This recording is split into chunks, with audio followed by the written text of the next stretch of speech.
That is 3. So we will hold tight for 2 more minutes, and then at 8:30 I will broadcast, but we will still wait for the other commissioners to join us. Thank you.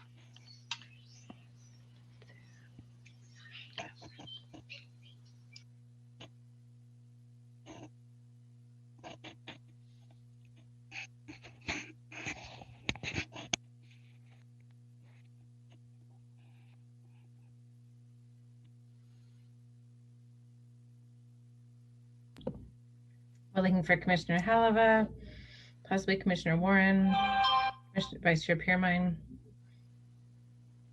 Commissioner Jacobson. Good morning. Good morning.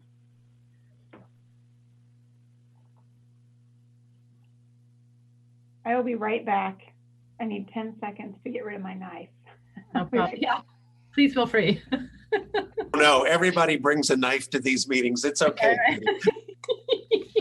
I just brought a banana, so I'm probably didn't get the memo. Right. Doubles as a weapon in a pinch. Gosh, I've got a staple remover. Hey, it's never underestimate a simple pen, the power of the pen. Especially when shaped like a canoe. Paddle. Anyway, sorry. Going on mute.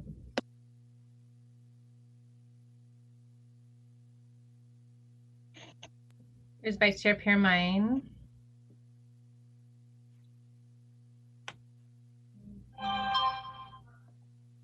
Morning. Morning. Morning, Katie. Both Katies.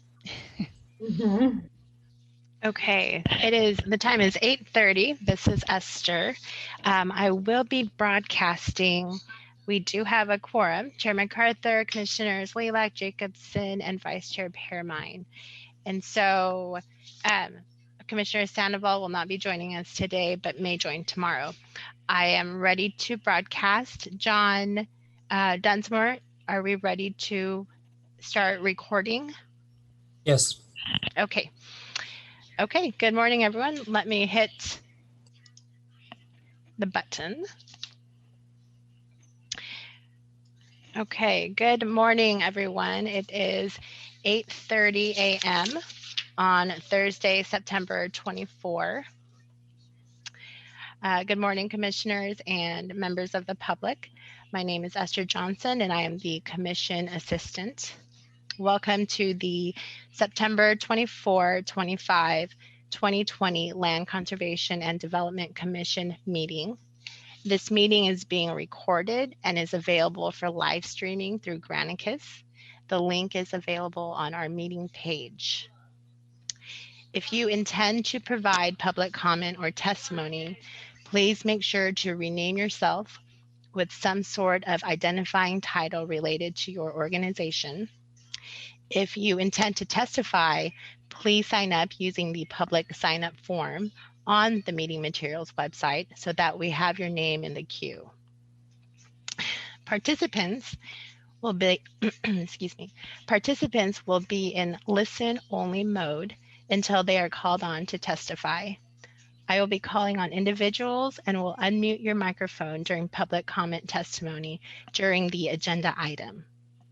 If you are on the phone and would like to testify and didn't sign up in advance, you can press *9 and that will notify me and add you to the queue. With that, I would like to introduce Chair Robin MacArthur. Thank you, Ms. Johnson. I appreciate that. And to let everyone else know, first of all, welcome. I'm gaveling into the September meeting of the Land Conservation and Development Commission. That's September 2020. And to let everyone know who is on the call or from the commission, would you call the roll?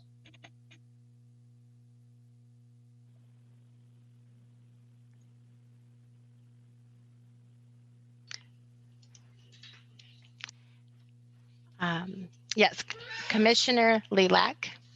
Here. Commissioner Jacobson. Here. Vice Chair Pearmine. Here. Chair MacArthur, Here. Commissioner Halova,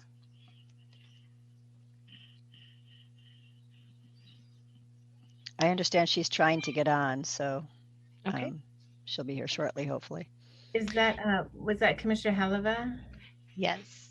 He is trying. So Esther, as soon as you finish roll, if you could please look into that. She's in, but she's a visitor, or she's not, she can see us, but she's not a panelist. Thank you.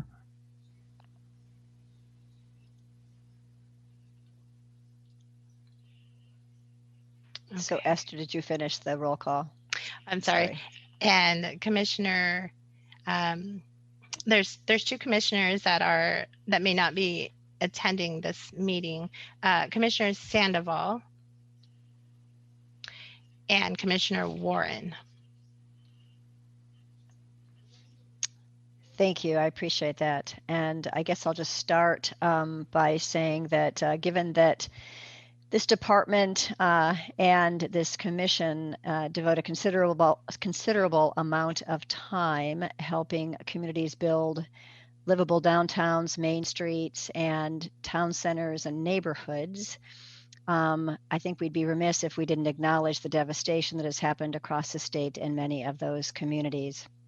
And our collective hearts go out to those folks who have lost homes, who have lost loved ones and family members, and for those communities that are trying to rebuild. I know several DLCD members had to evacuate or were on evacuation orders, as well as a couple of commission members. So our collective hearts go out to everybody. And I'd really like to just offer folks a moment of silence for a minute or so we can reflect on that and do whatever you need to get grounded for this meeting relative to the backdrop of that devastation.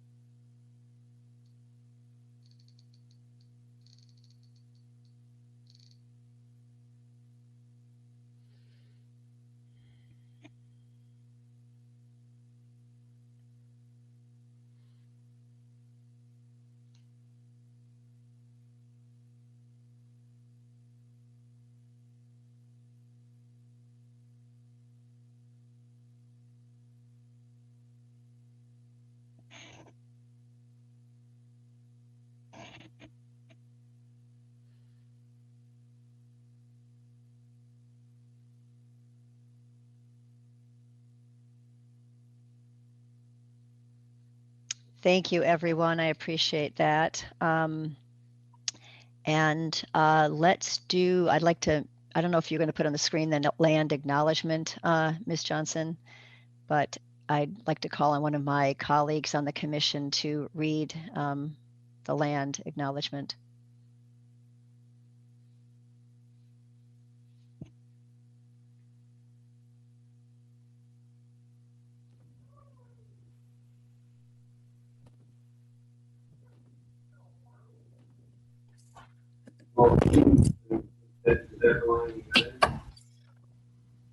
I guess hearing none, I'll go ahead and actually read it. I'd like to. Chairman, I'm happy to do it. I was creating space for others. But I'll read it this morning. Yeah.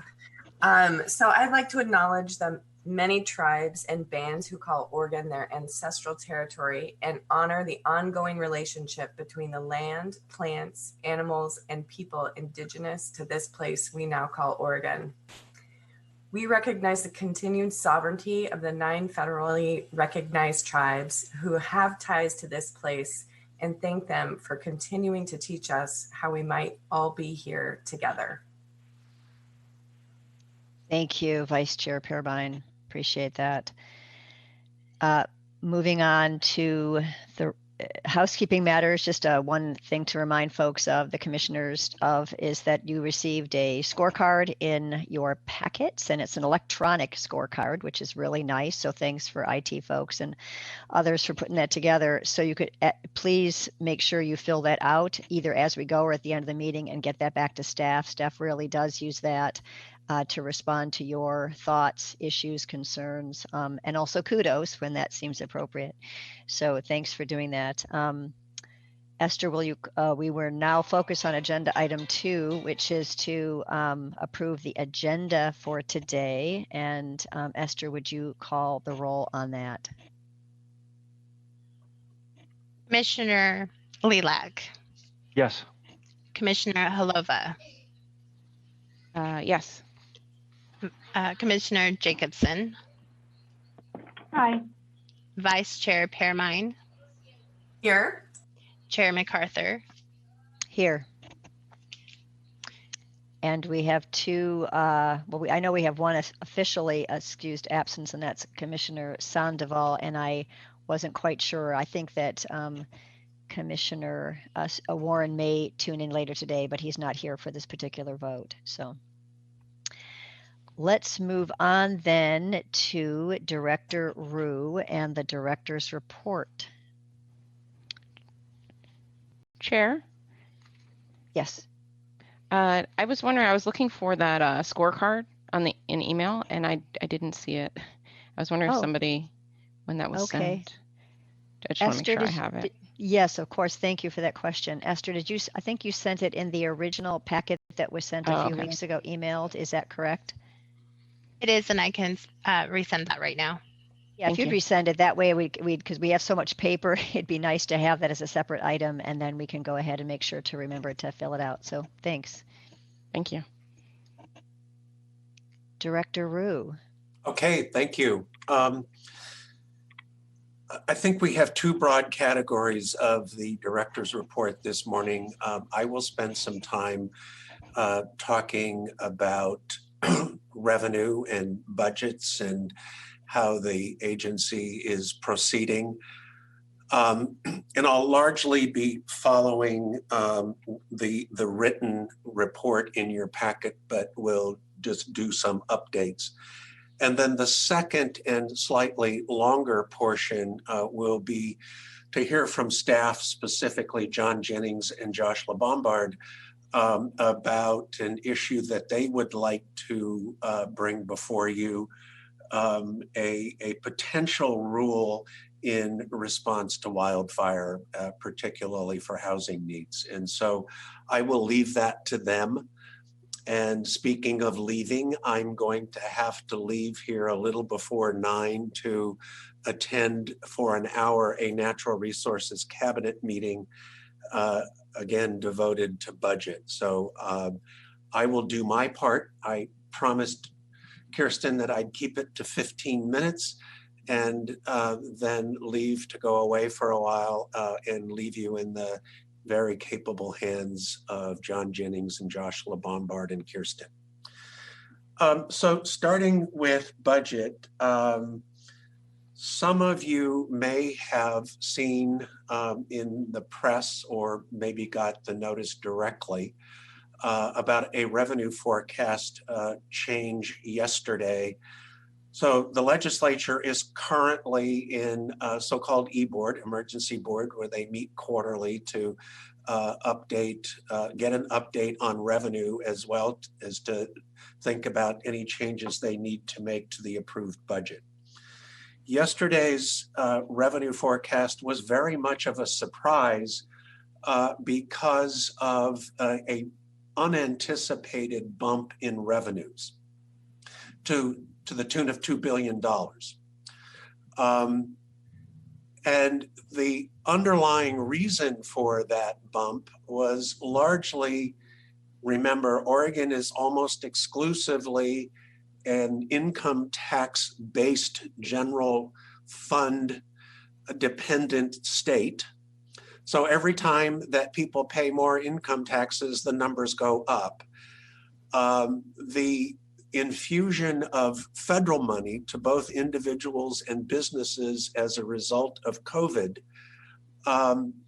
was in many cases, nearly most cases, reckoned as income, both to individuals and businesses, except for some loans. And so that infusion of cash was counted as income and ended up being an infusion of revenue to the state.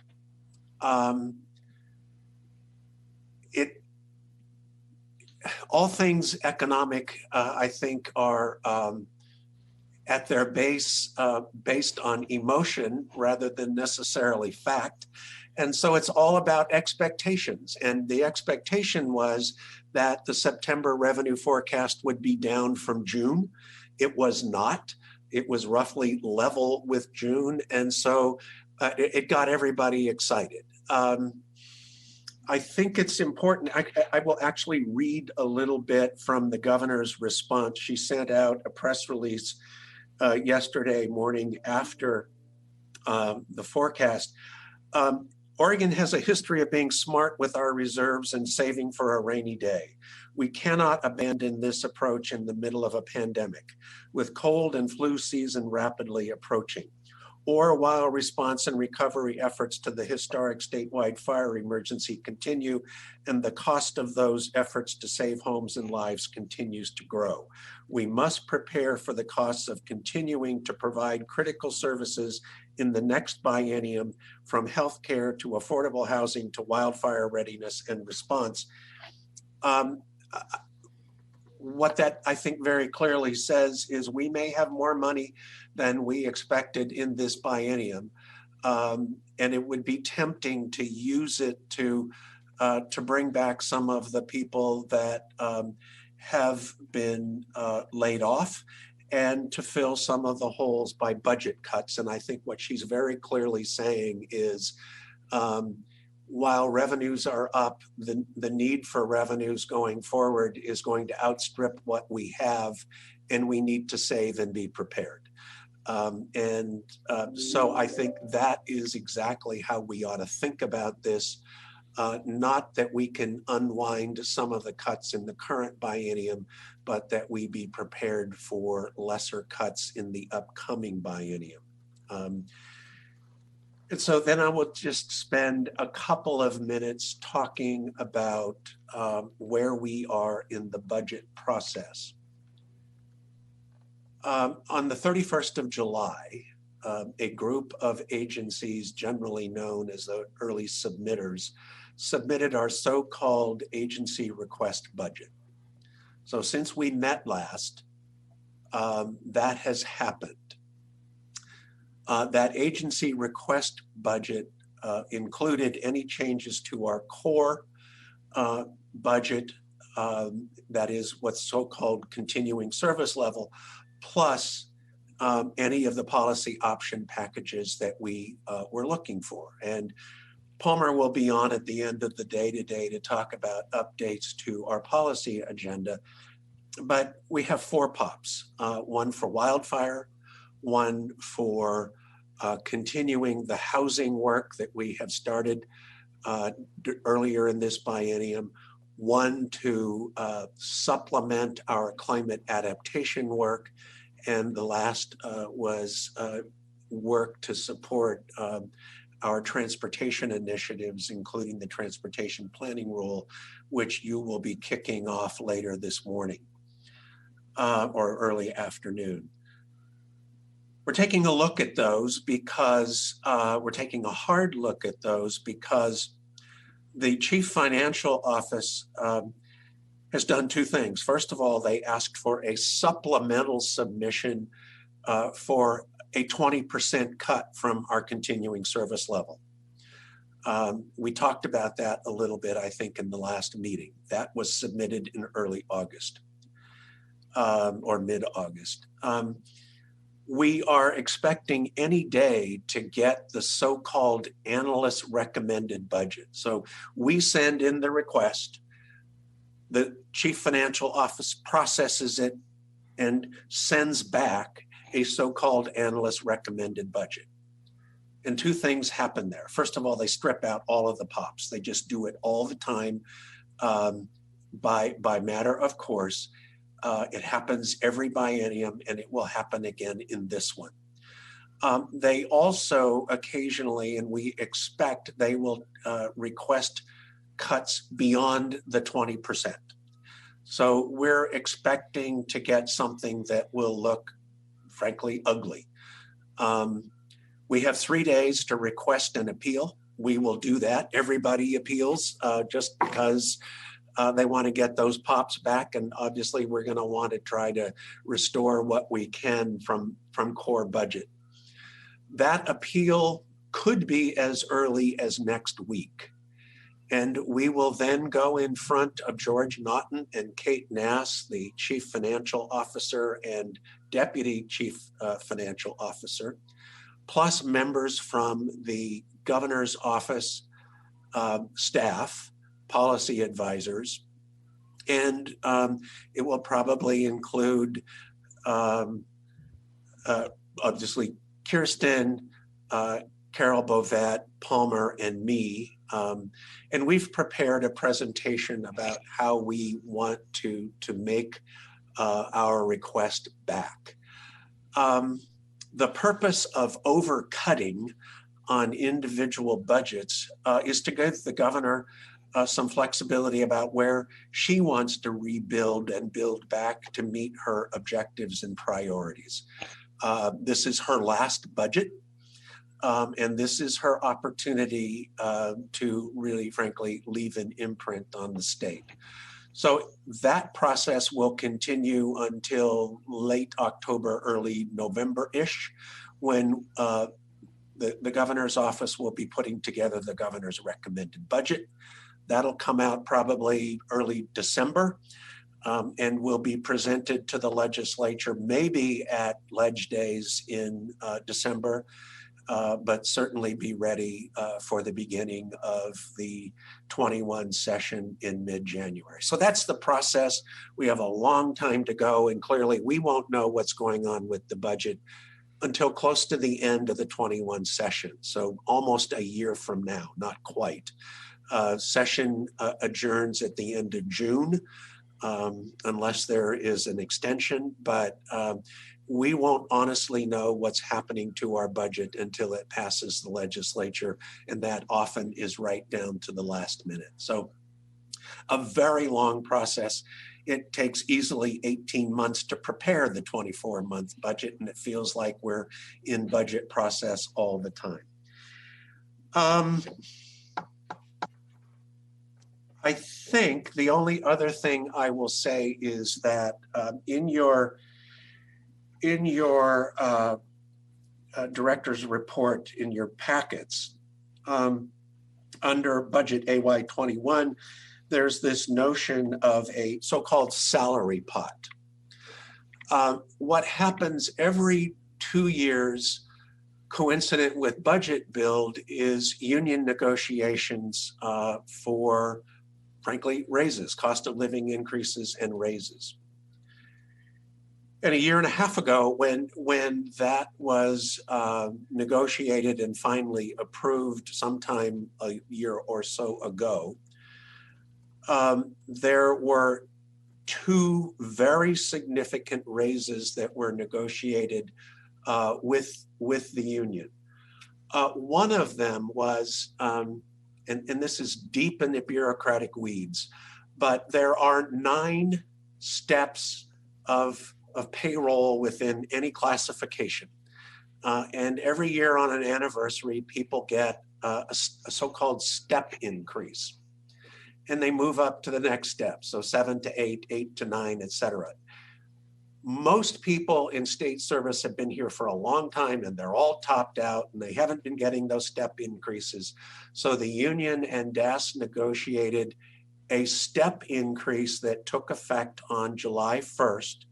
And every state employee who was topped out at level 9 got a step up to level 10 on the anniversary of their hire. So that was a significant chunk of money across the enterprise. Also on October 1st, so next week or whenever October 1st is, there will be a nearly 3% cost of living increase. And in many cases, the 3% is on top of the step increase, and that means that it's even a bigger chunk of money. The legislature traditionally sets aside money to cover those increases in costs, and it's called a salary pot. And often at the end of session, they approve the so-called salary pot. They did not do that at the end of the last session. They have not done it in the e-boards so far this year, May, and the one coming up tomorrow. And they will not, contrary to what you read, well, it says, we are hopeful that the legislature will restore what is known as a salary pot. We have heard from our legislative fiscal office that it is not going to be on the agenda for tomorrow. To use Kirsten's phrase about a peek under the hood, we're way in the details here. But as we project our budget through the remainder of this biennium, we are projecting a deficit of $200,000. We're not supposed to do that. We're supposed to come in with a balanced budget at the end. We have a $200,000 hole. We were hoping for the salary pot to address that hole and perhaps a little more. Currently, the salary pot has been put off until December, and we don't know. We have no idea the amount. Clearly, there is new competition for that money, given all of the costs associated with the wildfire, both in terms of response and recovery. So it's still very much an unknown. We were hoping that there would be some certainty tomorrow. It's not going to happen. The fun continues. We have had an extraordinary few months of really very painful discussions about budget cuts. Last week, we issued layoff notices to a number of our most valued employees. They will be leaving us next week, or again, I'm not sure what today is, so I don't know what September 30th is in terms of a day of a week, but September 30th will be their last day with us. So there's a lot of grieving, a lot of angst, a lot of pain, plus the uncertainties of the future of the budget. And Kirsten, I think that's 15 minutes, so I'm going to stop. Thanks, Jim. Thank you, Director. I'm just going to ask if there's any questions that commission members have for Jim, either about the budget or other issues that you saw in the written director's report. Chair MacArthur? Yes, Commissioner. I was just trying to understand the projected revenue, and you were talking about the infusion of federal dollars and how that, was kind of this bump that no one was expecting, and how that, that meeting the budget hits the budget cuts. Is it just getting us through the end of the year, and then the budget cuts still are happening as projected before? It just sounded like good news when you were talking about it. Well, and then the end was not good news. And I was trying to see, like, are those, oh, that's just getting us to the end of the year, and now we're talking about a budget for the future that still needs the cuts, still needs the same cuts as before. Yes, thank you. So the short answer to your question is yes. We still get to the end of the year with probably a budget shortfall for this current biennium. I candidly don't know how much. Good morning, Stuart. I see Commissioner Warren has just joined us. Good morning. We are going to hear, so Katie Koba, the Chief Operating Officer, does an all-agency call every Tuesday afternoon. That started during COVID. It will certainly continue for the foreseeable future. George Naughton, the CFO, will at next Tuesday afternoon's call give us some clarity on actual numbers. But broadly speaking, it helps us get through this biennium, perhaps holding back some reserves, because remember, we started projections for the 21-23 biennium at a minus $4 billion.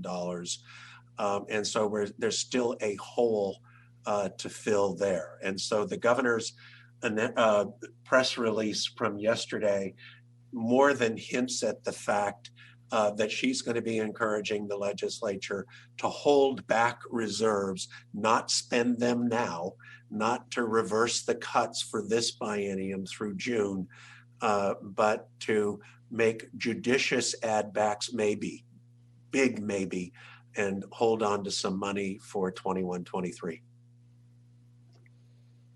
Thank you. Any other questions from commissioners for Director Rue before he has to exit the building, or I guess go on a different Zoom call to go to his other meeting? Yes, Vice Chair Permine. Director Rue and staff, I just want to acknowledge how hard this is. And so thank you for mentioning the grief, and just know that we are here holding you in that grief too. And so I just want to acknowledge how difficult this is for everybody. And so thank you for all you do.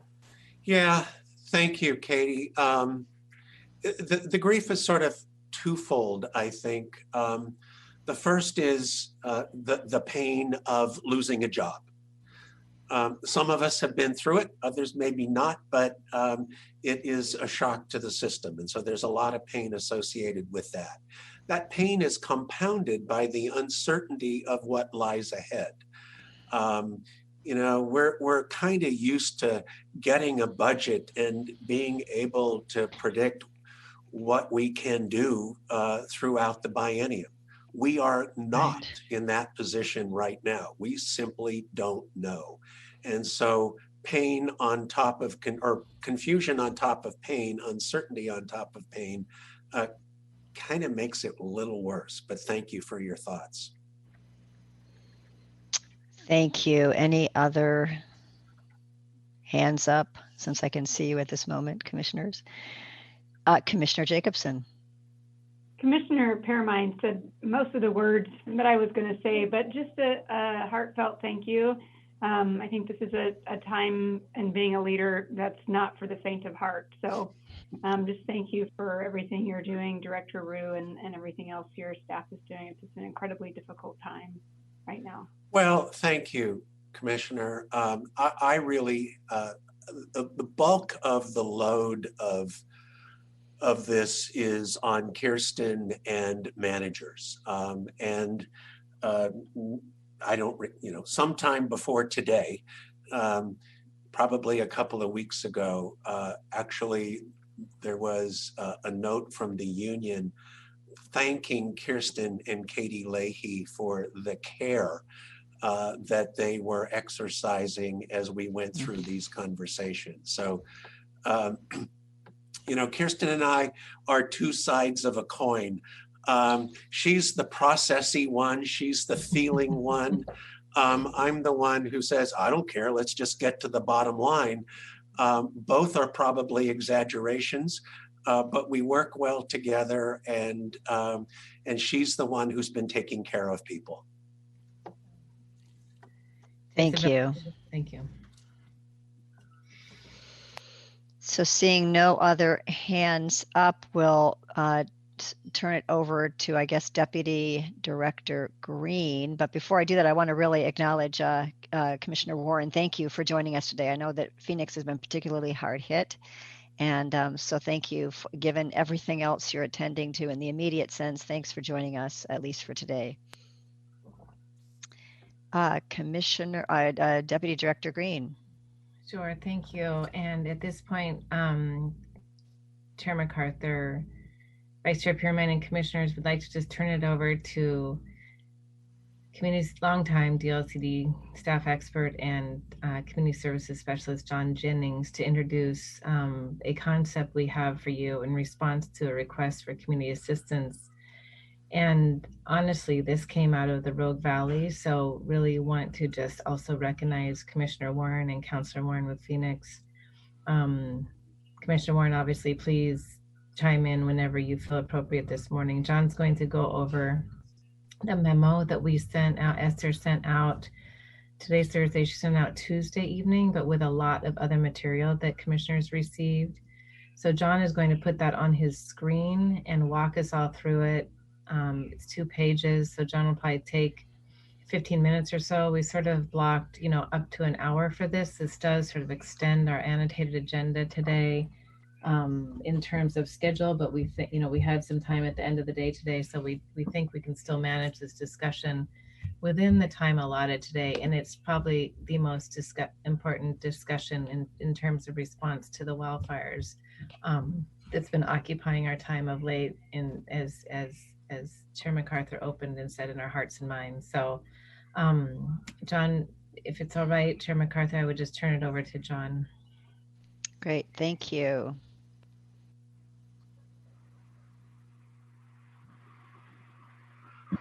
So good morning, Chair MacArthur, members of the commission. I'm John Jennings, as was mentioned by Deputy Director Green.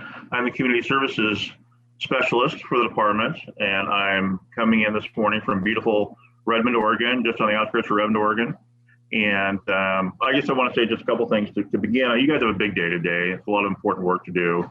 So I'll try to go through this pretty quickly. I know that Mr. Holstrom and his team are going to hit it out the park for you a little bit later, and I'm going to let them do that. We're here really to talk about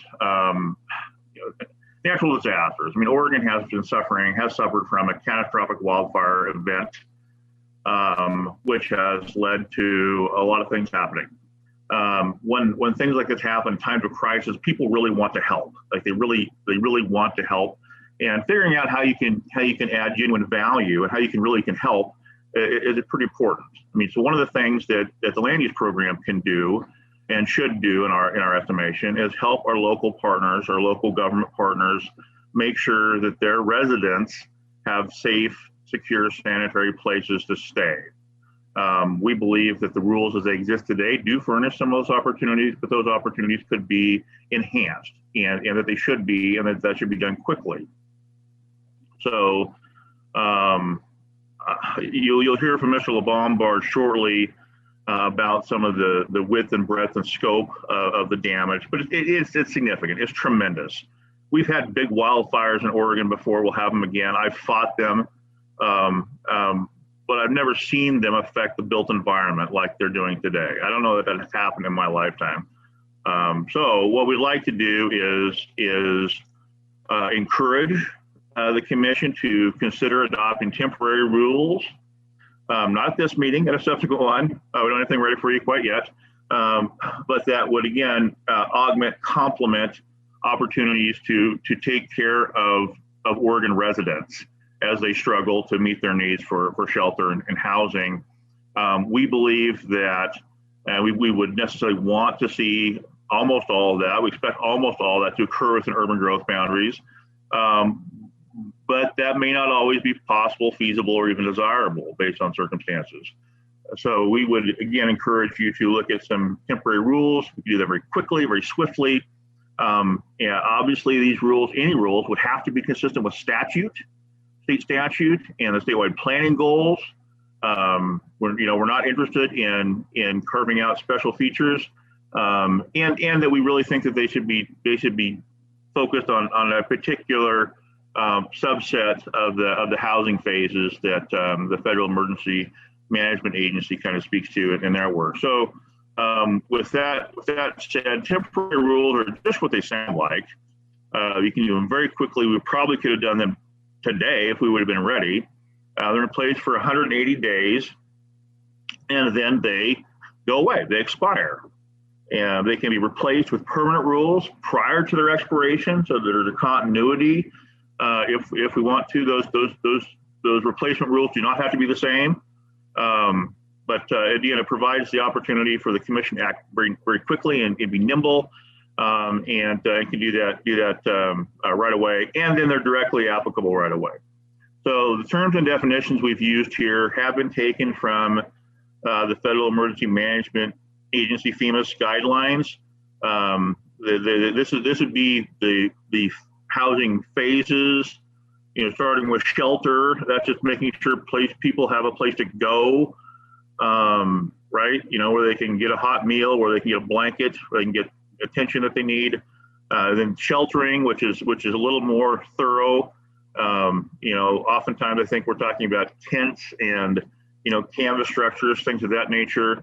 and moving into interim housing, which again is temporary, not expected to be on the landscape long term.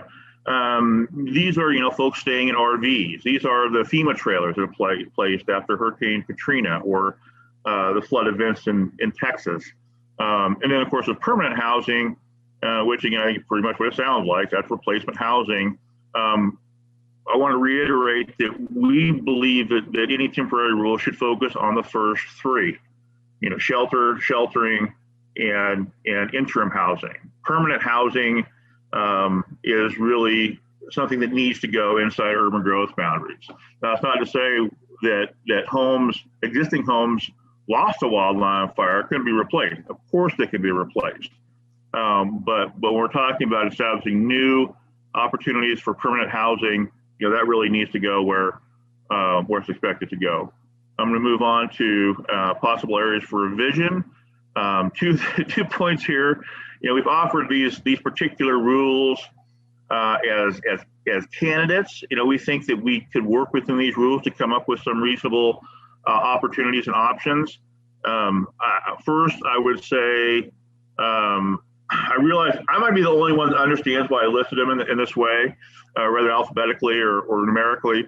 What we have here at the top, urban development on rural lands, that would offer the most thorough and complete opportunity for probably interim housing. These are areas that could be viewed at a density that would be would be complementary to urban growth boundaries. They'd be full range of services. So really, I think this would be a location where trailers from FEMA or other government agencies were really positioned in a neighborhood or community type setting, receive sewer and water, and we're really there for the long haul until we get to the point where we can replace the actual dwellings that they were displaced from. Unincorporated communities would be kind of a notch below that. Unincorporated communities, of course, are those areas that look like and a lot of times function like a city, but don't have a municipal government. Terrebonne and Tumalo here in Central Oregon are examples of that. On the coast, there's a number. All throughout the Willamette Valley, there seems to be a lot of unincorporated communities. Rural residential areas, again, are just kind of what they sound. These are areas that are subject to goals, acceptance of goals 3 and 4, and plan and zone for rural residential development. And then lastly, at the very bottom would be agricultural lands. We think that there could be some limited things that could be looked at, but naturally we're constrained by statute and our own agency's mission to protect agricultural lands against non-farm uses that would damage them. Secondly, I would just say, probably more importantly, I would urge the commission not to view this as an exclusive list. There could be other rules that we find we want to look at as well. I'm thinking particularly of Division 6, which is our forest rule. We haven't been inclined to go down that path yet, but hearing back a little bit, maybe we would want to. Anyway, I just want to, I think I want to preserve the options on the table as best we can moving forward. So that's going to lead us to what we're really asking of you this morning. And I guess the first question is, if you agree that this is warranted, and we think it is, and we hope you do too, we would like direction to schedule a special hearing to come quickly, probably early next month. We would like direction to prepare recommendation of specific temporary rule revisions, basically to furnish you options to consider and adopt at that special meeting. And again, we would like to see that emphasized on sheltering, interim housing, but not permanent housing. And again, of course, I think this should be, doesn't need to be said, should go without saying, but obviously we have to be consistent with state law and our own agency goals and rules in mission. We want to give that to you in advance so you can take a look at it. And then also, I said, this is the first time in my life that I've experienced this type of catastrophe. I'm very worried it's not going to be the only time. I'm very concerned we're going to do this again in some way, somehow. So because of that, we would also recommend that the commission direct us to recommend a work program to consider permanent rules on these topics, these emergency hazard related housing needs that would eventually replace the temporary rules. So we don't think that there's a concern there might be a gap. I don't know if we're going to get that done in 6 months, largely because a lot of the people we would need to talk to are consumed with tending to existing matters, hazard matters. We think that conversation would be a good one to have and to be in a better position if and when this happens again. Because the first piece, the temporary rule, would be done quickly. We're just not going to be able to do the type of ordinary outreach and stakeholder work that we like to do. However, that will be part of it. We will reach out to, we will hear from critical stakeholders. We've started that process a little bit so far with some of our sister agencies and some of the non-governmental agencies that we think would be really important to involve in the conversation. So there will be a stakeholder outreach effort. It won't be an official rules advisory committee effort, but again, should the commission agree to get into a permanent rulemaking posture sometime down the road, would absolutely request the appointment of a rules advisory committee and go through that in a thorough and deliberate and open and transparent way. So I'm going to look at my notes. I think I've said even more than I had intended to. I apologize for that. But I'm going to stop now, and I'd be happy to try to answer any questions. And MacArthur, Josh is also ready to give us a short report if and as you're ready. Chair MacArthur, forgive me. Thanks. No, thank you, Deputy Director Green. I was thinking of, before we go into questions, I thought I might turn it over to Josh Lombard, who is our regional rep in Southern Oregon and has been working with Stuart Warren and others in the Phoenix talent area. And so I think before we open up to questions and kind of direction, I'd like to hear from Josh, because I think it's important for us to understand what the local issue and problem is, so we can kind of calibrate whatever we think we need to do. It should be right-sized to solving the specific problem on the ground. So, Josh. Thank you, Chair MacArthur and Commissioners. I'm Josh Lombard, Southern Oregon rep for the department. I think John did a good job of describing kind of the bigger picture, and I think that this isn't exclusively for the Rogue Valley, although I think we can all acknowledge that the primary impacts in the state have been down here in the communities of Talon and Phoenix. Together, the communities lost approximately 2,400 homes.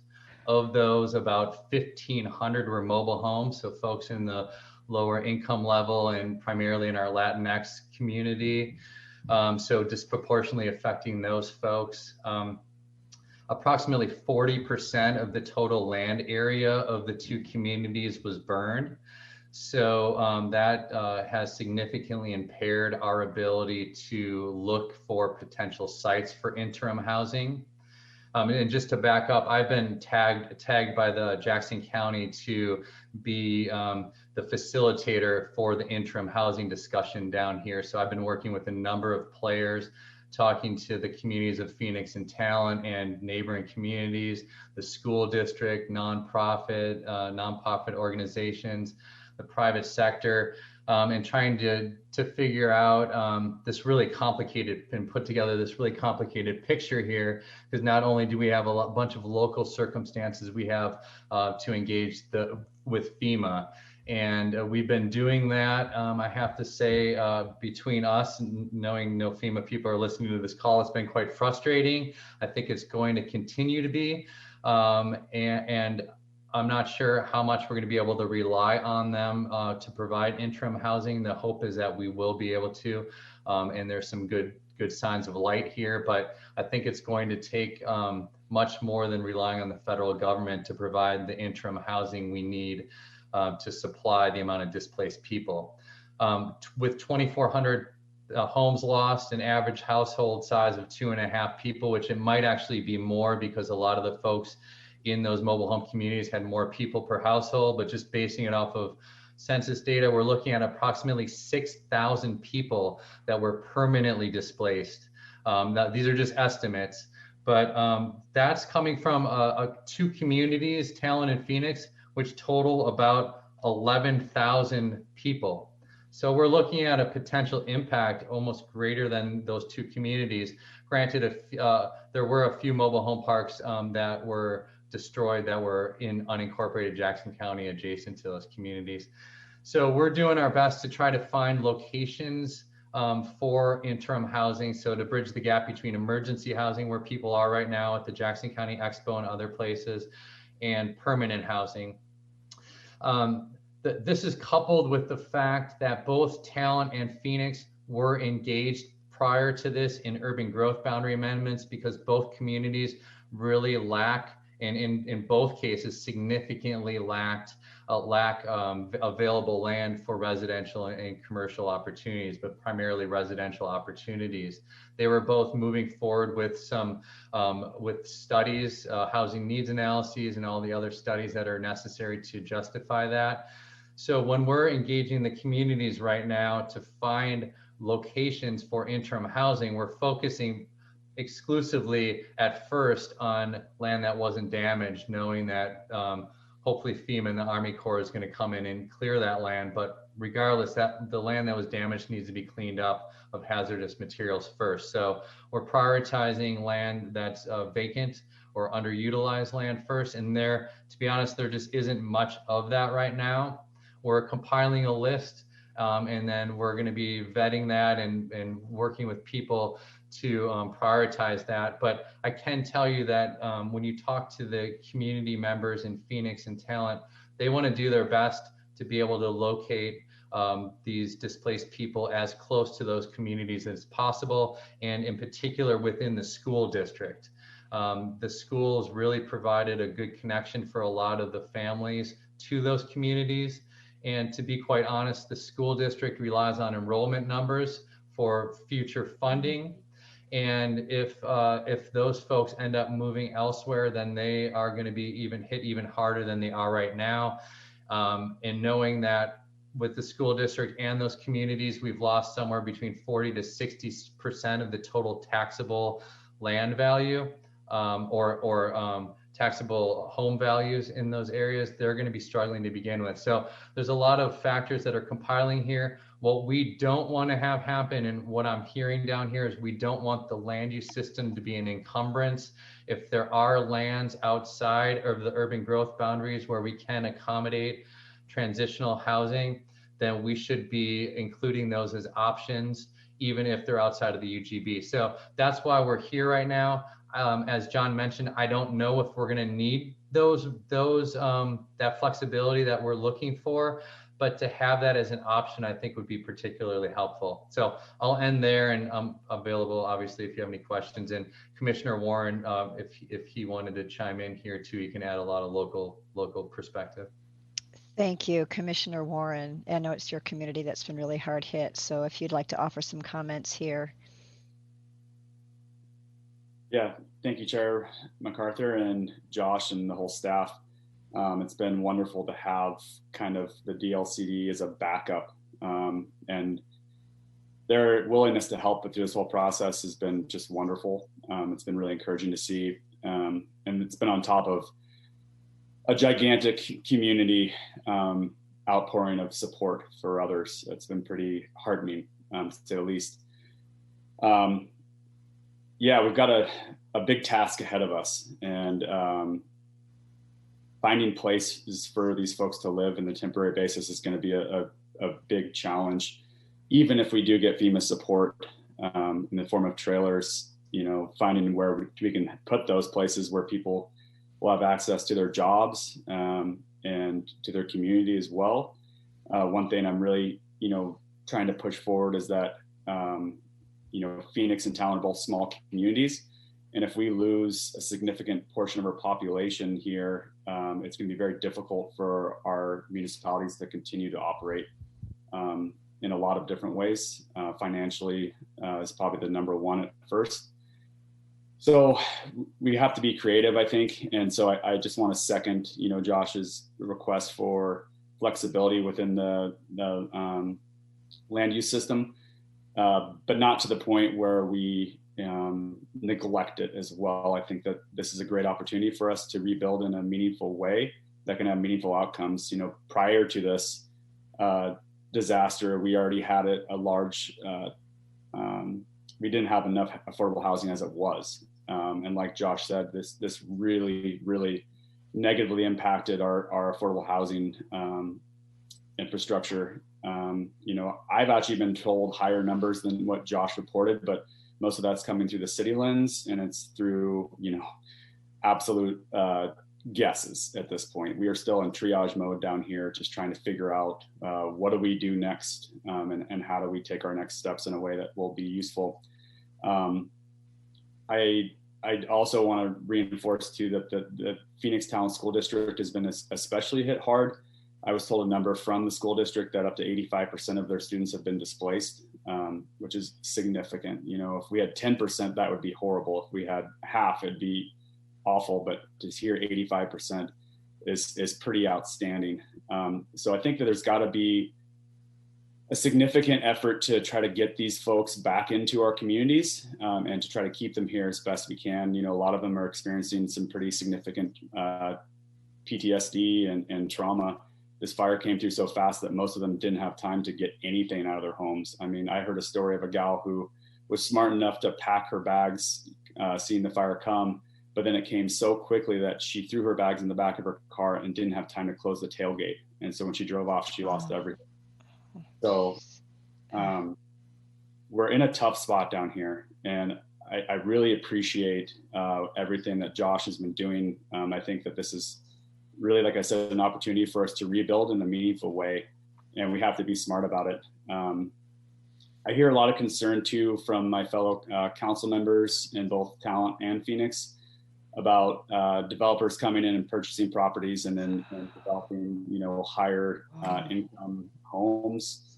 I think that there's going to be a lot of barriers for them to do so. But even if we do end up rebuilding, new homes, the rents for low-income folks are going to oftentimes be unattainable for them. So we have to be creative about how we get, these new homes built. And then the last thing I want to impart that Josh didn't talk about too much is that, these homes that burnt are considered hazardous waste at this time. And my understanding through many state delegations and federal delegations is that it may be up to 18 months or longer until these properties will even be allowed to rebuild. So even if we do impart in temporary rulemaking for 18 months, it may not be long enough for us to accomplish what we're going to have to accomplish. The vision that I think we're having to look at, and this is, from Josh in our private conversations, is that it may take us up to 10 years to rebuild to a place where this community is whole again. So it's going to be a long haul. So I just really appreciate DLCD's support moving forward. And I can tell you for a fact that both councils from Talon and Phoenix are thankful for those efforts. Thank you, Commissioner. It's helpful to have the ground story. It's sobering, obviously, but it's really important for us to have that context. So thanks to you and Josh and John for that. So the questions then yes, Commissioner Jacobson. Yeah, I just wanted to add a few things. Most of what I was going to say, Commissioner Warren said. So Lincoln County also experienced a fire at Small Potatoes compared to what Commissioner Warren has gone through. But we had the north end of the county burn and the Echo Mountain Complex fire and lost 300 homes. Nearly all of this was in the unincorporated parts of Lincoln County. And similar in Talon and Phoenix area, this basically took our marginalized populations. I mean, that's where this fire hit. So just some comments on what's kind of being proposed here. Similar to what Commissioner Warren said, I think the 18-month interim housing is going to be way too short. We're months away from even having that material cleaned up. And as Commissioner Warren said, that's hazardous material. And so we're really trying to do education on telling, well-meaning, wonderful, big-hearted volunteers not to go out with shovels and pickup trucks and start cleaning that up, because it creates, pretty serious medical implications for those people later on. So I think that interim housing period of 18 months is just not going to cut it, because we're many months away from having all that stuff even cleaned up to begin with. The other thing is in the definition of sheltering, I would just say that maybe staff could work on that a little creatively, because it says congregate sheltering. And given that we had a major wildfires in Oregon during a pandemic, that congregate word was very challenging to deal with. And so, yeah, we had a congregate shelter for the most limited period of time that we could manage having that. And otherwise, people were put into hotels and other places where they weren't congregated, because we didn't want a COVID outbreak on top of that. So maybe just trying to be a little creative with that definition. Hopefully we won't have wildfires again in the middle of a big pandemic. I'd like for that not to happen again, but just let's keep the definition in a way where that congregate piece maybe can be a little more creative. Let's see what else. Again, what Commissioner Warren said, just that our existing housing crisis we have on the coast is now exacerbated. And I think FEMA is starting to maybe realize that. And that means a lot of their existing tools and how they, respond may not really be possible here, because we just don't have, the housing capacity to do that. And I also just wanted to say that our DLCD coastal rep has also been very involved, which we're really appreciative of having that involvement and help and working through some of this stuff. And finally, just that, people putting trailers on their property and trying to help people, that's already happening. And it's going to happen. So I see this as more just trying to have rules that kind of keep up with that. But, we have an awesome community as well. And we have people that are, like I said, letting people put trailers in their agricultural land, or letting people put trailers in the driveway or wherever, just to try to help accommodate people. So I think it's trying to create rules that both keep up with that, but also create some guidance and make sure that we're not putting displaced people back into a place that potentially makes them have to be displaced again, like in floodplains or whatever. So I'm glad we're doing this. And I agree with staff that unfortunately, we're probably going to be doing this again. And the fact that we had a wildfire on the coast in a coastal community in September that took out an entire community of Otis and burned 300 homes is just unfathomable to think that this is the Oregon coast in September. Thank you, Commissioner. Very well said. And to kind of build off of some of the things you mentioned, I would ask for other commissioners to comment on what guidance you might give staff to evolve this concept. Well, first of all, I should make sure that folks believe that you want staff to evolve the concept and bring it to us in October sometime. But assuming that the answer is yes, please go forth and evolve it. I think it's useful to hear from commissioners about what guidance you might give staff on how to do that and what you'd like to see in a temporary rule come October. Nick, Commissioner Lelek. Thank you. And just the magnitude of what we're experiencing is just truly overwhelming on so many levels, and at the same time, we need to immediately respond. So let me just, this could of course consume our day all day, and in some ways maybe it should, but some of the things we'll talk about later today will address this, at least for the future. So yes, number one, absolutely support staff moving forward with the temporary rules, absolutely move forward with supporting permanent revisions. My hope is that there will also be an evaluation and an analysis of some of the other things that we need to address in state law. I appreciate John saying that we can't change state law through this. It has to be compliant with state law, but there are some things that might need to be considered. For example, as the county planning director president, we had one of the best turnouts we've ever had with county planning directors participating in our monthly meeting last week, 41 people, 36 counties. So we had additional staff as well, identifying a lot of issues that we need to address going forward, just basic things. So, just to keep on the radar, such as the 18 months that's a drop in the bucket of the time frame we're looking at going forward. It's, as we've heard from county planning directors, this will be 5 to 10 years at least. And so the non-conforming use structures, state law says you have to rebuild it within 1 year. Well, that's obviously not going to be possible. At least put a zero on the end of the one. But lawfully established structures. There's so many different things. So my hope is that DLCD staff, as you work with a committee, you'll look at the full range of issues that we need to address. And I don't like to use a sports analogy, but I will with like defense. We need to bend but not break the land use system here. We need to think about so many different aspects. And so planning directors, we're going to meet again sometime early next month to begin to talk about all of these issues from the county planning perspective. But so many counties also, particularly the Portland Metro counties and others, also have jurisdiction inside urban growth boundaries, outside of cities, things of that nature. So there are a lot of urban issues that we also address with the county planning directors. As at least Kirsten and John know, several years ago, I asked about this question about what do we do with Cascadia and how do we house all these people? Because Deschutes County has often been considered a place for, truly, if the state capital, something happens with the state capital, we may relocate to Redmond, to the fairgrounds.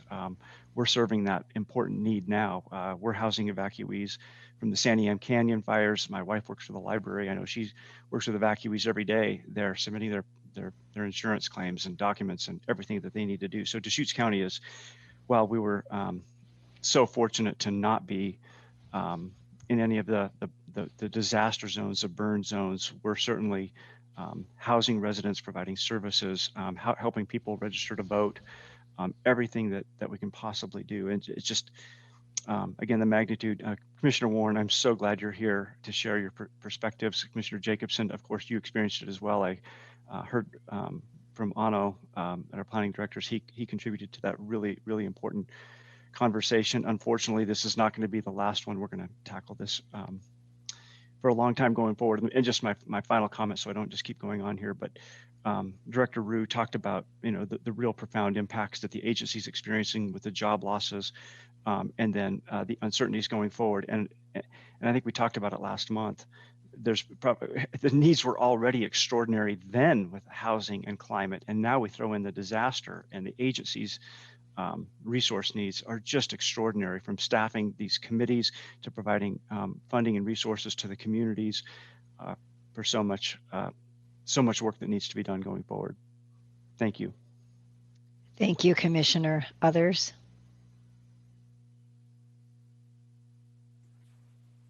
Vice Chair.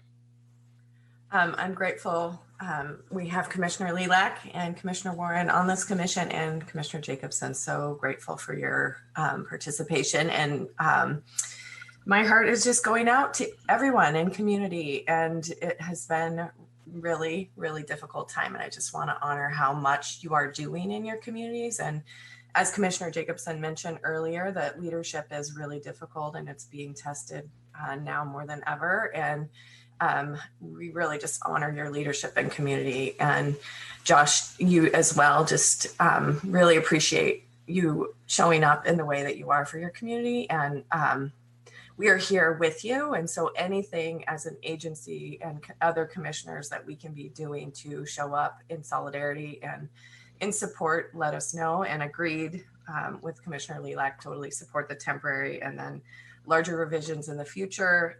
Obviously, there are other communities in California that have faced this that we can also be in solidarity with, that we can learn from. And it is a big, long learning. And I think just the point of these type of disasters will come at a more rapid rate, given what our climate is facing. So making these rules robust enough to deal with flooding, other types of disasters, I think in the future, obviously, I think getting in what we need right now is what we should be prioritizing, but also just knowing that having that kind of quick flexibility going forward, we're going to need more and more. So again, let us know what we can do, and really holding you all. Thank you. Other commissioners want to weigh in? I guess we've heard from most, but Commissioner Haleva, I'm sorry, Chair MacArthur, Commissioner Haleva has a raised hand. Oh, thank you. I was looking for this kind of raised hand because I could see you in this way, but thank you so much, Commissioner Haleva. Yeah, I feel like I'm extra quiet inside, mainly because this tragedy is so overwhelming, and it from a planning perspective, it's a new, for some of us, at least me, a new topic of of how do you address such a wide-ranging topic, and I wanted to thank you for the commissioners that share their experiences on things that I haven't even thought about yet with regard to how long the sites would be hazardous, and so it's just a little overwhelming to start churning in the brain about how to deal with this. I guess the two comments that I had were, I know we talked about a temporary rule that would lead to a permanent rule, and I just didn't know if there's time in between those to learn from the temporary rule. So that's more a procedural thing. It just seems weird on a unprecedented basis to then roll into a permanent, because I feel like maybe it's harder to like open up a permanent one, and once a permanent one goes into place, it feels like that has been baked in some ways. And so, yeah. So I don't know if you want to address that first before my second comments, John. Thank you, Chair MacArthur, Commissioner. Yeah, I think the answer is yes. I think it has to. I mean, I think we absolutely want the experience we gained through the temporary rule to inform what we would do with permanent rule. And again, I don't think it's reasonable or impossible to have a permanent rule in the queue ready to go 180 days after the temporary rule becomes effective. I think we're going to necessarily need to take the right amount of time to make sure we get the right people in the conversation and have the level of conversation that we want to have. So I believe, Commissioner, I think you're thinking very similarly to the way we are. So hopefully that answers your question. Okay. And I just because they were talking about years and 18 months and these very long periods, it almost seemed like a temporary rule, and then you wait a year, 18 months later, and then set a permanent. And I didn't know the procedure for that, but it seems like there's a lot of learning that needs to occur. So thank you again for that, Chair MacArthur, Commissioner. We're juggling a couple time frames. Probably, I think the most relevant one is the 180 day. That's the duration of a temporary rule. I think we'll want to see, okay, how long are we looking at? I believe that activities approved under the temporary rule could be there as long as the rule says that they could be. I don't think they have to be retired after that 180 day period. So we will absolutely want to consider what the right time frame is. I'm looking at Councilor Shipsey, who's not sneering or shaking his head. So hopefully he's he's okay with that. That's absolutely part of the conversation. How long should people be there, or how long is the right amount of time? And I think that Steve Shipsey had his hand up earlier, but just to kind of clarify, our focus right now is the sort of emergency in front of us, and there's a lot of issues that have been raised. And so I think what we want to do as a commission today is focus on what are the most immediate issues. And I think we've heard housing, interim housing is the most immediate issue. I totally understand the point about non-conforming uses. There's a whole bundle of other things that I think we need to take the time to really learn about what the nature of those things are and deal with those in a methodical way. But the thing right in front of us are people are displaced. And so I think we're trying to focus on that for the 180-day thing, and then get more understanding of the nature of the problem in communities throughout Oregon, and then evolve our thinking going forward after that. But we really want to focus on what can we do in the very short period of time to get some relief to those communities. And I'll turn it over just real briefly to Steve about the timeframes on applicability of emergency rules and things like that. So you could maybe give us an understanding of that part of it. Yeah, and let me know if I'm not coming through clear. Okay. But we have a temporary rule is effective for 180 days. At the end of that 180 days, the rule goes away. There is not a provision that allows us to serially adopt a temporary rule, to adopt it again after 180 days. But we can adopt other rules as needed for a 180-day period. The important thing here is that the Administrative Procedures Act allows us to act a little more quickly in response to an emergency.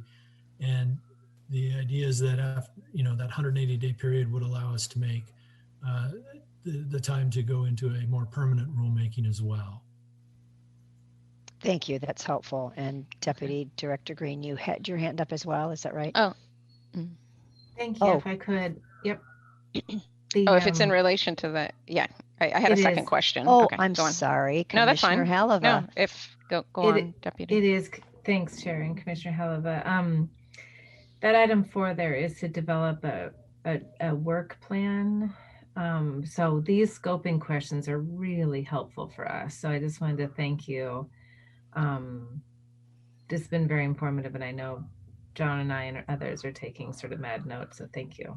We'll come back with sort of, I think there's, as Chair MacArthur has rightly said, some layers of work to do. And we'll probably need to revisit that on our policy agenda because we're just getting a new rulemaking assignment. So, because Sarah Taylor's rightly not on camera because she's probably fallen over in her chair. There she is. See, look at her, still standing. But thank you. Back to you, Chair MacArthur, Commissioner Halava. Thank you. My second comment didn't deal with the temporary rule. It just, made me think about the permanent housing, replacing permanent housing, and how linked permitting and building codes are going to be to zoning. And, we've been sort of talking about this a little bit on the work we're doing on housing, in the sense of, you have all these great plans for zoning, but then when it comes down to it, the building code says you can't do that, right? And so I just don't know if there's an interagency discussion on, maybe the state permitting authority and thinking about building codes and how to make those things go faster in those communities when it comes time for permanent housing discussions. I can just jump in on that. Oh, Chair MacArthur, you're muted. Go ahead, Nick. Thank you, Chair. That's a great question, and county planning directors we started to talk about that very issue last week. We have intergovernmental agreements on so many different services, and we really need to begin to develop intergovernmental agreements just on permitting operations as well. Our building department does with other building departments around the state, but in planning we don't, and we could get, of course, all kinds of permits at the same time. So we really need to look into that at the local government level, as well as coordination with the state. Great point. Okay, Josh. And I can tell you on the ground here that there's definitely movement to be opening up a one-stop shop. So that's a place where people can come and pretty much do everything. So work with FEMA, work with insurance people, and then also do building permit stuff like that. There's a lot of lessons learned. I forget who mentioned it, but from other communities that have been impacted, primarily in California. Santa Rosa is a good is a good example to look at. It's a different situation down there as far as their geography, but they've done a lot of good work as far as streamlining development. So we're working on that, and I don't want to take up too much time with the bigger picture, but we're definitely going to be taking some good opportunities here to look at revitalization in Talon and Phoenix, and looking at it from a bigger corridor, Highway 99 corridor perspective. So there's a lot of opportunity. I hate to use that term in a situation like this, but there is a lot of opportunity at the end of the day to be able to design communities in a little bit more of a comprehensive way. Thank you. And a thought that I have in hearing from Commissioners Jacobson and Lilac and Warren about issues throughout the state, because we focused a lot on Phoenix and Talent in terms of their specific need and for interim housing and space for interim housing. So my question would be to staff, and it really is just how you evolve the temporary rule between now and when it's considered deliberated on by this commission. What is the geography, and whatever fix you offer up or a proposed solution, I guess I want to hear or see in the report how that would help different communities. What might work in Phoenix and Talent, there might be a different solution in Otis. And so I want to make sure that we consider a variety of communities, and maybe there's different provisions, but it may not be that a UGB expansion or whatever we're talking about would work in one community and not another. So right sizing the solution to the various problems, but I think the big picture idea is we're trying to address the interim housing issue, is my understanding, and not like all these issues. There's plenty of issues associated with that, but I think that is, in my mind, what I hear you saying. Is that correct? Thank you, Chair. Yes, that is correct. And what we want more than anything is to have a functional rule, and we believe that necessarily requires coordination with our local partners. With the county planning directors, with the city planning directors, with folks. If the practitioners on the ground say that's not going to help, well, then we probably better take a step back, right? And we're going to do things quickly and swiftly and do the best that we can. But I think we really want to get that input from the local partners and those folks that are going to be putting it into implementation on the ground, so they can say, look, this won't work for us. Okay, well, let's figure that out. Great, thank you very much. I appreciate that. So, let's give a thumbs up. I believe that everyone is in agreement that staff should go forth and evolve this concept, and we're also very thankful to staff for jumping onto this really quickly and creatively thinking about how can the land use be a value add as opposed to a hindrance. I really appreciate that. Yes, Commissioner Jacobson. Can I make one more just quick comment and kind of listening to discussion? Even though they're incredibly busy right now, I might suggest that you reach out to Red Cross. It does a lot of that kind of congregate sheltering care, and maybe have a conversation with them on, spaces they typically use and how they do it and that kind of stuff. Obviously, this wasn't the typical model with the pandemic, but I think that might be a helpful conversation to have. Great idea. Thank you. And then Vice Chair Permine. Just also layering in the Santiam Canyon and knowing that the challenges are very different in the Santiam Canyon, but adding a layer in the report to say a full picture of the way the fires have impacted communities, even though we don't need to go in depth necessarily, but certainly that community has been very impacted. Thank you. And then Deputy Director Green. Thank you. Certainly defer to the Commissioner's discussion here. Thanks, Chair MacArthur and Vice Chair Piermine. That's a really great suggestion. Thank you for giving us a suggestion on the forum of how that would take place. We've been having daily meetings at DLCD. I want to just thank Josh and everyone else, all the other regional representatives, and truly a staff team of hazards planners, et cetera.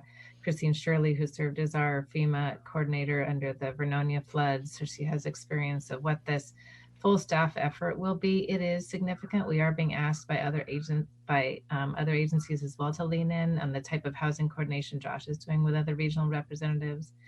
Might just, if I could just share with commissioners that we were requested to submit, and we did submit a request to the e-board for additional staff support for the staff effort on this last Friday. It was a $2.2 million ask. $2 million would have been direct pass through to the community. So just a small sort of rounding on that for additional staff capacity to help through the biennium. I don't know that that has landed. I don't know that it would stick, but we did make that request when asked. Thank you. Thank you. And then Commissioner Lilac, I think you had your hand up. I'm sorry if I cut you off.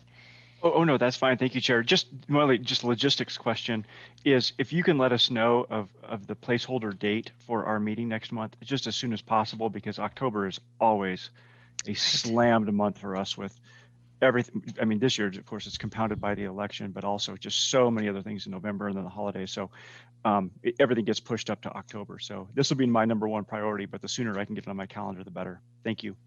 Thank you. Really good point. And Commissioner Jacobson, another question or no? Okay, great. And I know that now that we've all agreed to go forth and do something on this, I see Esther perking up and thinking about that date. I don't know if we could have a date to suggest by the end of the meeting tomorrow, but I think we could at least get some windows or something perhaps from folks about when that might work. Well, again, it's a special thanks to staff, again, for being creative and responsive and passionate about a really important issue, and especially for creating the partnerships, while you actually using the partnerships you've already created with those committees. It's a really important time to have those partnerships in place and to use those for this purpose. So thanks to everyone, and seeing no one else with final comments unless Deputy Director Green wants to say some closing things. Thank you. Thank you. We just really appreciate the guidance. Appreciate it, Chair MacArthur.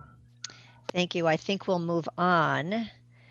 And the next agenda item is public comment, but I understand from, we see, yes, none. I got my little text. Thank you, Esther. So we have no public comment. And I think,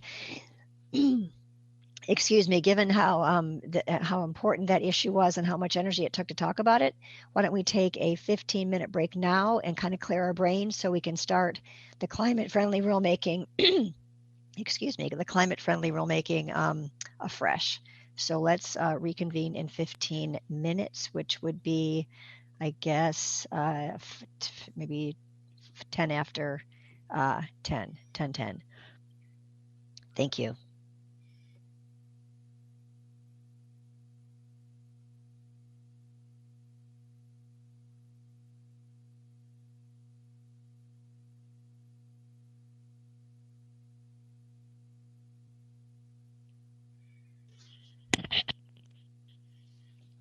Good morning. This is Esther Johnson, and I'm showing the time as 10:10. Thank you.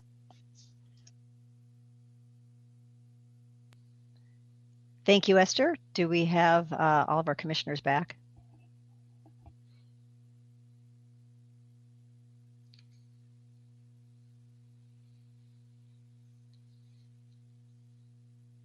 Okay, I show Chair MacArthur, Commissioner Lilac, Commissioner Jacobson, Vice Chair Pearmine, Commissioner Halova, and Commissioner Warren.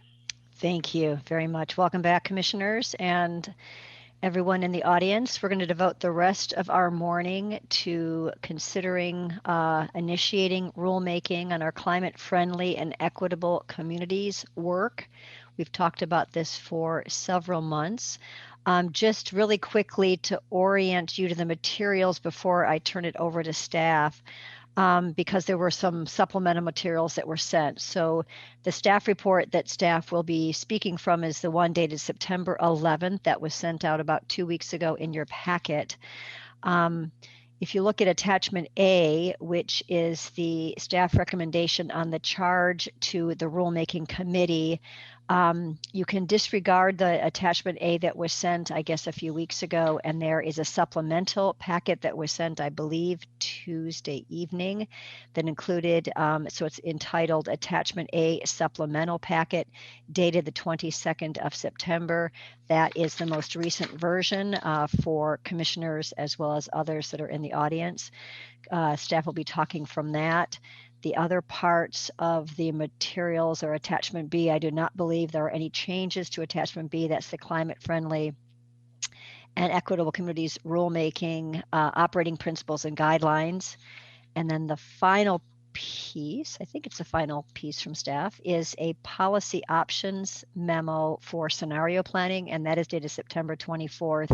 That is attachment C. Oops, there's an attachment D, sorry. Attachment D is the staff recommendation on the greenhouse gas target rules review. So I just wanted to draw your attention to those pieces, in particular the attachment A supplemental that was changed. So with that out of the way, I think I'm turning it over to this very talented team of Palmer, Matt, Bill, Kevin, and Cody. And I don't know who is kicking it off. Is that you, Palmer? It's actually Matt Crawl, Chair MacArthur. Matt? Great, thank you, Matt. I'll set the stage, kick us off here. And I think Bill's going to share some slides while I do that. And so I'm going to set the stage here, but that's exactly what you are doing today, commissioners, is you are setting the stage for this rulemaking that's going to play out over the next year. Doing this is a process of moving from very general and getting down to some very specifics. And we're about the midpoint, I guess, in some ways. So I want to just talk a little bit about where we fit in that. The very general, of course, is reduce the pollution that is disrupting our climate, what we often call the greenhouse gases. On the broad picture, that's what we're doing. But today we're going to talk about how do we focus that into the areas that are the commission's areas of authority. Those places, the rules that we're actually going to be writing. Next, the staff will head off then and take that commission direction. We'll be starting to draft those rules, getting lots of advice from our rulemaking advisory committee. Keep improving that text, write, improve, and then ultimately bring it back to the commission for hearings and for an adoption vote. So what's sort of tough about that is we're doing a bit of a balancing act at this point between that specific and that general. We need to be specific enough today so that everybody knows where we're going, what this project is, but general enough to cover some of the details that we don't yet know and that advice that we haven't yet received.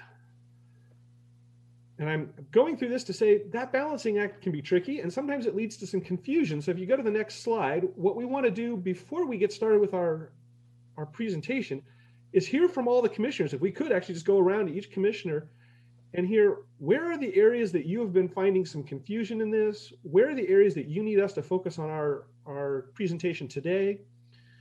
When we talk about these generals, sometimes it's hard to imagine what are the specifics that might fit within when we're using general language. So just let us know where we can best help you on this today before we get started. If I could turn that over. Chair MacArthur. Thank you, Matt. I appreciate that. Commissioners, any questions at this juncture?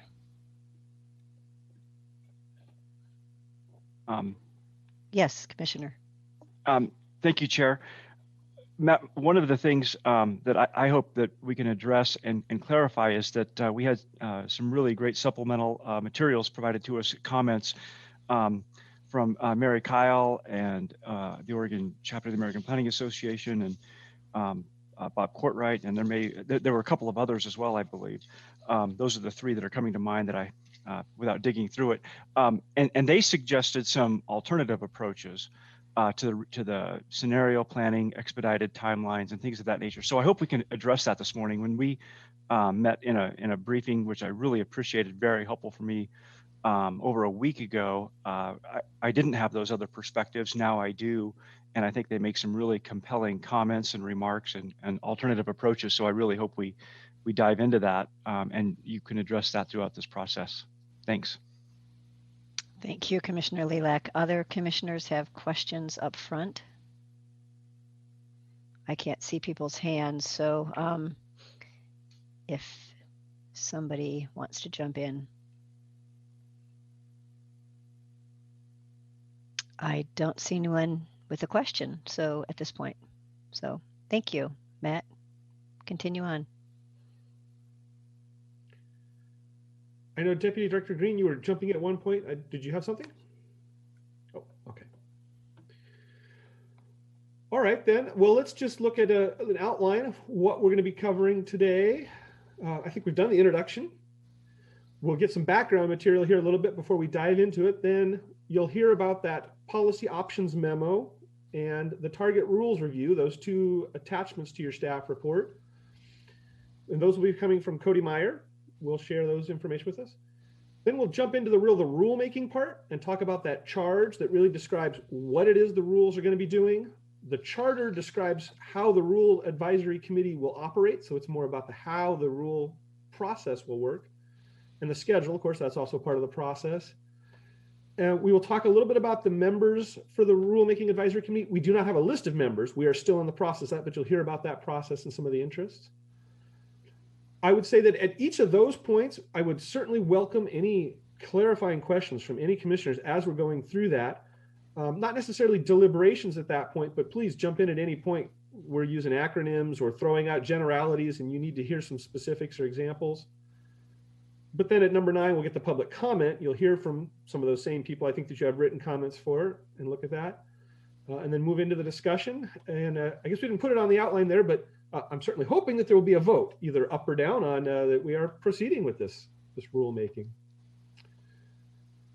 And those are the parts in that highlighted area there that's really where we're needing the commission feedback on those things, the policy options, the target rule review, the charge, charter, schedule, and the Rulemaking Advisory Committee.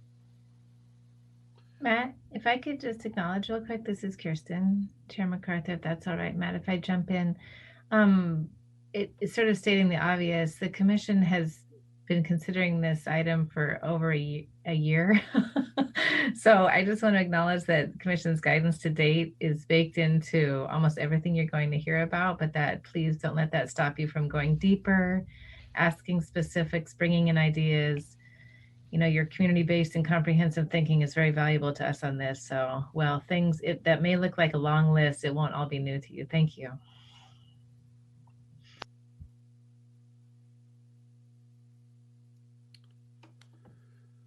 All right. So we'll put this up here just to remind folks, this is not a standalone project. This is one part of a bigger effort going on interagency.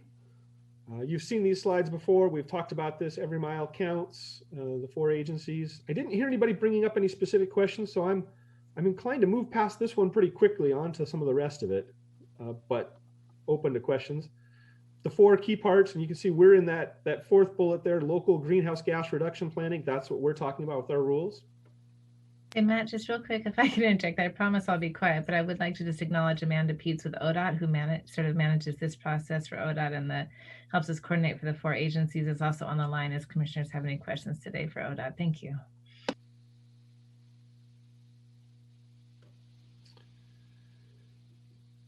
So we, as part of background, wanted to share with you about an Equitables outcome workshop that we did. I just want to emphasize this was really a very beginning. This was not the end. We have not come to conclusions.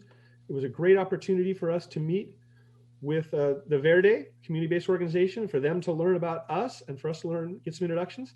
And this was really a project that Deputy Director Kirsten Green was organizing force on this. And so I think she's going to say a few words about it. Thanks, Matt, for the official introduction to speak rather than me just barging in. Thank you so much.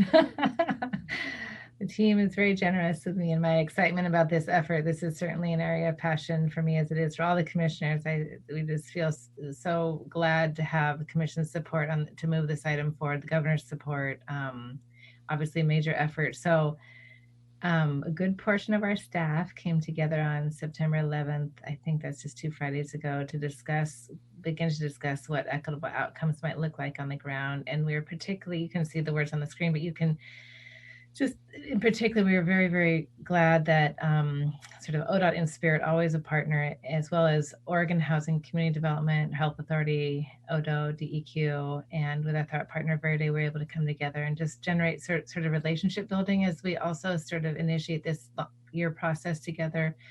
These are members that we hope will stay with us on a technical support team to support not just the rulemaking, but implementation. So we've talked earlier this morning about a long game on rebuilding in Phoenix and talent in other communities.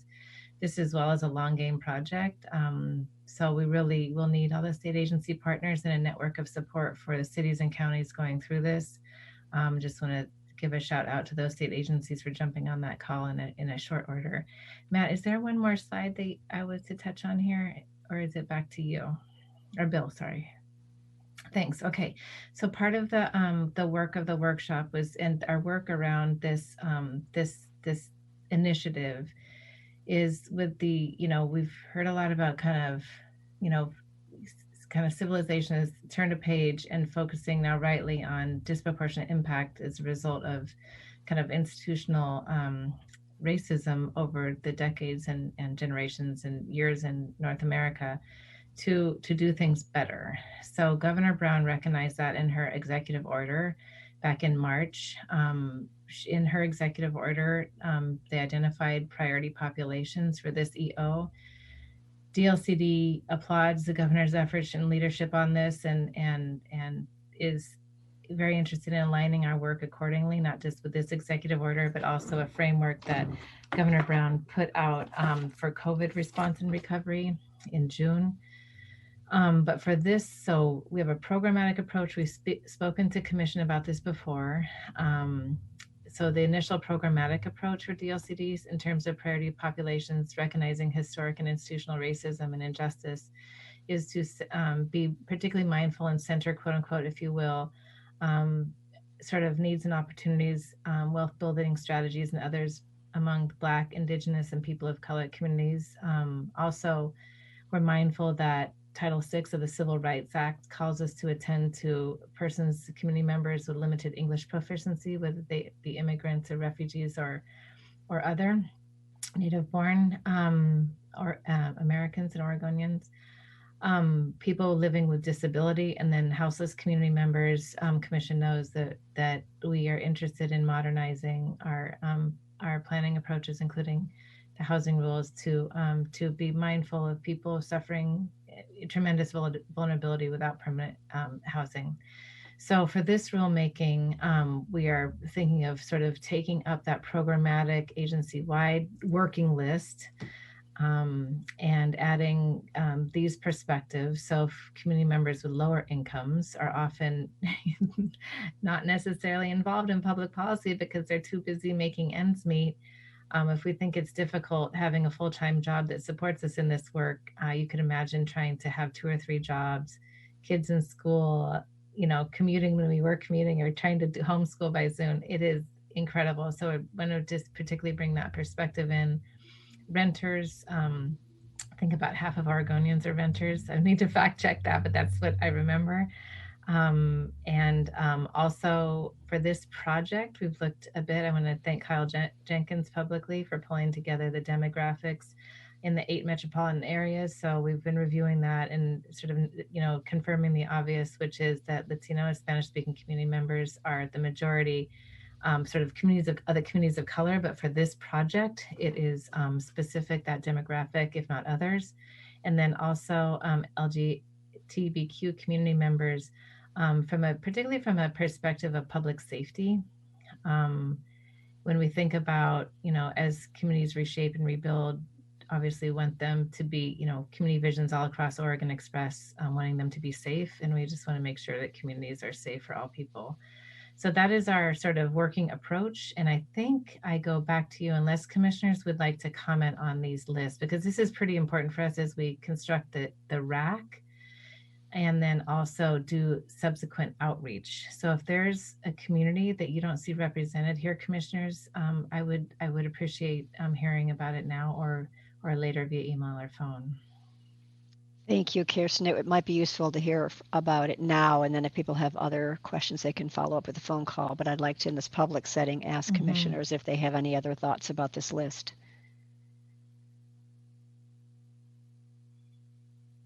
Yes, Vice Chair Piermine. I just want to extend gratitude first to centering people in this way, and especially being able to pull forward the levels of, systemic oppression that people are impacted by. And so one intersection that we often also bring forward is single mothers. Thank you. And so just thinking about that, but just this is the first time that this has been brought forward in this way in this level. And I think it's a really important thing really for us to do every time we start rulemaking, so that we're centering the most impacted, because when you plan for the most impacted, you plan for everyone. So thank you so much. Thank you, Vice Chair. Thank you, Commissioner Jacobson. Yeah, just adding on to what was just said, I would just say, not just single mothers, but just single parents in general, because obviously we can have single fathers, but also in this state and across the nation, we have a lot of, grandparents and other family members maybe raising children. So maybe just single parents. Good point. Thank you. Other commissioners want to comment? I think Commissioner Warren has his hand. Thank you. Commissioner Warren, I just can't see you. Sorry. Thank you. So this whole disaster has brought a whole new community forward to me, and that's our undocumented community. And that's folks who are not necessarily Latinx, it's other folks as well. And I'm not sure where that would fit into here and if those rules get tricky, but just something to consider. Thank you.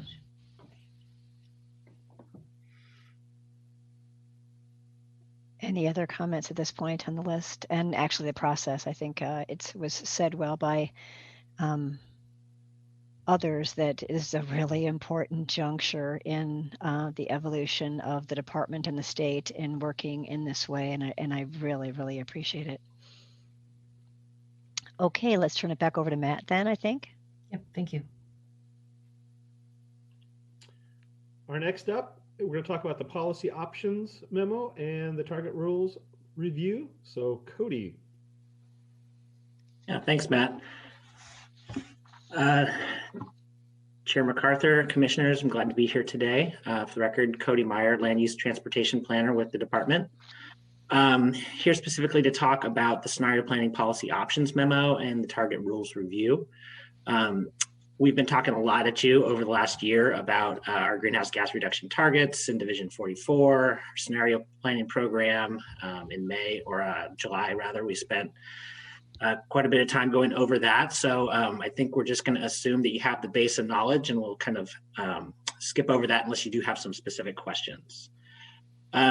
So I do also want to recognize Amanda Peets, Director of the ODOT Climate Office, here to help answer any questions specifically for ODOT or some of the money that they helped identify for us, which is a really great step. I think that's been a huge barrier for us in this program for quite some time. So ODOT and DLCD staff had been working on this memo in direct response to the EO and to your directions. What we did is we put together an analysis of policy options, and they are listed here 1 through 5. Our targets for the greenhouse gas reduction in the state transportation, specifically for households, are set at the regional level. As we've said before, they're not at the city level. So it's very hard for us to say, how does a city plan reduce reductions to that regional target? It can be done, but it will take quite a bit of analysis to do. So we identified the following: the regional scenario planning, which Portland Metro has done. We gave you kind of 2 flavors of that because Portland Metro is a different animal. They can adopt a regional plan. That would cost maybe more money, but we don't think it's impossible for other cities to get together and identify or select a scenario, submit it to the commission for approval, and then have performance tracked individually on a city-by-city basis to, how are they implementing that plan? That is the framework that's done in Metro, although Metro does do the reporting to show how they're on track with implementation. We've discussed with you previously about our voluntary scenario planning program called Strategic Assessment. So we identified that as one possibility. We also know that through our outreach efforts in June that quite a bit of cities are doing local climate action plans. So we identified that. We also I think in direct response to some of the testimony you've heard, we've had a similar thought is that, well, we kind of know what to do. Scenario planning and the STS has shown a lot of the actions we need to do and where we need to go. And in the STS vision, there are statewide actions and trajectories for how the state needs to go about, their business over the next 30 years. But there's also metropolitan actions that were assumed there. For instance, transit level of service for the Salem-Keizer metropolitan area. So in the 2018 STS monitoring report, they reported on where people are at on some of those actions. And so what we're proposing here is this is kind of like a performance monitoring program. And so we would say for each metropolitan area, where are you at with those actions over the next 30 years? And so then we can show, benchmarks and progress towards those specific actions. But again, those aren't directly translatable to the cities within the metropolitan areas. We also recognize that performance monitoring is critical. The EO directly calls it out. We know that that is where the rubber hits the road. Evaluation of what are you doing, not just planning for great things, but what are you doing to implement those things? So across all the options, we recognize that we need to set aside some money to have an ongoing reporting program. So I'll just say that we did rule out several of these. We said the strategic assessments, it's not really enforceable. It doesn't result in an adoptable product. So we didn't want to go down that path. The climate action plans, we're not going to be eligible for the funding source through transportation dollars. And they're also very widely applied. They don't have a specific transportation focus. And when you start adding up every city and every MPO area, it becomes quite expensive to do. So we ruled that out. We ended up doing an assessment of a couple bundles here that I'll go over the next slide. But just to say the overall total we have for supporting regional scenario planning and local planning efforts would be $5.8 million over 5 years. Although that's going to include some staff time from the state, from Amanda's team. Next slide. Okay, so we resulted in doing a quick analysis of 3 different bundles of options or approaches. And I just want to say that when we are talking about the scenario planning, we are not saying that we're not going to do all the other specific things identified in the charge. This is an all of the above approach is what staff is presenting to you in the charge and this recommendation in particular. We think that these are complementary actions to what the locals can do, and that it would not preclude a local government from doing the plan amendments and the direct actions that we need to be taking to get back on track. So the approach A would be full-scale scenario planning for all the metropolitan areas.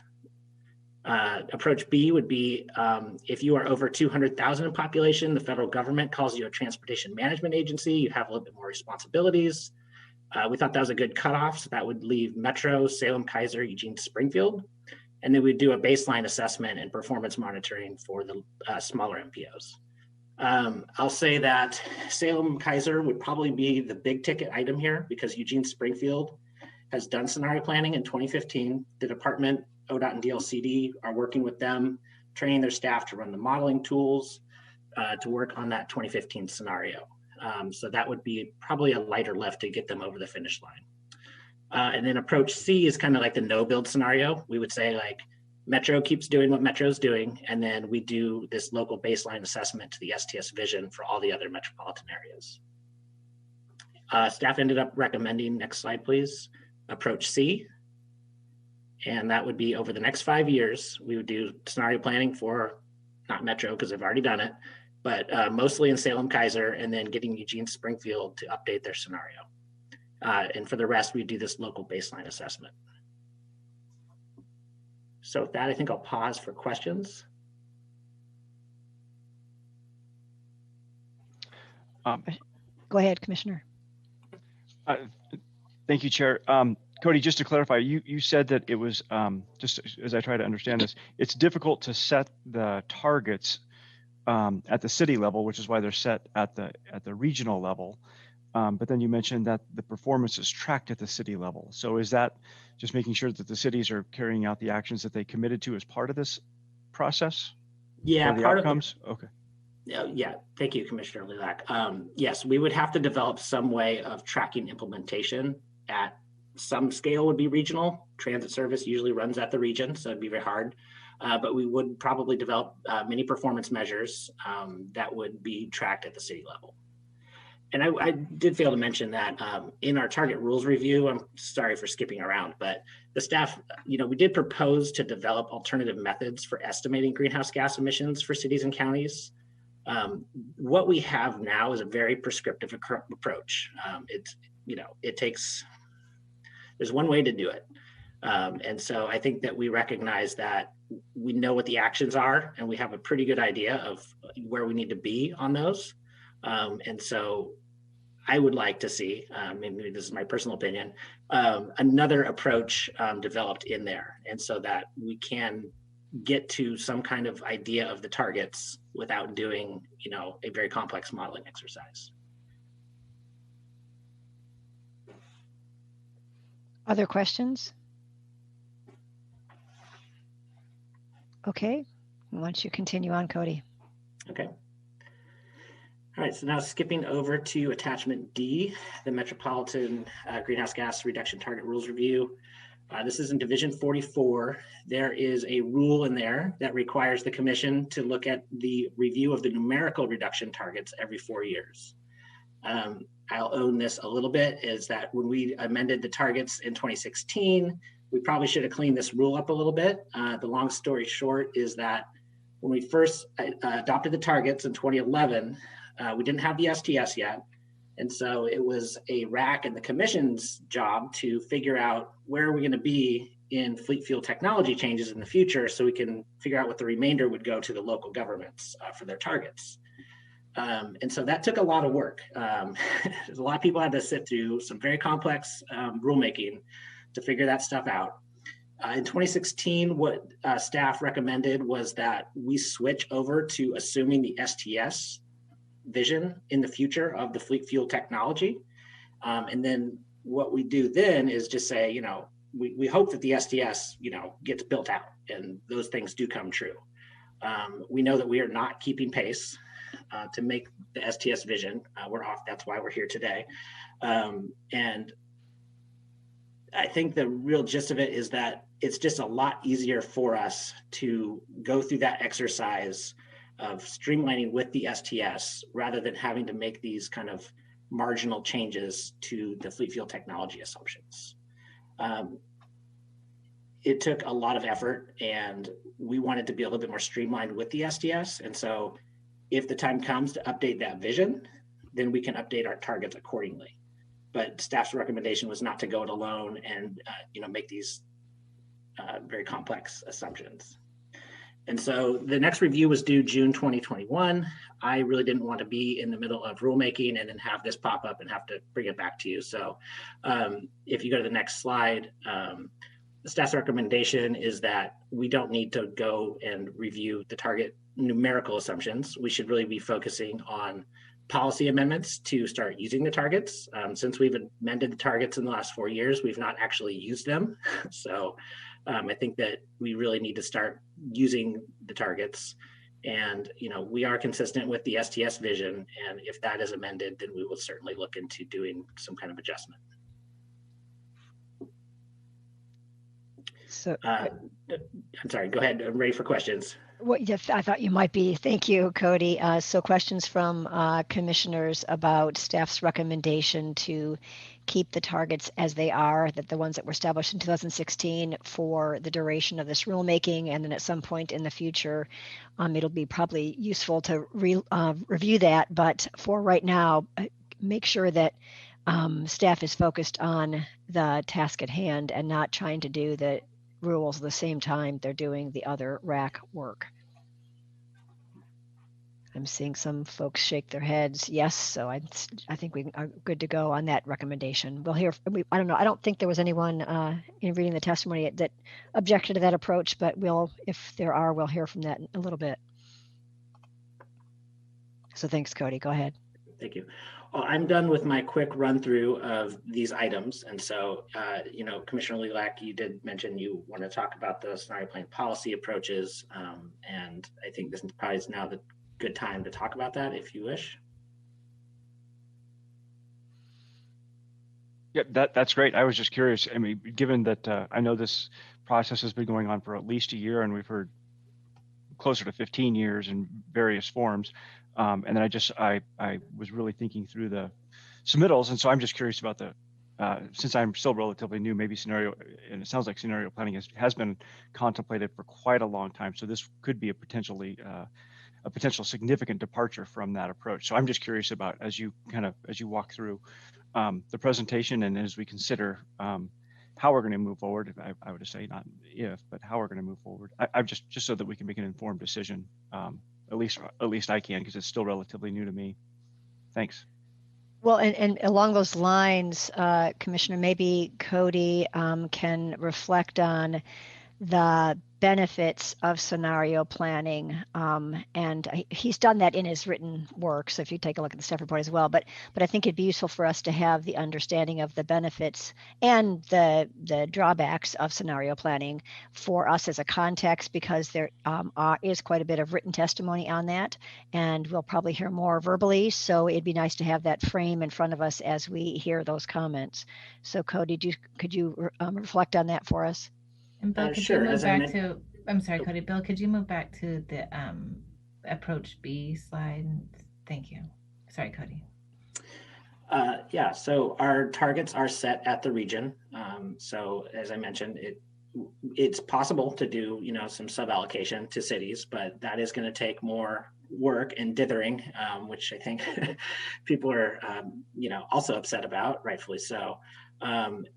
I will say that in our outreach efforts, our survey and interviews, 89% of respondents, when we asked, should cities work together or go it alone when reducing transportation emissions, 89% said that they should work together. And a lot of those people reflected the board and TAC members of the MPOs themselves.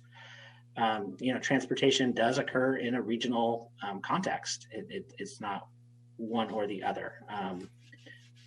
I can see a lot of points in either column, really, personally. I think that, most regional plans are a collated local transportation system plan. So absolutely have to get the TSPs and the local plans going in the right direction for those regional plans to do that.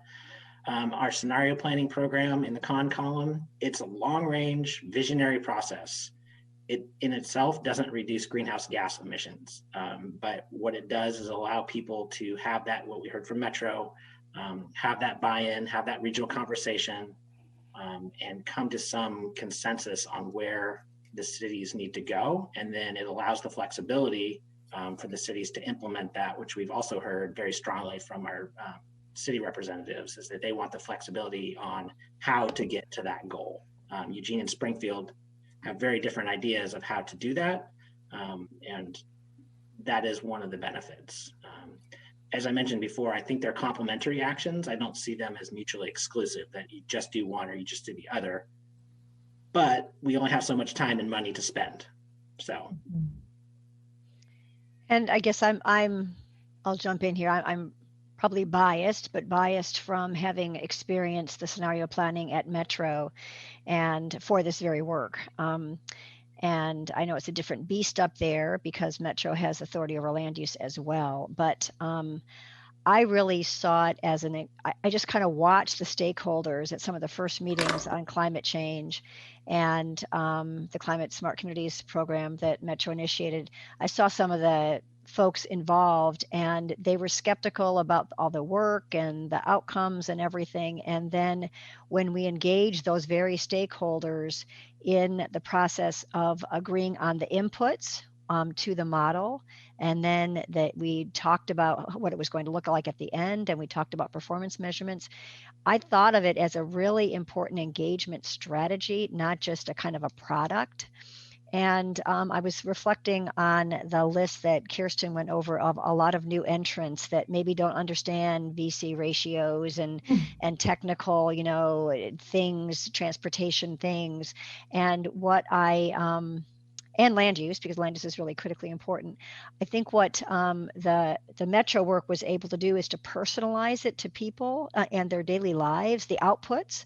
And so somebody could look at the results of that modeling process and say, oh, it's going to be more expensive for my household budget, or it's going to, I'm not going to have access to transit or whatever. I mean, those kinds of things to make it real for people, for all of us, but especially those folks that aren't ensconced in all the language that goes along with these planning processes. So I'll just put my pitch in for that. I certainly hear the need for immediate action, but if I look at the charge to the committee, the recommended charge is to have long-lasting, to be quick, but have long-lasting results. And with a process that is robust and inclusive, you get products associated with the actual task at hand, but it's a learning environment for everything else they're doing in their lives.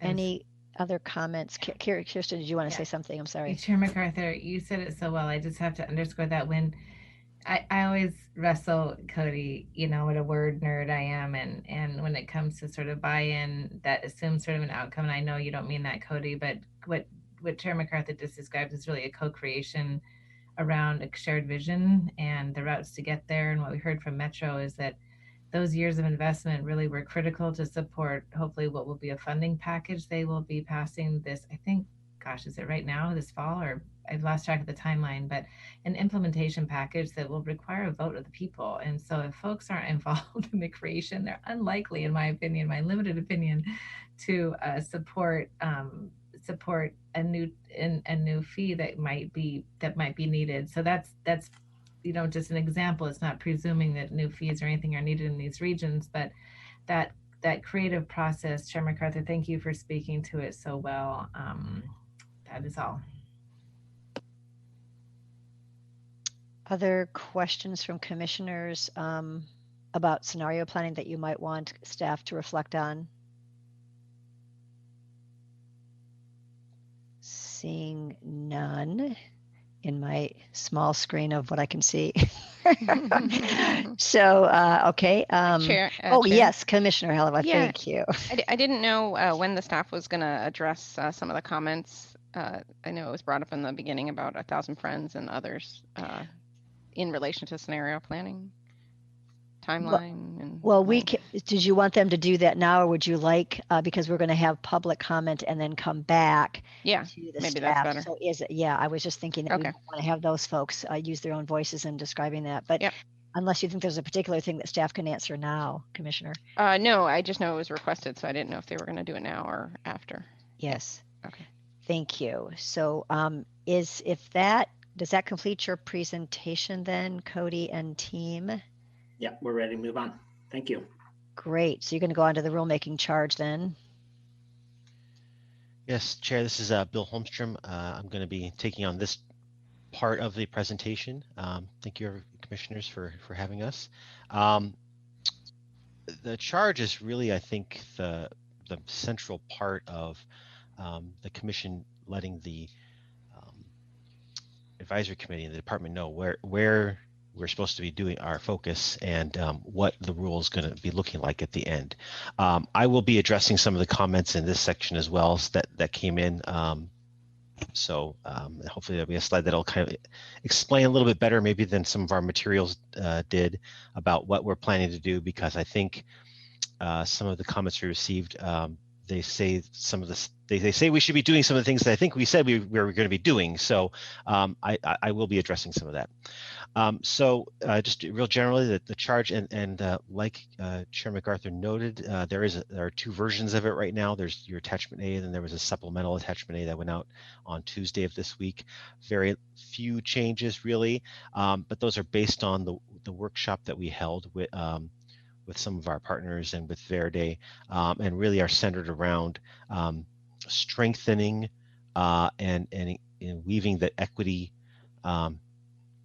piece and making it central into the charge. So those are really the changes, and the changes in the charge are noted on that supplemental version. So you'll see that. Basically, the charges, I think this, from my understanding, this is kind of the largest charge that the commission's ever or that we've ever brought to the commission to potentially move forward. It's larger than the version that the housing folks had, although they also had a lot of statutory backup on that. Folks might remember that we tried doing some rulemaking 2-3 years ago, and I think one of the things we learned from that is we want to make sure that we have very clear guidance up front so that the commission and the staff and the advisory committee and the public are all closer to the same page about what we're actually trying to accomplish with the rulemaking. So in putting together this charge, I think that's a big part of what I was trying to do, is make sure that we are all to put more in there so that we're clearer about like the direction that we're going, so that we know what we're not doing, what we are doing. And so I'm just going to go forward with the pieces of the charge. The elements of the charge writ large are the outcomes, which is something we discussed with the commission at your last meeting. And Commissioner Holova, I'd say in particular, gave us some really good feedback on that to help build up those elements of those outcomes. So you'll see those in the supplemental version. There's an additional outcome and some changes to those outcomes from the original version that we had in attachment A. So that's probably the version to look at. Then we'll be talking about the principles, actions, which is where I'll be talking a little bit more about what we're actually planning to do in this rulemaking. And then important, I think, to me, and I think a little bit unusual, is we put things that we're not doing, because we're doing a lot. This is a big project, but in some of the outreach that we did, in particular, people kind of went in lots of different directions. You say climate and people think about solar panels and all sorts of things that is just not part of what we're talking about. So that we'll be talking about as well. So the outcomes, largely based on some draft outcomes we brought to the commission at your last meeting in July.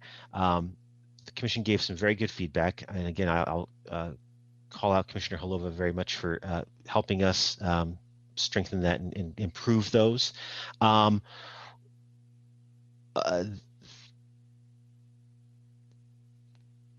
The actions that we're proposing are based, I think, in large part on a lot of work that we've done over the last decade. Cody's talked about some of the assessments that we've done, some of the work that we've done in Metro. We've figured out a lot of the things that we need to do in order to make progress in reducing climate pollution. And so a lot of the actions reflect those things. And then I just want to note that we did have that work session a couple weeks ago with Verde, and that helped make some improvements to our outcomes. So the outcomes are the high-level substantive results that the commission expects to come out of this process. They are not super detailed. I'd say some of the comments that came in say, well, why aren't you talking about this? Why aren't you talking about that? A lot of the detailed things that they're talking about are embedded in those outcomes, particularly the first one just says we're going to reduce greenhouse gas emissions, and say, well, you should say how you're going to do it. Well, like that's what the actions are. And there's a lot of details under there that's still going to be worked out through the rulemaking process. But the outcomes, the very high level things that we want to come out of there. So I don't know if folks want to have a discussion about outcomes at this point, or if you just want me to go through the entire charge before we talk about specific elements. It's up to you, Chair. Well, any comments on desired outcomes? I guess, yeah, I guess we go in pieces. You're right. Thank you. So desired outcomes, any changes or additions to the desired outcomes, that's in attachment A supplemental of your packet.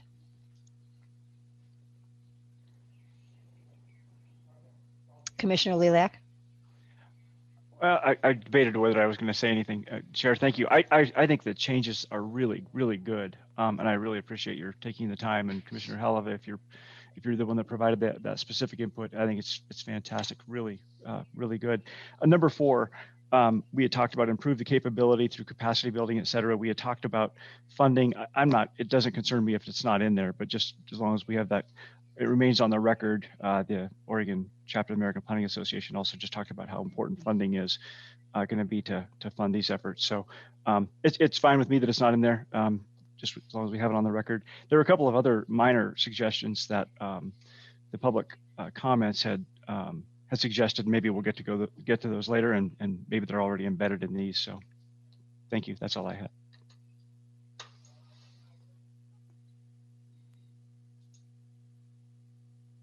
So other commissioners, any other comments? I mean, and I think what we'll do is sort of get general comments right now. But after, I want to make sure after we hear from the public, I know you've read the written testimony, but we also have a number of folks that want to testify. So after we hear that, I'd like to go over this charge one final time. So this is not your last chance to talk about this. So with that, why don't we continue with the general rulemaking principles? Sure. So the principles are something I added, which I think I thought it was important for the commission to really guide. Like, it's not so much the specific substantive pieces or actions that we're going to be taking, but general ideas, like as we're constructing these rules, as we're putting them together, things for the staff and the RAC to think about. So that's what the principles are. And I don't know if folks want to go into details about those considerations at this point. Or just continue on. I think unless somebody, I'll just kind of wait for commissioners to raise their hand and comments as you flow through the charge. Let's do it that way. Okay, great. So actions, I think this is where I have the most slides and where the most action is within the charge. They're the substantive elements of the rules where that we are going to set requirements and describe the processes for mostly for local governments, and basically what's going to be the substantive part of those rules. And the actions are designed to support the outcomes, the things that we're trying to accomplish with this rulemaking. So I'm going to go and talk a little bit about what we're proposing. I have a few slides just kind of to, so from the nature of the comments we received, I'm not sure I did a very good job in the staff report and in the charge of describing exactly what we're proposing, the staff is proposing to do. So I'm going to try to clear things up a little bit. There's two main pieces, and it's not, like Cody said, it's not about doing one or the other, it's about doing both. The first one is the required planning for climate pollution reductions in metropolitan areas. That's the scenario, that's the regional planning, that's the pieces that Cody was talking about earlier. And we'll talk a little bit here in a second. I'll have a slide that shows kind of how we're planning to move forward with that in each of those metropolitan areas. The second piece, which had a number of different kind of elements to it, is to require, and Matt keeps telling me we need a better name for this. We call it lots of different things, but essentially require climate-friendly and equitable land use, transportation planning, and land use regulations. So presently, we have the transportation planning rules, which is Division 12 of our administrative rules. They've been around for a few decades. They've been, updated over that time, but essentially, they already require local governments across the state to have transportation system plans. There's a lot of specific elements in there that are the same kind of things that we're talking about here. It's not so much about doing lots of new stuff. It's about taking the things we have and bringing them up to the next level or two, where we're doing more of the types of actions that we need to do and supporting the actions we need to do to move in the right direction in climate and equity. And making sure that we're not necessarily facilitating things that move us in the wrong direction, if that makes sense. So this is a range of actions that have to do with transportation planning, also has to do with specific requirements that local governments have in their land use regulations. And you can see the range of actions that are in there. I'm not going to go into them in detail unless folks want to, but those will come into place, and we can talk with the advisory committee about exactly how that works. But as soon as that rulemaking is adopted by you next year sometime, those would start coming into place, and that's what local governments would start having to be doing in their planning and in their day-to-day work. So that would happen very quickly, and it may be that some requirements might be phased in over time. That's one of the principles, but that's just something that we would look on a requirement by requirement basis. Some of those things just might right away come into play. So, we have, you've seen a number of comments, which I think are rightfully saying, do things faster. Well, the rulemaking is going to take some time to do. There's no way around that. But as soon as that rulemaking is over, there will be some things I think that will have happening right away. So I just want to clarify some of those things. So let me, unless there's any questions, I'm going to talk a bit. I'm not moving away from actions yet. So unless you have other questions, I'm going to just go ahead and start talking about. So we've split up the state and the metropolitan areas a little bit into some different tiers.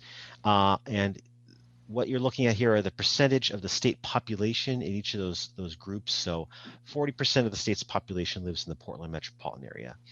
They've obviously have been required to do this work and are working on this stuff on a continuing basis. So, you know, when you have 40% of the state's population, that's a good chunk that we're already taking care of in that way.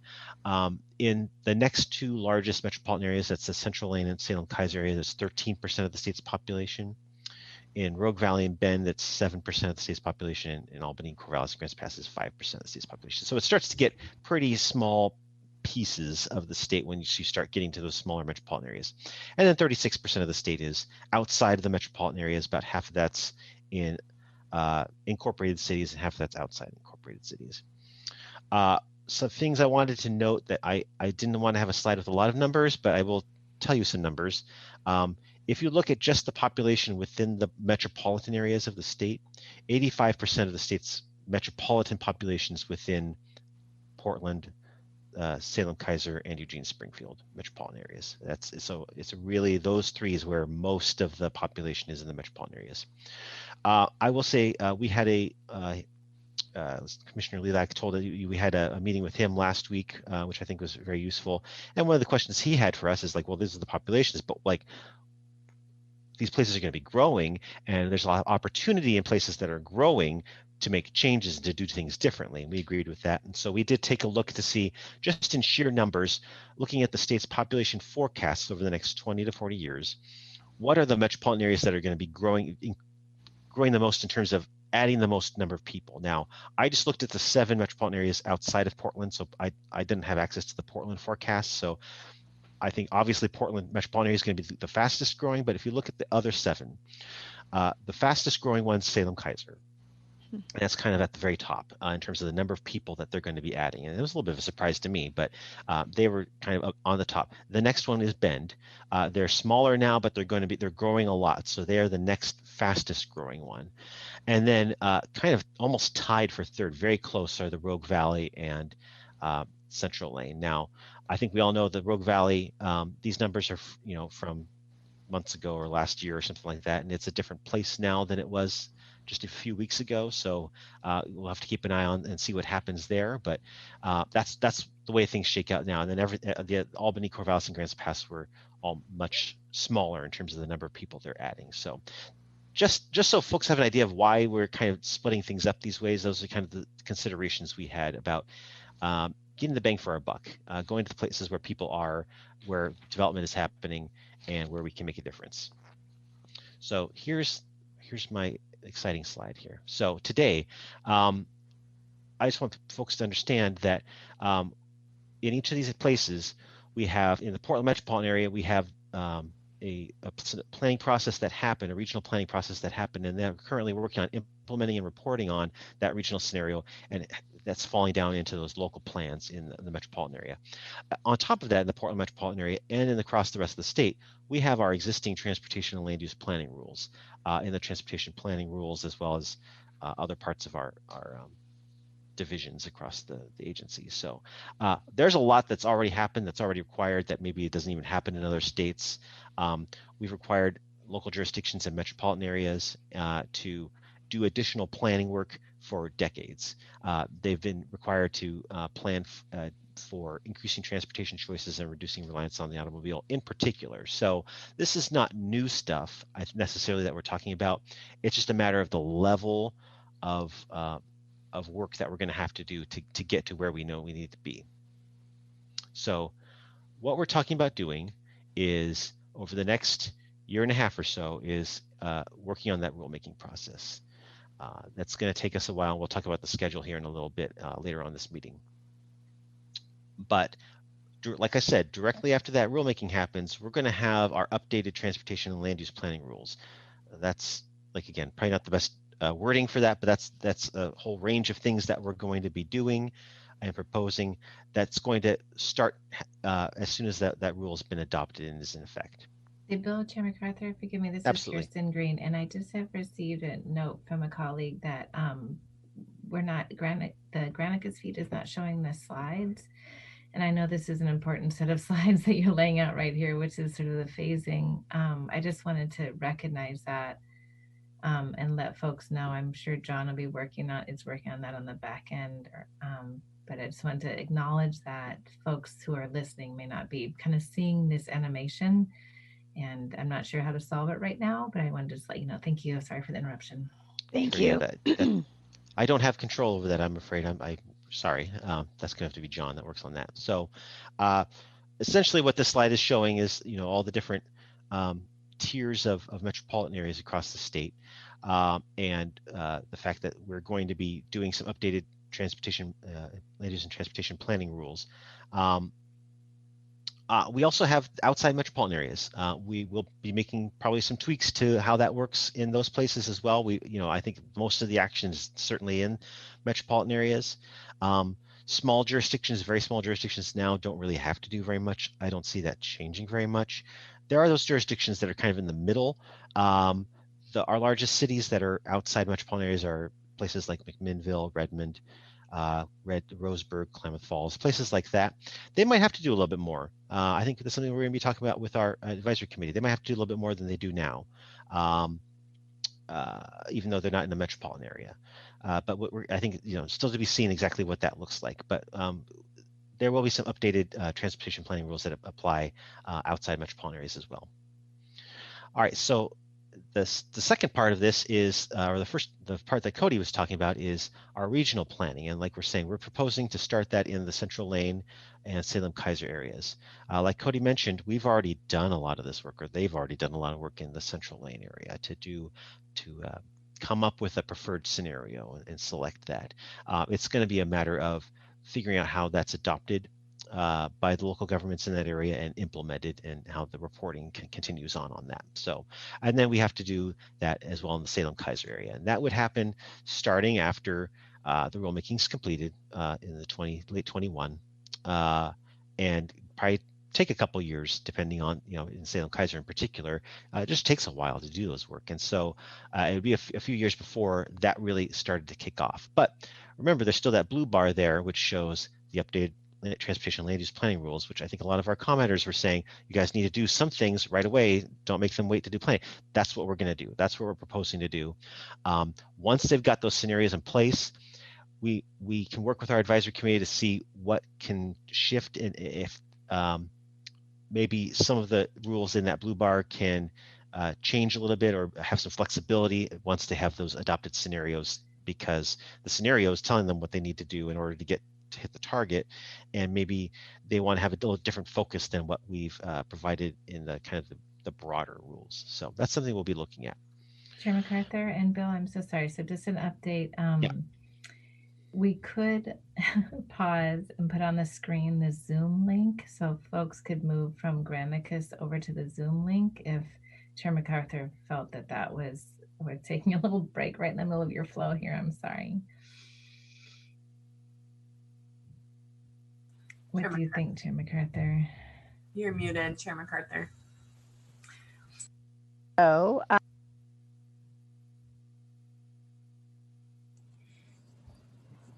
think you're muted again.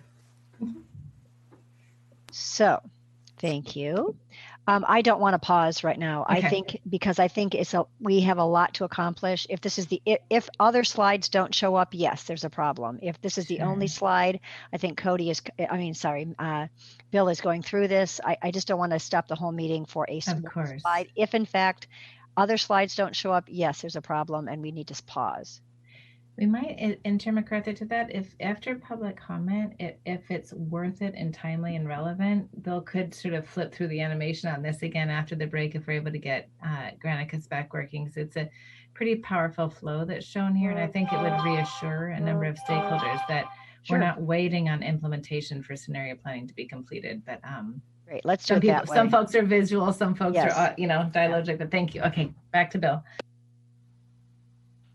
Thank you. Yeah, whatever makes sense and is easiest, and we're happy to do. If we need to do this again with some other folks, we can have. I'm happy to talk this through with folks. Sounds like we're back up, Bill. So yay, great. Thank you. Sorry. Fabulous. So when I talk about the updated transportation land use planning rules, that's a whole series of things. It has to do with how folks do their transportation planning as part of their comprehensive planning. It has to do with how local governments do their land use planning. It has to do with the local land use regulations. So there's going to be a set of state rules that we're going to be putting together that let local governments know and give them guidance about how they accomplish those things locally. That's what I'm talking about when I say updated transportation land use planning rules. So moving on to the next tier of jurisdictions, if I can, there we go. And Cody could probably explain a little bit better about the details of what this looks like, but this is what our recommendation is to, after the rulemaking is completed, instead of jumping into that scenario planning effort, which is going to be difficult, it's going to be time consuming and resource intensive for the state to support that at the level we're talking about in just central and Salem Kaiser. We're just not going to be able to have the capacity to do that right away for everybody. So we're going to have to wait for the next tier of folks to start. So we're suggesting doing some baseline assessment work in that interim on top of the other updated transportation planning rules that I talked about that everyone's going to be doing from the get-go. So Cody can tell me if I'm wrong, but essentially the baseline assessment is taking a look at where they are right now and comparing that against the target and just saying, this is where we are, this is what's happening. We're not going to make any decisions beyond our basic other planning requirements. We're not going to be doing any regional scenario work right away. I don't see why we wouldn't stop them from doing it if they wanted to pay for them themselves. But in terms of the resources the state has available, that would come later on. So that's what's happening there. Cody, did I miss anything? Yeah, that sounds great, Bill. Good. All right. And then the smaller 3 metropolitan areas would come after that at some point. So, and once you get out 5-6 years, it starts to get even murkier about what happens when. But those will be ongoing discussions that we'll have with the commission. And we're going to see how well this works over the next few years. And if something doesn't work very well, we'll have to go back and revise and change it. That's, we have the transportation planning rules that we've had for decades, and we've gone back and changed it, and we're going to go and change it again. So it's an iterative process, and I think that's okay. So this is the end of this slide. Any questions before I move on? Seeing no hands up. Okay. Then I'll talk about the items that are not in scope. You have those in your attachment A there. There are things I think where we've identified people had some curiosity about, are you going to be touching that? And we don't necessarily want to touch those things. So some of those things that are on there are kind of just long strings of numbers and rules and statutes and so things. So I just, if folks have questions about specific, what are you talking about not doing, I'm happy to answer those for you. But with that, I'm done with talking about the charge, and I know that we'll probably want to have some questions.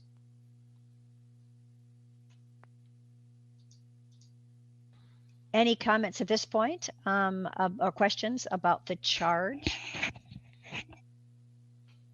Again, we'll bring this back after we have testimony because there may be some items that that stakeholders want us to take a look at. So, I have a question, Chair. Yes, please. I'm just trying to follow along and sort through all these things. What is the difference between the charge, this new supplemental A packet, and attachment B committee charge desired outcome language? Just trying to understand the difference between those two. So, Commissioner, the staff report and the charter in attachment B both have the version of the desired outcomes that was in our original attachment A. Yeah. And so that maybe is what you're looking at. And we didn't go and change those as well. We just made the changes to attachment A. I guess the question I'm asking is the attachment B, is that what's going to go to the RAC, or is it the revised attachment A, or both? So if you decide to go with the supplemental version of attachment A, which is I think the current staff recommendation, we would send that as the charge. Attachment B is the charter. That's the next thing we're going to be talking about, which is it's less the substantive pieces of like what is the rulemaking about and more like how are you going to work your advisory committee. Okay, because it said charge. It said charge and desired outcomes at the top, so it kind of. Well, I think I think what happened is we liberally borrowed a lot of the charter from the housing work group, and they had that was one document for them. Bill, if I could, Commissioner Halibut, Chair MacArthur, if it's okay. So Bill's exactly right, and Commissioner Halibut, sorry for the confusion. So in that attachment B, if you're looking at, you'll say the full committee charge is a separate document. And so what Bill had done is just to pull the desired outcomes into the charter, just to sort of wed the two together. But a short answer to your question would have been both. They both go A and B. A and B are sort of two sides of the same coin. Thank you. Other questions? Thank you. Good question to clarify. Continue on then. And I don't know if, I don't know if I think what I'd like to do, I know we had initially planned a break for right now, but we took a break earlier. And what I'd like to do is if commissioners are okay with this, is to go straight to, well, we can have a conversation generally first as commissioners, but I would like to start the public input because I want to make sure that the commission has a chance to come back and listen to that input before initiating rulemaking.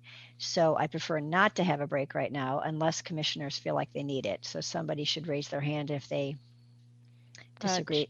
I agree, but Chair MacArthur? Yes. And then there's like kind of more like a substantive discussion about this, like you know, the meat.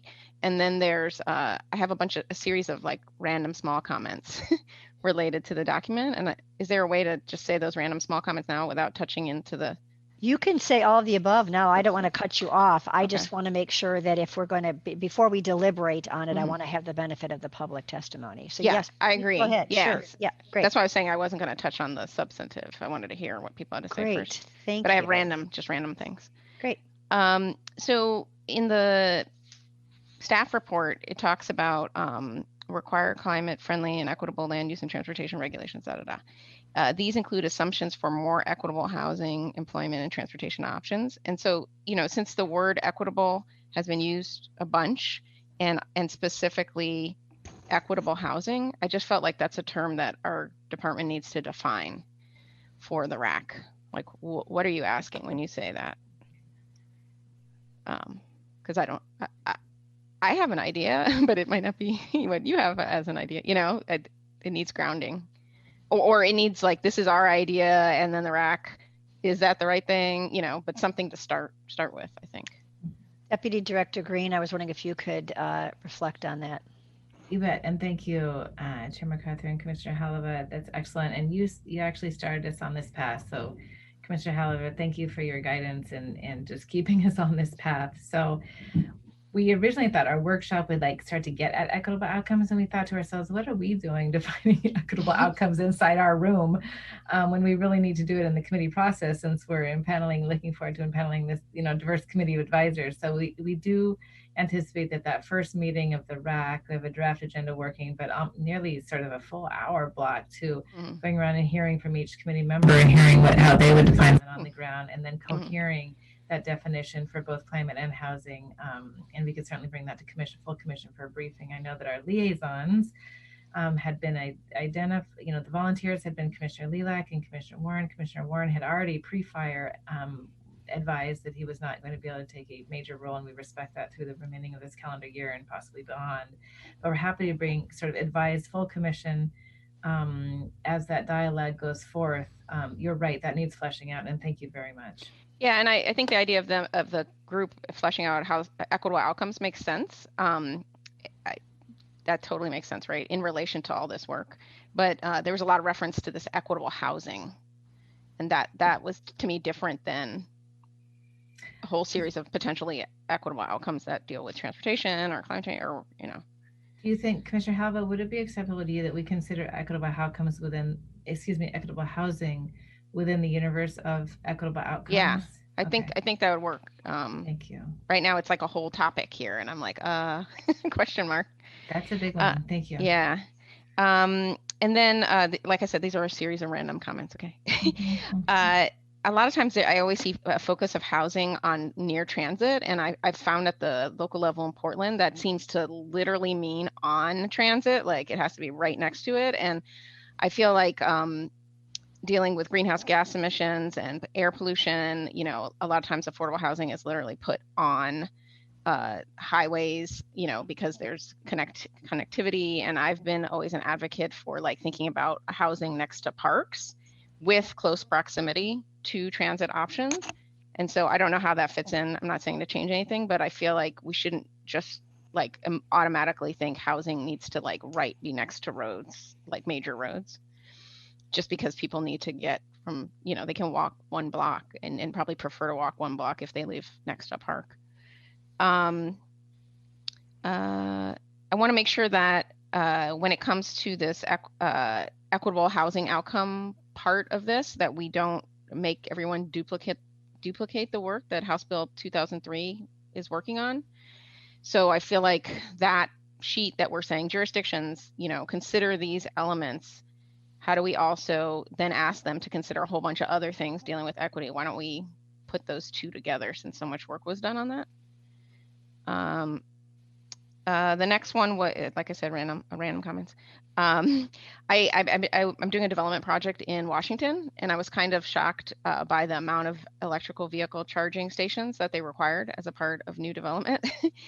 So this is against my development self on costs, but we have a really low amount compared to Washington that we require in new construction for electrical vehicle charging. So I'm kind of I'm going more toward my environmental self right now. So I think that's something that should be considered. And then, you know, it might be there. Maybe I didn't see it, but what I really liked about the residential rack was the lack, not focusing on trying to have consensus. I thought that was important because sometimes voices that are marginalized will never be in alignment with consensus of a group. And I think it took off the pressure for people to back down from their, you know, I think all opinions should be in there, and consensus I like the idea that putting, you know, we're not trying to find consensus. I think that's important. And then the big one I wanted to point out was in the number 2C. I would love, this is actually a change I would like, an addition of parking management strategies to be in there. I highly believe in limiting off-street parking mandates, but those, the idea when communities hear that is that people won't have places to park. And at the end of the day, everything I've heard from transportation advocates say there is enough places to park. The parking spots are not being managed to their greatest capacity. And so you can't just have eliminating or limiting parking without having also parking management strategies. So that 100% I feel like needs to be a part of that. Because that's the reality. People do have cars and they do need to park, and we can do that better with less actual parking stalls. And I think that's it. I'm not touching the scenario planning for now till later. Those are great comments. Thank you so much, Commissioner, for taking the time to go over that. Other comments before we go into the public comment period? Seeing no hands. Great, thank you. Great work, staff. I really see so much of our conversations over the past year, but especially that really good conversation we had in July. I see that reflected throughout this. So thank you, thank you, thank you. Nice job. Let's open it up to public comment. And I didn't mention this earlier, but you probably saw in your supplemental packet, there was written comment from a number of parties, some of whom are on this list who will talk to those comments and some who are not. So let's start. Is this the full list, Esther? Or Chair, not?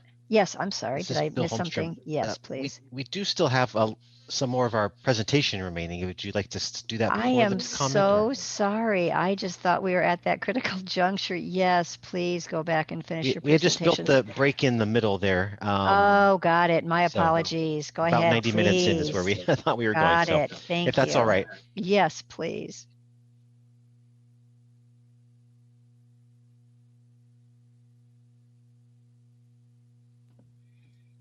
Somehow we just lost Bill. There he is. Okay. There you are. Thank you. Thank you.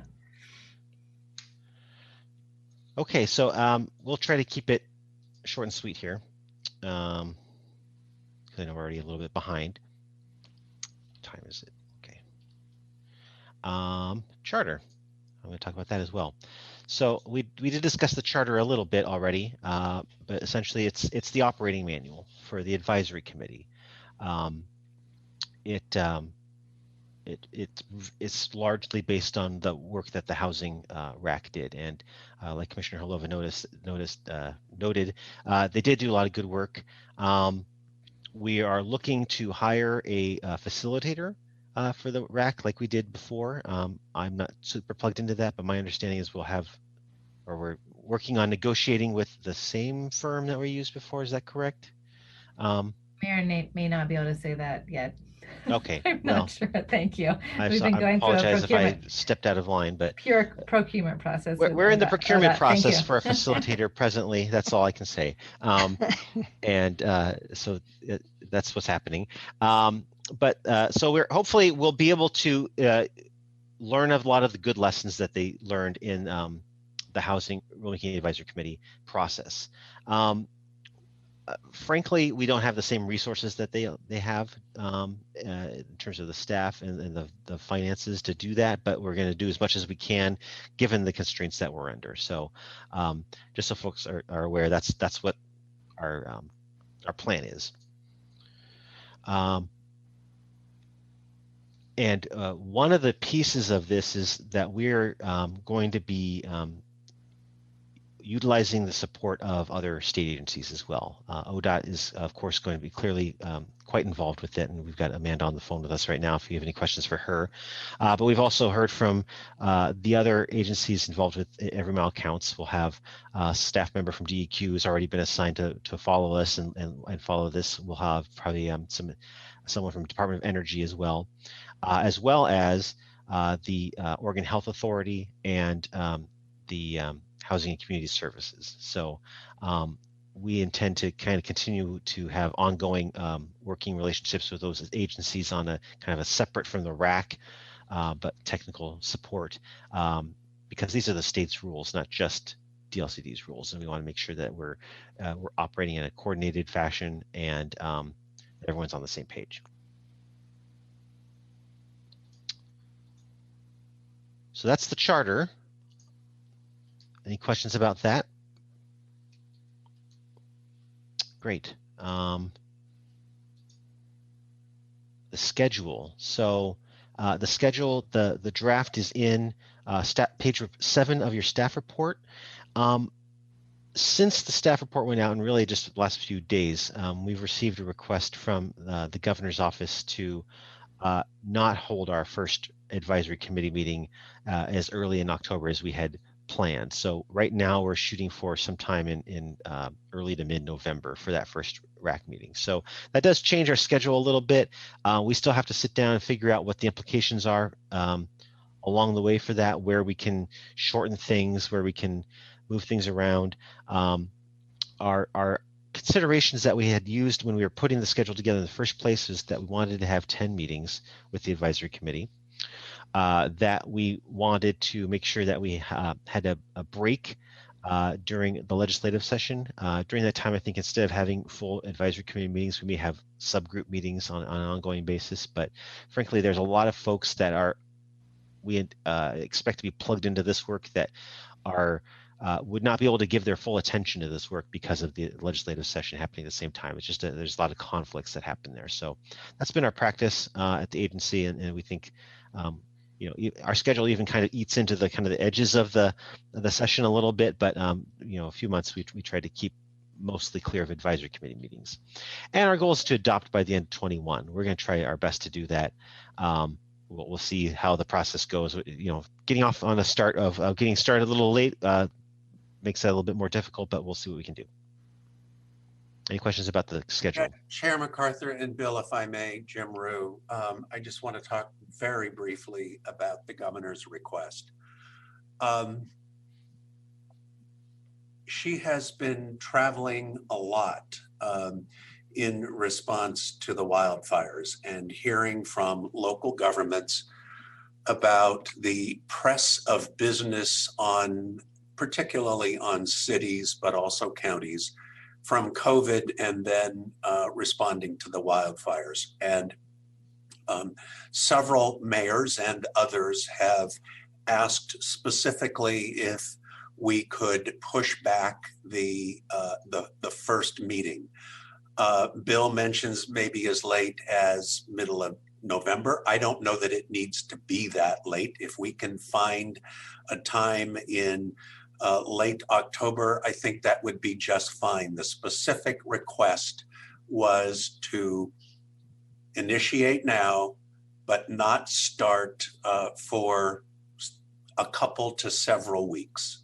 So would just leave that open, but I think if it is possible to get the first rack in by the end of October, that is perfectly in line with the governor's request. Thank you, Jim. And I might just add, if you don't mind, that I don't think that this means that staff work would slow down. When I talking to staff a couple days ago, and staff should correct me if I'm wrong, that you thought you could put, given this request, and given that we want to honor those communities that might be compromised in their ability to participate, especially in the valley, but also on the coast. Well, I guess there's no coastal folks in this particular group, but we want to honor that, but staff thought they would do a webinar and other outreach, and it would also give them time to really get some of the new folks that might be involved in this process up to speed in terms of their ability to participate as well. So some of the new entrants that we talked about earlier on Kirsten's list. So it's time they'll be put to good use. I don't think we think of this as a delay. It's just readjusting the time frame for the first rack, but then hitting the ground running with them. But we're still continuing on with a lot of work between now and that first rack meeting. Absolutely. That's right. I guess I would only add, if I could, Chair MacArthur, Jim and Bill, this is Kirsten, that with the commission's acceptance of a possible special meeting for a temporary rule, it might just be best for all to stagger a little bit those, because I know at least Commissioner Lilac could be involved in both the first rack and also the special meeting. So we might just sort of lean over into early November just to make space for that temporary rule, if that's acceptable at all. But if I more need detail than we need to discuss publicly, on camera here, but just wanted to note that we do have a new assignment in our midst as well. So thank you, Chair MacArthur. Everything you said is correct about the back end work, though, to support folks coming up to speed. We do want to have that webinar and or other conversations. Thank you. Okay, next slide. So next, I believe Kirsten's going to talk a little bit about the advisory committee itself and the makeup of the committee. Or you'd think I could actually always just wait for my time on the agenda to weigh in, but thank you, Bill, Chair MacArthur, and Commissioners. So we're super excited about this process. It is sort of one, aside from the community response to the wildfires, it is one bright light that we've had. I want to thank everyone who might be listening today for submitting a statement of interest. It's been on our website. So that first call it closes at midnight. And as kind of discussed earlier, with respect to the priority populations, we are looking for a wide range of interest to represent Oregon's current. Honestly, if we had projections that were disaggregated by race, we would be looking at our future, our 20-year demography, and trying to match that as well. So we're trying to kind of oversample for some communities that we know are present today, but that might be continuing to be present or more present in 20 years. Across, you can see the list of racial, ethnic, gender, kind of ability, geographic lines mapping to the demographies in the 8 metropolitan areas, sensitive to income as well, and then housing tenure, whether folks rent or own. We were really quite honored to have the Community Alliance of Tenants on the housing rulemaking process. It's one of the first time we're really also trying to center tenant interests of tenant populations. And also, as we've discussed, low income and very low income Oregonians that might be at risk of homelessness or other housing instability. So we're very excited. I think Stacy Goldstein, who's coordinating this process, along with Ingrid and the co-project managers, Bill and Kevin, we've received, I think, an additional 10 today, which is wonderful. So we're probably up to 70. And really, we are seeing responses in these areas. As I mentioned, we went to sort of oversample in a few, considering future demographics. So we are continuing some specialized outreach, but really would encourage folks to get that statement of interest in today. And Commissioners, I will tell you, we will come back and share with you that full list of applicants. It is tremendously impressive. And we want to keep that list of really 70 advisors in the tent no matter what. So Chair MacArthur mentioned that webinar. We want to invite everyone who applied to that webinar and also to be following along the RAC process. We do plan on some community conversations probably during the legislative sort of downtime. Only some of us are really detailed closely to the legislative venue, and others of us might be doing sort of some community conversations, digging into concerns around that capacity that Commissioner Lilac mentioned earlier. So it'll be a full program and we look forward to it. I think that's it, Bill. I think there's no other slide there for me. Thank you, Kirsten. Great work on your part and everybody to really get a great RAC composition. Thanks a bunch.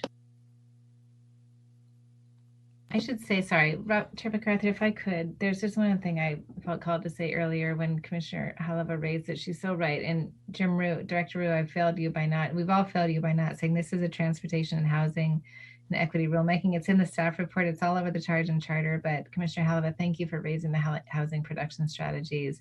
That's absolutely why we're looking for so many interests on the housing side. It's sort of a different RAC because we are looking at this challenge of reducing greenhouse gases more holistically than just, single-use automobiles. It's how people live, work, play, access resources. Thank you. Thank you. And again, thanks to staff. And let's go into public comment. Now that I'm on the right page.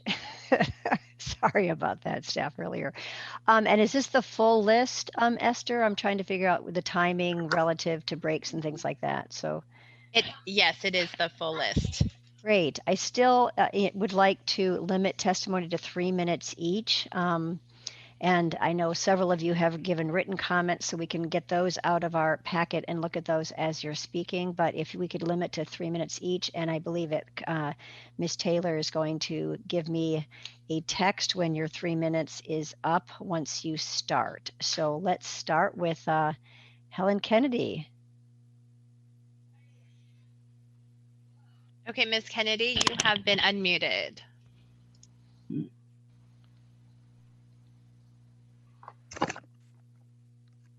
Thank you, Esther, Chair MacArthur, Vice Chair McPeel, and other commission members.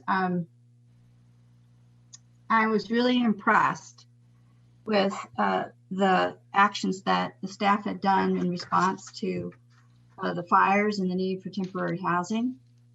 And that is the kind of thinking out of the box and being creative and doing things rapidly that I have not seen in this rulemaking. And what I have seen is that the transportation planning rule was pushed aside, shelved, and now it's being wrapped into a bigger long-term planning process, some of which have already been done, that's going to be pushed out even longer. And I was evacuated. The urgency of the urgency has really hit home for me and my family and my neighbors, and as well as some of the commission members in the areas where they live. So I just want to scream. I don't know how else to put it. I don't see, what I see is a disconnect between the funding that happens for transportation and the planning. And everyone is dodging that bullet. Now, I think, but I could be wrong, that you could do a temporary transportation planning rule. Now, you were asked in May to resurrect the old rule, make some changes to it, do it. You were asked to start this RAC in July. If you'd started in July, it would have accomplished a lot more work before the legislative session. You know, we need to really think about ways to make this go faster. And I know they can do it. I know that if you need more staff, you can get it from other agencies. You can ask the universities. You can ask the federal government to give you more staff. You can meet more often. The commission can meet more often. So that's the essence of my comments. I think a lot of the, one more thing, I think that there needs to be some clarity as to how this affects what ODOT, what the Oregon Transportation Commission does, and what the NPOs do, because you have to have the land use regulations. And one more thing real quick, so I have that in mind, and that is that I did provide some recommended language changes. So I'd hope the commission would add them. They're similar. Some of them have been addressed in the addendum, and I appreciate that. And I will answer any questions. Thank you. Thank you, Ms. Kennedy. Appreciate your comments. Questions for Ms. Kennedy? I do not see. Oh, I see. Is that Vice Chair Permine trying to? Yes, Vice Chair Permine. Yeah, Ms. Kennedy, I just wanted to say I'm sorry to hear about your family being evacuated, and just sending good thoughts to you and your family. Thank you.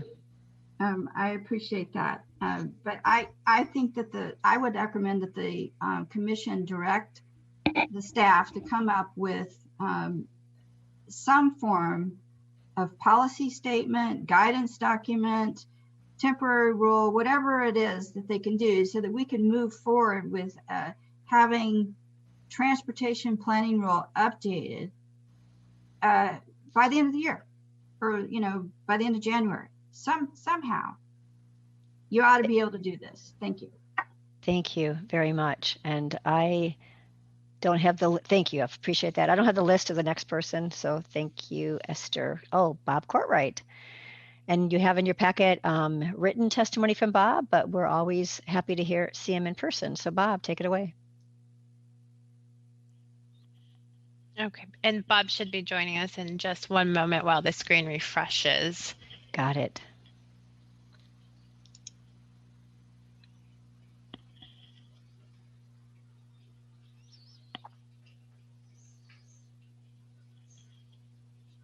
Okay, and Mr. Courtwright? Yes. There, great, you are unmuted. Thank you. Thank you very much. Chair MacArthur, commissioners, as you mentioned, you have my written comments there. The staff proposal moves you solidly in the right direction, but there are several things that you need to do to make sure that your rulemaking builds on and doesn't repeat the work that we've done over the last decade. First and foremost, you need to amend the desired outcomes to reflect and incorporate the key actions called for in the STS. We know, based on the STS and a decade of scenario planning, the things that we need to do differently in plans to meet GHG reduction targets. We have to plan our communities in a way that reduces the amount of driving we do by 20%. To do that, the STS says we need to get about half of our new jobs and housing in walkable mixed-use neighborhoods and along transit routes.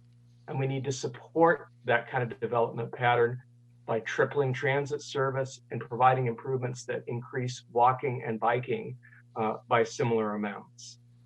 Achieving those kinds of changes requires changes to the rules that guide local governments as they do their planning. Those are your housing, transportation, and economic development rules. So your desired outcomes need to reflect that those kinds of changes to plans are needed to meet the targets.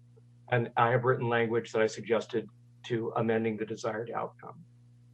My second comment is that you shouldn't require another round of high-level scenario planning, which is what staff is proposing. Again, we've done extensive scenario planning in the last 10 years. It's given us clear, consistent answers about what we need to do. We don't need to repeat that work. And further scenario planning that uses ODOT's model is really just going to be that kind of high-level analysis that repeats what we already know. You determined 5 years ago when we did the first target rule review that it's time to move on to implementing those things that we know we need to do. The third comment I want to make is that you shouldn't require that this planning be done at a regional level. That was appropriate in the metropolitan area and at the time when we didn't know what we know now. But our other metropolitan areas are very differently positioned.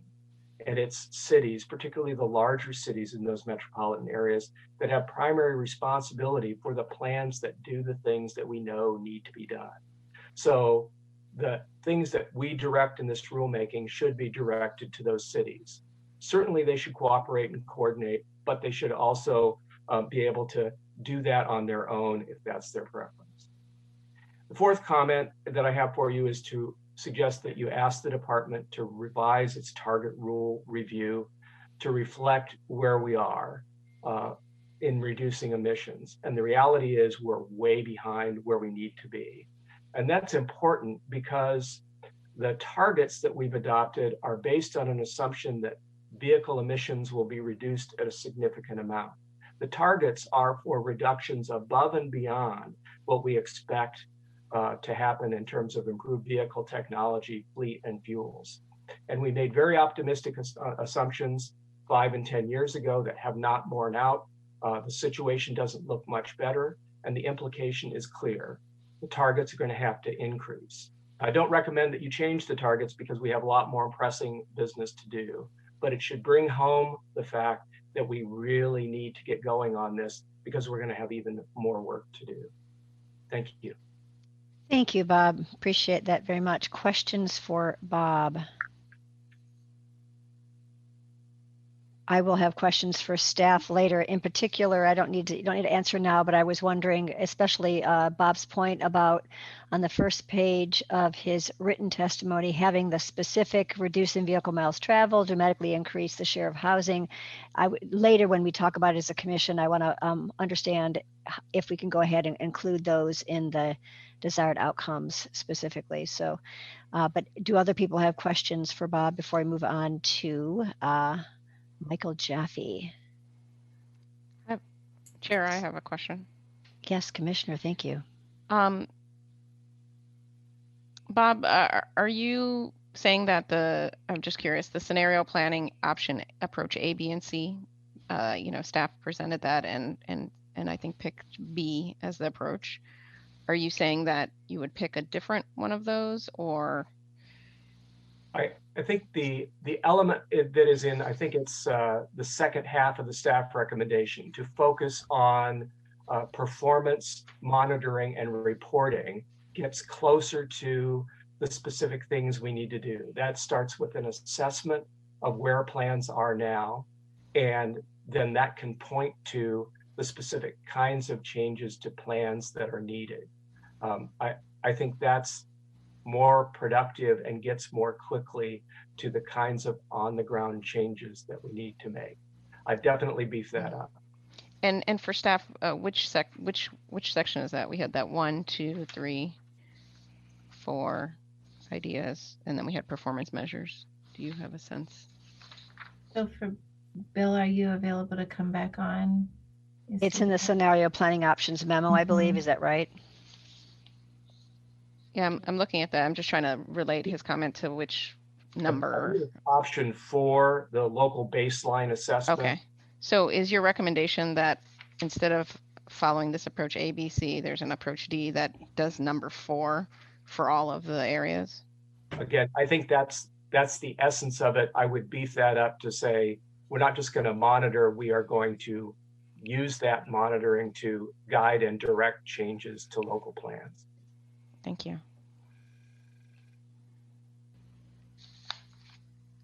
So seeing no other hands up, I don't think, or not getting a text that somebody's hand is up in this modern day of calling on folks. Thank you, Bob. Appreciate it. Thank you. Michael Jaffe, Mr. Jaffe. Okay, Mr. Jaffe, you have been unmuted.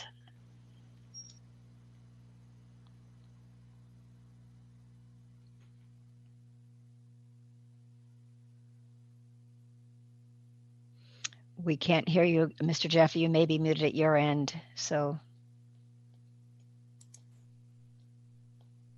Can you hear me now? Yes, thank you. Okay. Hopefully we restart my time. Yes, we will restart your time, of course. Okay. As I was saying, my name is Mike Jaffe. I'm with the Mid-Willamette Valley Council of Governments, and I'm the lead transportation planner for the Salem-Keizer MPO. I've been with the Council of Governments for 27 years and involved in lots of greenhouse gas committee work, planning and technical for all these years. What you received in your packet was a letter from our MPO asking for two things.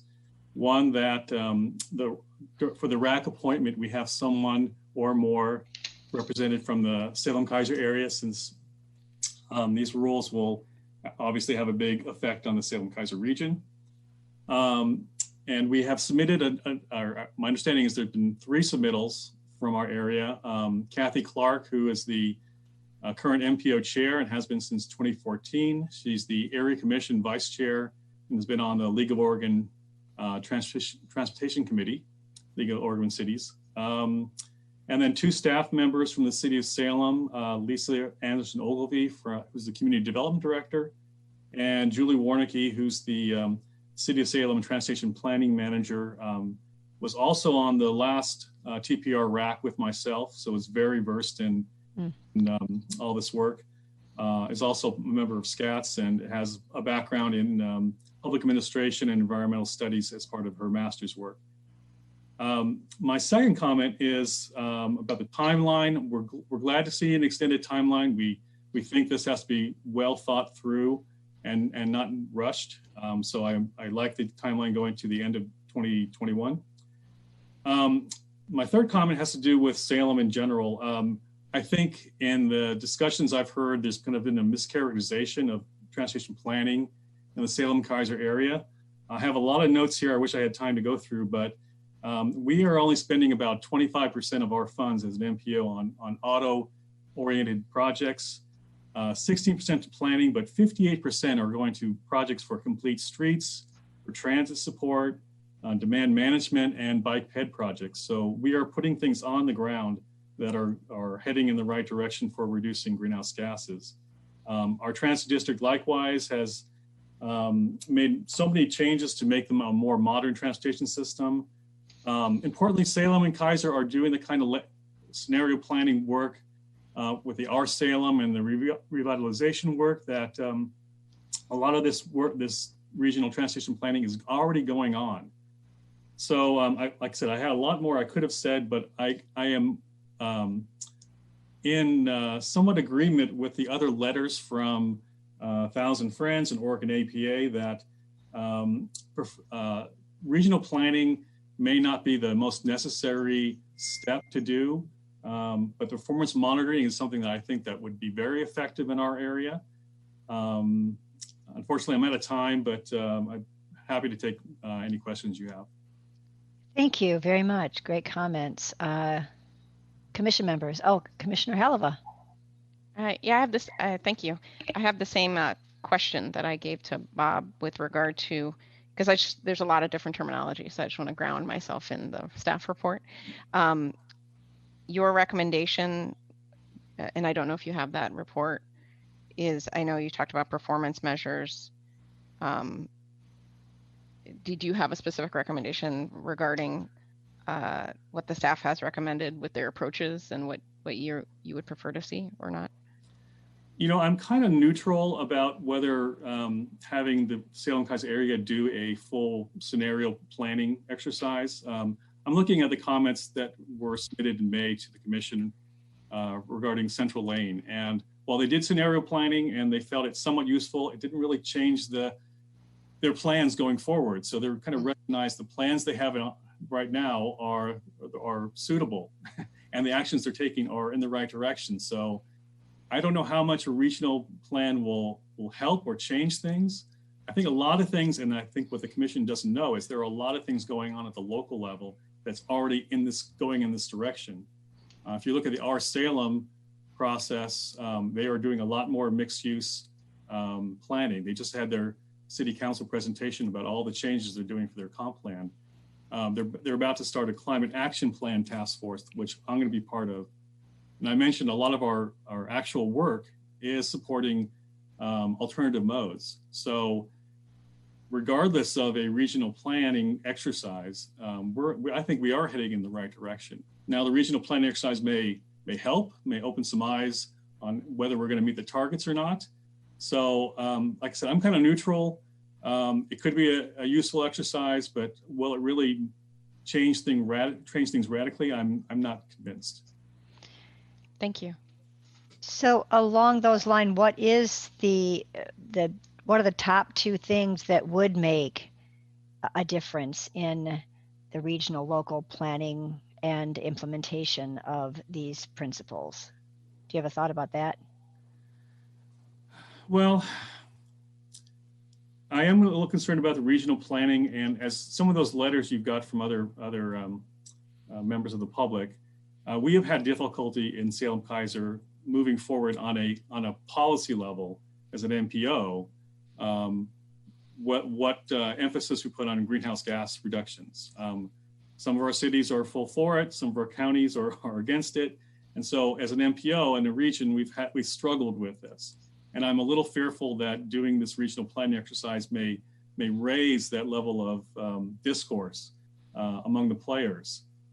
So I'm concerned that a whole plan that has to be adopted at the local level may circumvent what you actually want to do, which is get things done on the ground. From my perspective, a baseline assessment just to say how those recent plans or plans that are being developed right now, like the R Salem plan, how far will that get us? And I think that might be more useful in the near term to see, and I think it'd be more useful politically to kind of bring the region along as far as the discussion about what we're doing. So just a follow, thank you. Just a follow-up question. So if the baseline assessment indicates that a community that currently isn't really, maybe in your area, that really isn't following, climate change principles, if it showed that they had to do different kinds of investments and land use patterns, why would that assessment be any different? Why would their receptivity to that assessment be any different than something else? I mean, I think with scenario planning, you get them involved up front was the thought, and that they would be engaged in the inputs and the outputs, and they'd see that. So the process, sometimes, not always, I saw in metro area, the process actually help bring people along to understand it's not really just about climate change, it's about transportation options and health and things like that, as opposed to getting stuck on this term of climate change. So why would a baseline assessment be any different than, how would that change hearts and minds in those communities? Well, I think the difference between us and Metro are many, but one thing was that Metro did not make any changes to their 2040, land use, what do you call it, the vision, right? As part of their climate smart. Initially, they were going to do some land use changes, and then they decided, well, we're going to stick with our vision, our 2040 vision.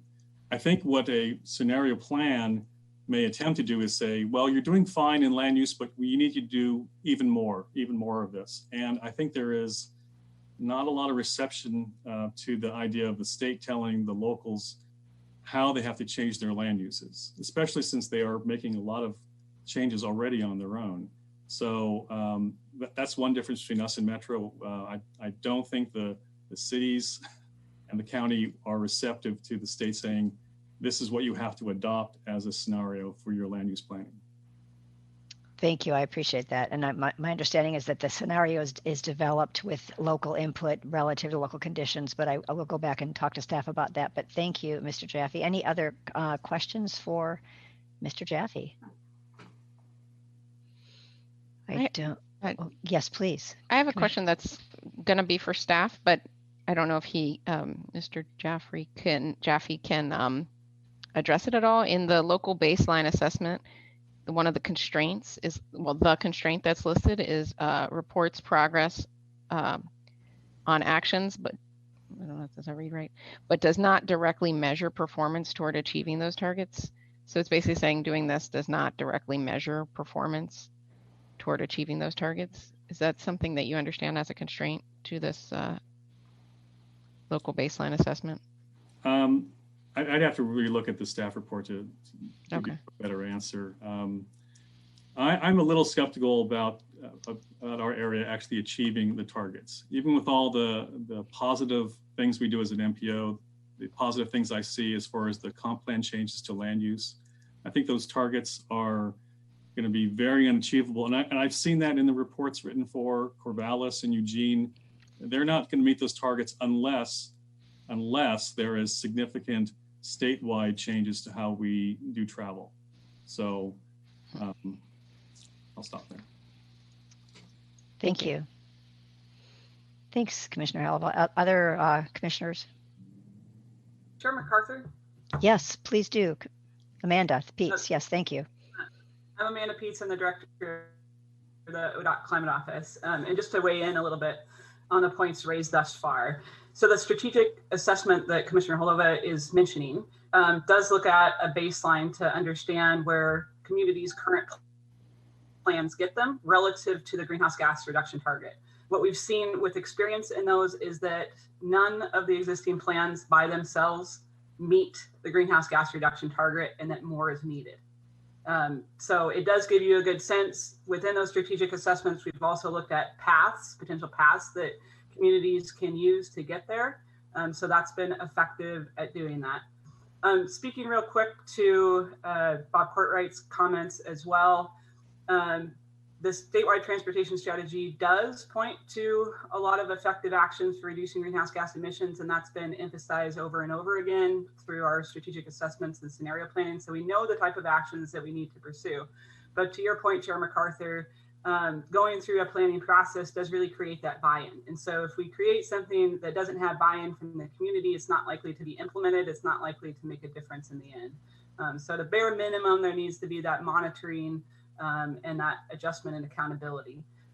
But to Mr. Jaffe's points, there are some considerations with balancing how much time and funding we spend on planning versus knowing that there's a lot of unfunded need out there, and we need to make sure that we're saving some funding and targeting that towards supporting implementation of these plans.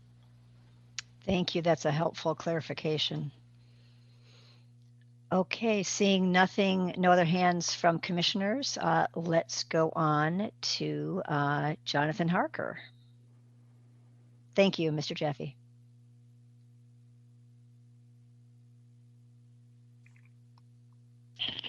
Let's see. Mr. Harker, you have been unmuted. Thank you, and I guess good afternoon.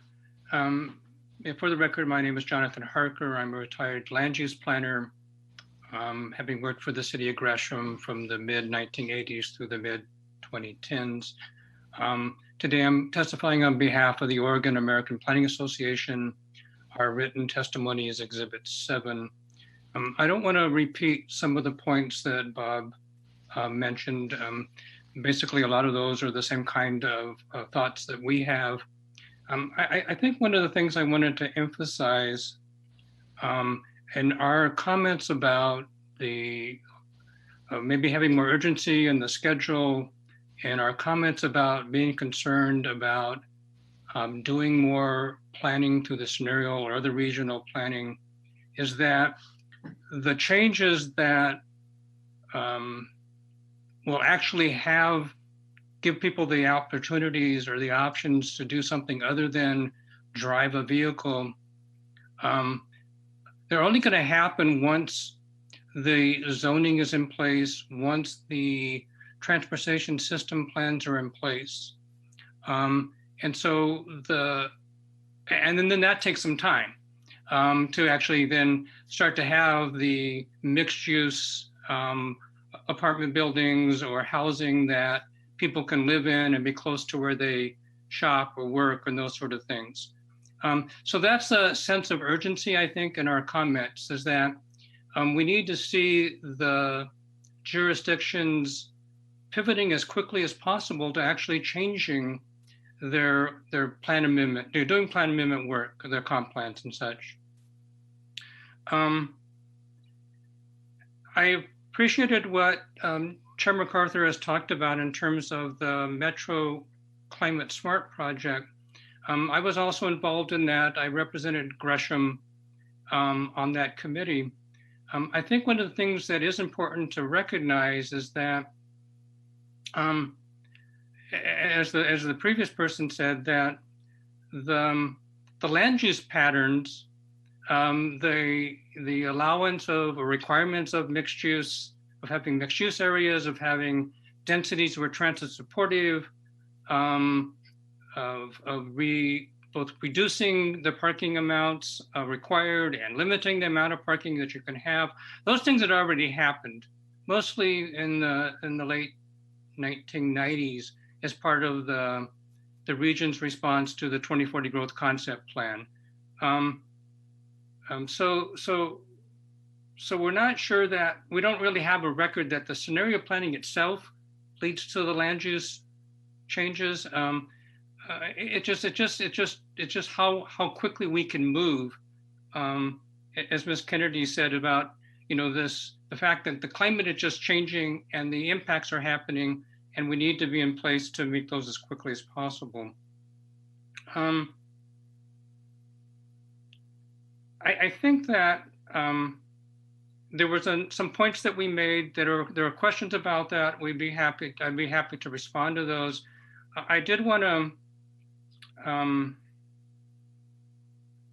kind of emphasize that we are eager to be part of the RAC, and we do hope that we can both address the kind of dual parts of this rulemaking, both in terms of the climate friendly as well as the equitable communities. I was very impressed by Deputy Director Green's outlining of how the populations that often aren't part of these RACs or part of our public process for doing planning are going to be included, and really eager to be part of that. So I'm going to stop there. We're running pretty late, and I'll be happy to take questions if anyone has any questions about our written testimony. Thank you.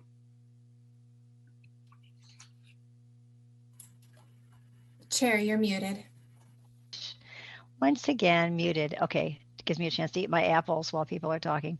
But thank you. So thank you, Mr. Harker. I really appreciate your perspective. And I know we worked together when I was at Metro and you were at Gresham. So thanks for all that. But are there questions for Mr. Harker and the Oregon APA? Don't see any. Okay, thank you very much. Thank you. And then Mary Kyle, you are last but not least, and we're going to start the clock as soon as you get unmuted. And Mary Kyle also has testimony in the packet as well. Thank you, Commissioner MacArthur and other commissioners. Mary Kyle McCurdy, representing 1,000 Friends of Oregon. I'm going to build on the comments of those who went before me to say that we absolutely agree with the primary principle that your staff has brought to you of adopting clear rules that will apply directly to local governments in these metropolitan areas, requiring them to develop, implement, and adopt strategies to reduce greenhouse gas and emissions and meet their targets. But as the other speaker said, starting that with the regional planning, regional scenario planning exercise is unnecessarily cumbersome and expensive. And as we've heard, spending money unnecessarily is something to avoid, particularly at these times. So we've recommended a modification for that that still would incorporate the coordination that you've heard Mr. Jaffe and Mr. Harker describe is what's really necessary.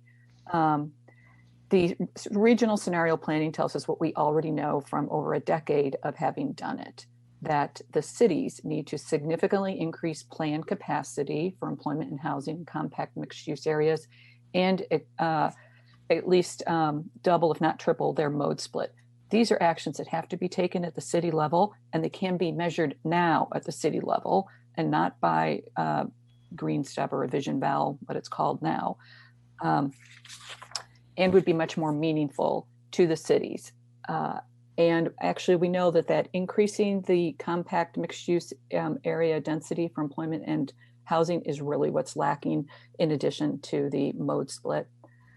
We can, the regional scenario planning was appropriate for Metro, and I, like Commissioner MacArthur and Jonathan Harker, were involved with that. It was the first out of the block. It encompassed 24 cities and 3 counties, and Metro has jurisdictional authority that is lacking. It also has the jurisdictional structure that is lacking in Salem-Keizer and in Eugene-Springfield to conduct and have these kinds of conversations that were useful in the Metro area. But we can accomplish the same goal. Actually, what I heard Mr. Jaffe say is they have a coordination that's working pretty well. So the state coming in and mandating a structure for this might not be that welcome. In addition, the public engagement that was described so eloquently by Deputy Director Green is exactly what should happen. And I think that will happen differently and look differently in Eugene than Springfield and in Salem than Keizer.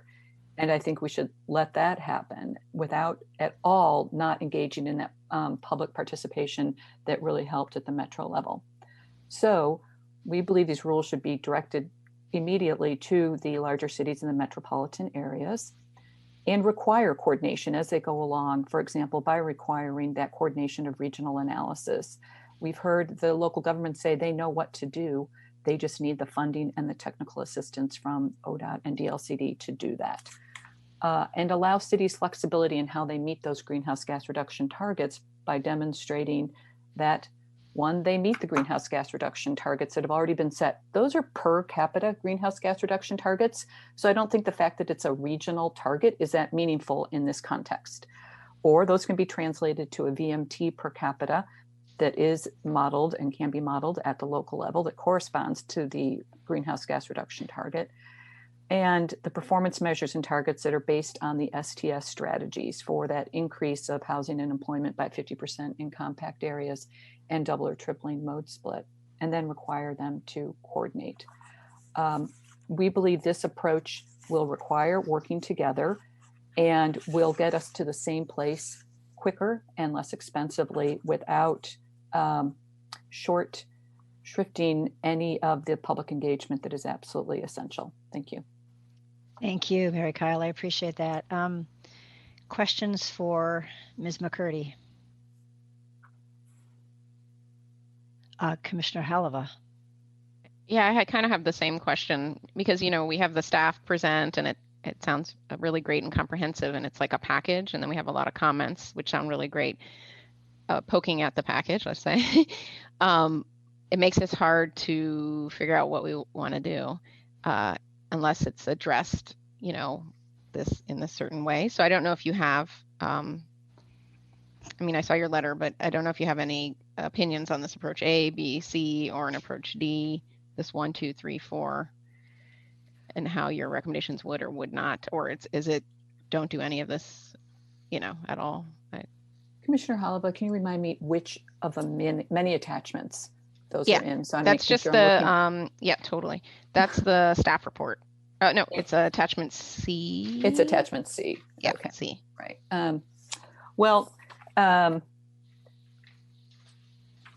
As I think you've heard, the baseline assessment is necessary to figure out where the jurisdictions are now, the ongoing and more robust monitoring, and the development of the rules to apply directly to the cities and I think actually Bill Holmstrom went over that, and that's actually in a different memo. I'm sorry, it's attachment A, and perhaps staff or someone else who spoke before me, Courtwright or Jonathan, may be able to put together as planners exactly which parts of this would go together. But attachment A, pages 3 to 5 or 3 and 4, describe what the actual rulemaking of that would be undertaken as proposed by this rulemaking. We're saying move directly to that, require coordination, do that baseline assessment, do that ongoing monitoring, and give cities the tools to start doing this right away. Okay, sorry. Say that again. Attachment A. I gotta look at the new supplemental. Okay. Right. And actually, it's probably not on the same pages because I don't have a printout of that, but it's the old one. But that's okay. I think it's the this substantive part did not change, but it's basically the desired outcomes of your rulemaking actions. And so it was a description of the, establishing the process except for the regional approach, but moving directly to what the what those content of those rules would be. And it is high quality pedestrian bicycle transit, minimum off, limiting minimum off-street parking, et cetera, et cetera. So with the baseline assessments and the ongoing monitoring. Okay. So you're saying, sorry, I just want to see if I understand. You're saying this in that attachment, I got to go back and see. C. Number 4 was local baseline assessments. Right. And then after that was the performance measures. And I'm looking at page 9 where it has a chart. Your idea would be an option D with the number 4 across. I'm kind of making this up a little bit. Number 4 across the chart with lots of money under the performance monitoring. Yes. You're making me answer this on approach D on the fly. I know. I'm sorry. Yes. So there. Yes. Yeah. Not the full scale regional planning. You don't need to do that. But can I just interject? Excuse me, if I could just interject. Right. Yeah. I want to just point out approach C assumes that Metro keeps doing what Metro does. And so if you introduced a option D, we don't want to back them off. So I think what I'm hearing is approach C, and you can tell me if I'm wrong. Yeah, that is the baseline assessment for everybody except for Metro, who continues to do scenario planning. That would be consistent. Yeah, that is what I mean. I don't think you need to, Metros, they need money to implement. Yeah, that makes sense. Now that you say that, approach C. Okay. Thank you. Thank you. Other questions for Ms. McCurdy? Thank you very much. Really helpful. Appreciate all the written testimony is really helpful too, to be able to follow what you're saying verbally. So thank you for that. Great. I think we are then going to close the public comment period. And I have a question. I guess I'd like to turn back to staff to talk a little bit about the points that were raised and get commissioners' questions. I want to check in though. Are people too hungry to continue, or should we go ahead and try to finish this off and then adjourn and have our lunch after we finish this agenda item? I am open to either way. I've been eating my apples all morning, so I'm fine. But Chair MacArthur, yes. For me personally, and I defer to sort of Jim and the other staff, I could use some time to huddle with staff over a lunch break and discuss this, and then get back to the commission with a sort of a clear, coherent response, because I know we're flipping between pages and approaches, and I'd like to consult with Cody and Bill.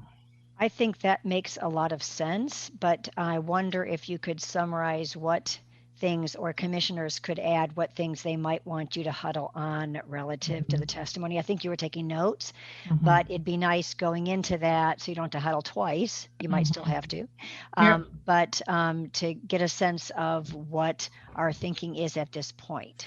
Is that a useful thing before we break and then we finalize this?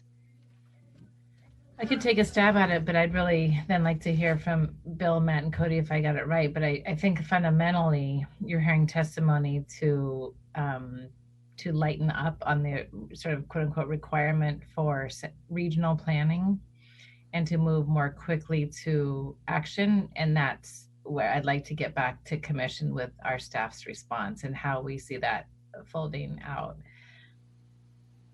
That's a good summary. So, and you've heard all the nuance of that with the various speakers. So right. Commissioner Heleva. Yes, Commissioner Heleva. Yes. And the specific thing that I would like you to talk about together is why on number 4 does it say that it doesn't directly measure performance toward achieving targets? That's why does it say that there? Because it seems like it does. So I don't understand that. Cody probably has an answer, but we can get back to you after lunch if you want to get that together. Yeah, we can do that. And and then I would like to look, especially if we go to approach C, and maybe I just need to go back and read this differently. I guess I'd like to know if staff comes together and has another option on the table for us to look at. I would like to see the pros and cons of that option so we can evaluate it in a similar framework and structure to the other ones. So that would be my request at this point. So Chair. Yes. I looked at the same, I was thinking the same thing, and I looked and there was a pros and cons, except it was ambiguous. It was may not be consistent with directives of LCDC's desired outcome. So maybe more clarity on what you think. Great. Thank you. And then, yes, that would be helpful. And then if you, I would like staff to think about if we go totally to these baseline, I'm sure there's a specific word, the baseline assessments. I want to understand where the public engagement comes in relative to both determining what should be evaluated as well as the outcomes, because I suspect the baseline assessments that I've done to date focus pretty much on transportation and not on health issues and other related things and housing. So I guess if we're going to kind of think about another option or beef up the one that we have, I'd like to see how those things might work. So I'm sorry I've cluttered, Steph, I'm sorry I've cluttered your lunch with work. That's okay. But so given that staff will need a chunk of time to do that as well as take a break, why don't we come back at, can we come back at 1:15 and still have time for, I think still have time for the rest of the day. Does that work for folks? I think we can still make everything happen. So let's come back at 1:15. Thanks to everybody, staff, and all the folks who testified. And we will adjourn until 1:15. Thank you.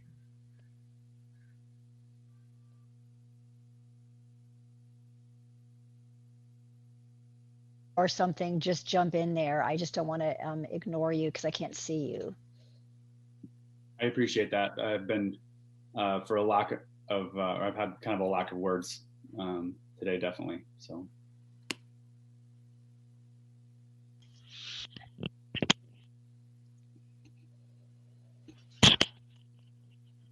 Good afternoon and welcome back. It is 1:15 p.m. and I show Chair MacArthur,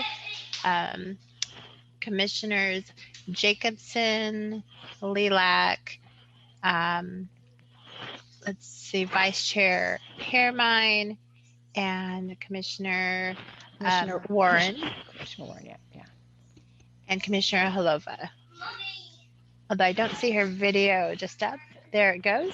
Okay, you have a quorum. Thank you. Great, thank you very much. And so we're reconvening after our lunch break.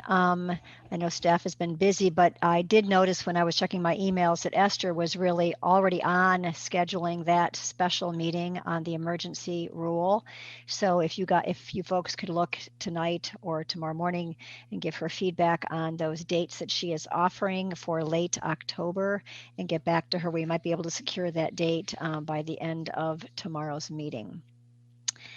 So welcome back. Thanks to staff for huddling on this. And I think what I might do, if it seems okay, I might ask Kirsten, Deputy Director Green, to frame this and help us move forward with trying to incorporate some of these ideas we heard earlier today. Okay, thank you. Really appreciate that, Chair MacArthur, Vice Chair Permine, and members of the commission. We're glad to be back. We agree with the urgency. What did Ms. Kennedy say? The urgency of the urgency in every single way with every bone in our body. So we completely share the recognition that quick action is needed. So I think I'm sharing a slide. Is that true? Okay. So local action is, we also agree that local action is imperative.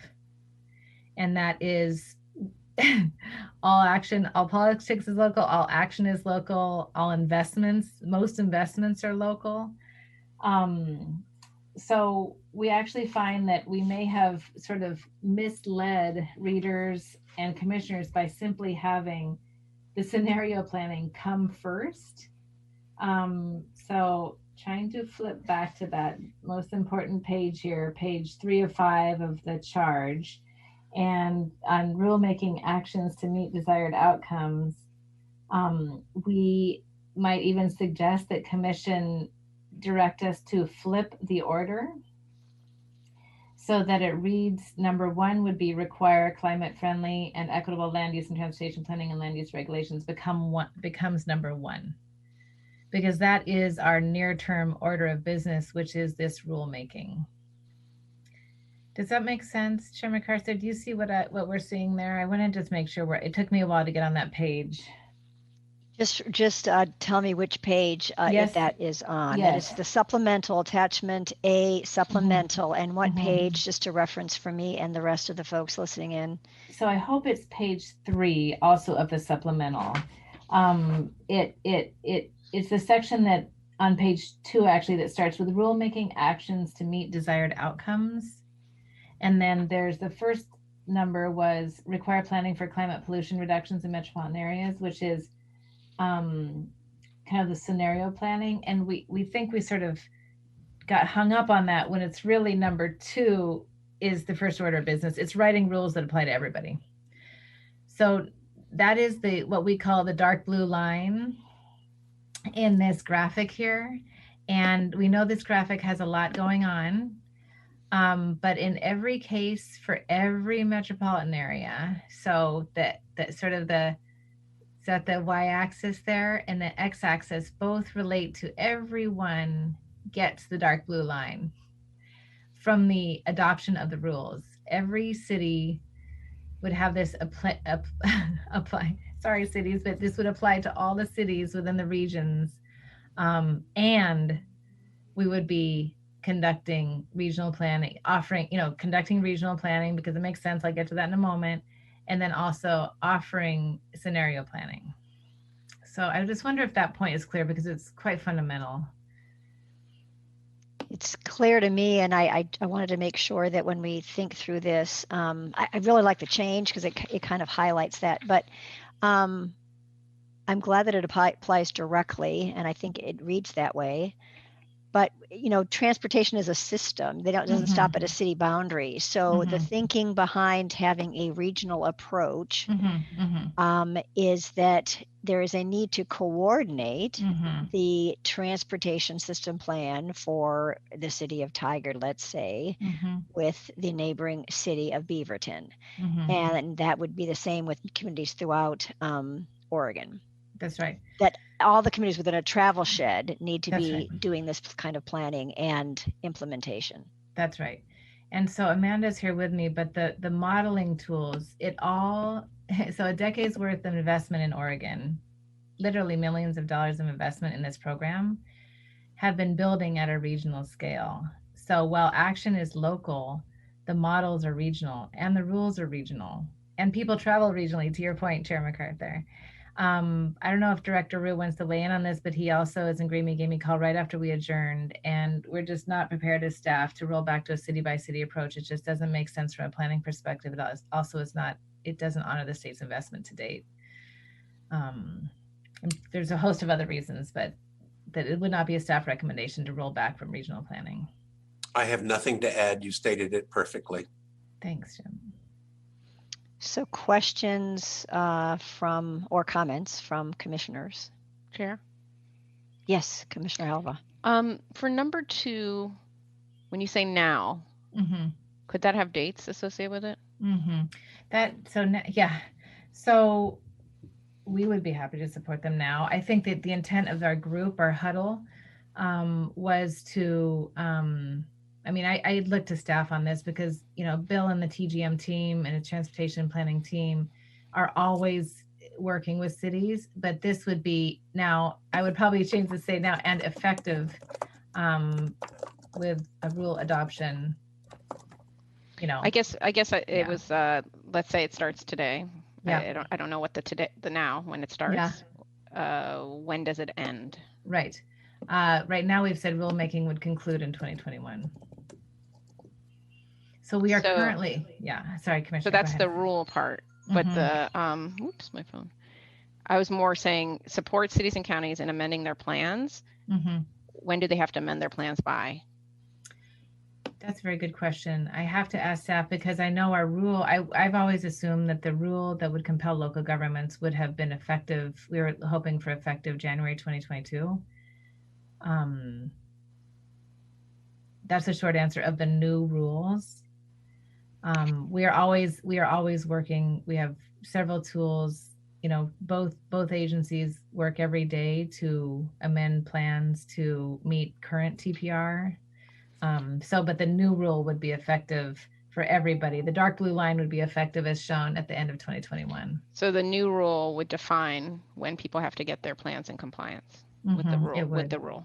Okay. The reason I'm asking is because the scenario plan is this, I fixated on this 10-year thing, right? And that's what all of us, 10 years. Yeah. I think we misled, the audience, right. Sorry. So that's that. And you're saying that's going to happen and it's going to be going and it's 10 years. Right. It'd be nice to know what we're talking about when we say now. I understand that the rule might define what it is, but like, what are we thinking? Is that a year from now? Well, a year from now we get the rule. That's right. And then is it a year from then that everybody is on track with their metrics and their baseline and their measuring? Bill, I don't think so. So Bill, maybe Bill, you come on off mute here. I think, I want to be cautious because we haven't entered in the rulemaking process and I want to honor the partnership with local governments. I'm just saying a range, because everybody's saying it's not fast enough. And so we're going to bracket this with what are we talking about? Thank you. Yeah. So I don't know if it's January 2022 for everybody. Bill, was that our thinking? I assumed it was. Yeah. I think the answer is it depends. I think there are going to be some elements that are going to apply immediately. And this is something we'll work out with the advisory committee. Some elements will phase in over time. Some things that we're just not going to have the ability, to have everyone have an updated transportation system plan right away. And I don't even know of our ability to make people do those updates at a certain time or not. It may just be the next time they update that plan, they have to do X, Y, and Z. I think there can be some land use regulation things that we could do right away. And there's some things that just might take some time to work through the system and be implemented. So it's going to depend. I would like to just ask Amanda if you'd like to add in here. Sure, thank you. So I think Bill highlighted the key that I would say to the commissioner's question is that I think if the recommendation is to do scenario planning or greenhouse gas planning at a regional scale, we don't want to have that process preclude things moving forward faster. So a large regional effort may take a couple years to complete, and then it may take a year or so for the local jurisdiction, the city or county, to put those greenhouse gas reduction actions in their plan.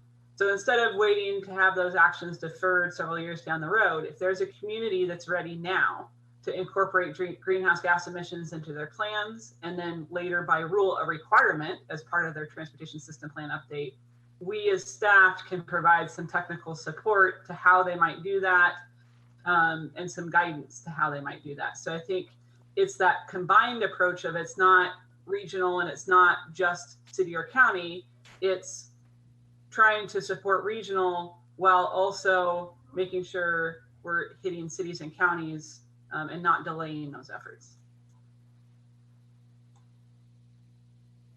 That's a both. Yeah, thank you. Please, sure. Any follow-up questions, Commissioner Holova? No, it just made me want to, like, if if 2 and 1 got switched, to put like immediate action under that, and then the next one say long-term planning under as the heading for the other one, just to because Well, I would want to understand what you mean by immediate action. Are you saying that today those communities have to adopt certain things? The word immediate throws me a little bit, because I think what Kirsten was saying is that by the end of the next year, we would complete rulemaking at this body. Yeah, I meant immediate action after the rule has been adopted. Thank you. Perfect. But it's almost like rule is adopted, then there's a section called immediate action, which is require climate friendly, blah, blah, blah, and then there's long-term planning. Right. Exactly. And they're concurrent. So this is why there's this graphic is so rich and so busy, yes, but very rich. So because you can see they are concurrent. The only thing is the blue goes all the way out, like as if it's as long as the yellow. I see. And that's why I'm saying, like, if it's a thing and it has a shorter duration, the yellow keeps going, but it should stop. Yes, those are ongoing rules. They're going to continue to apply, even continuing forever, like until we do amendments later on. It's not like these things are continuing requirements and ongoing as people update their plans, as people have their land use regulations. They don't happen at a one time in time, a point in time, if that makes sense. Yeah, but I guess you have to wait till their time is to update their plans, or for some elements that might be right. Yeah, but I don't know a way around that, frankly. Yeah, Commissioner, I think that with respect, I think this is, we do need to get in the rulemaking process to define what actions are immediately enforceable in January 2022, as opposed to those that would be, perhaps a different bundle would be required to be updated on a schedule with TSP updates. Can that be a call, like an action of the, like, say that explicitly, like identify during this rulemaking process things that can be immediately, just to be more clear of the urgency, because the whole thing reads urgency, and then it's like 10 years, so it has to reorient its whole approach. Thank you.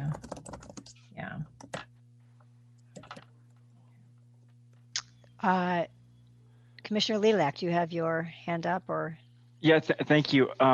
I just want to echo everything and support everything that was just said, because I don't know that there's opposition to regional planning. I mean, I understand that there may not be strong support by all local governments or citizens of the state, but clearly there's, I think, among our group, the commission and the people that you surveyed, there's very strong support for regional planning. So it's really coming back to what Commissioner Holova was, and that whole conversation is really about the timing of what can we do to move this whole process forward. So that whole discussion was very helpful to me, and I just think it's going to be very important that we make it clear in the charge of the charter and all of this that we're providing to the committee that there's going to be multiple phases to this, some of which are going to be sooner than later, and then some may be phased in, because otherwise the baseline assessment 2 years, then it's at least a year to update a transportation system plan, and then you fund it over in the next 2 years, and gosh, maybe by the early 2030s we actually see some projects built, and we're not meeting the targets now. It just puts us so far behind. So I appreciate that whole discussion, and I just wanted to emphasize that I think it was more so about the timing than it was about the regional planning and the resources and everything else. It's really about the timing. So we see these changes, additions, amendments, whatever you want to call them, on the screen. And I would like to hear from other commissioners on this particular point before we move on to the other things that people might want to bring up. So comments from commissioners on this? Support, denial, whatever. I'll just share support. Chair MacArthur, may I speak? Yes, please.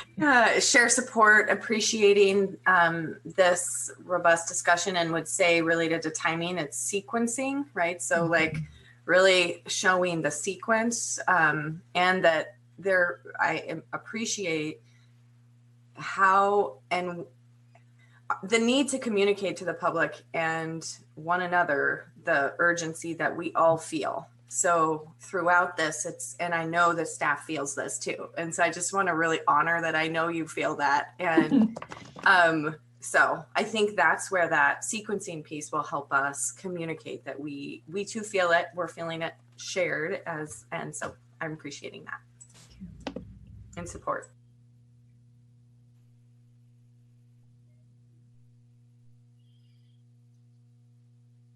You're on mute, Chair. Thank you.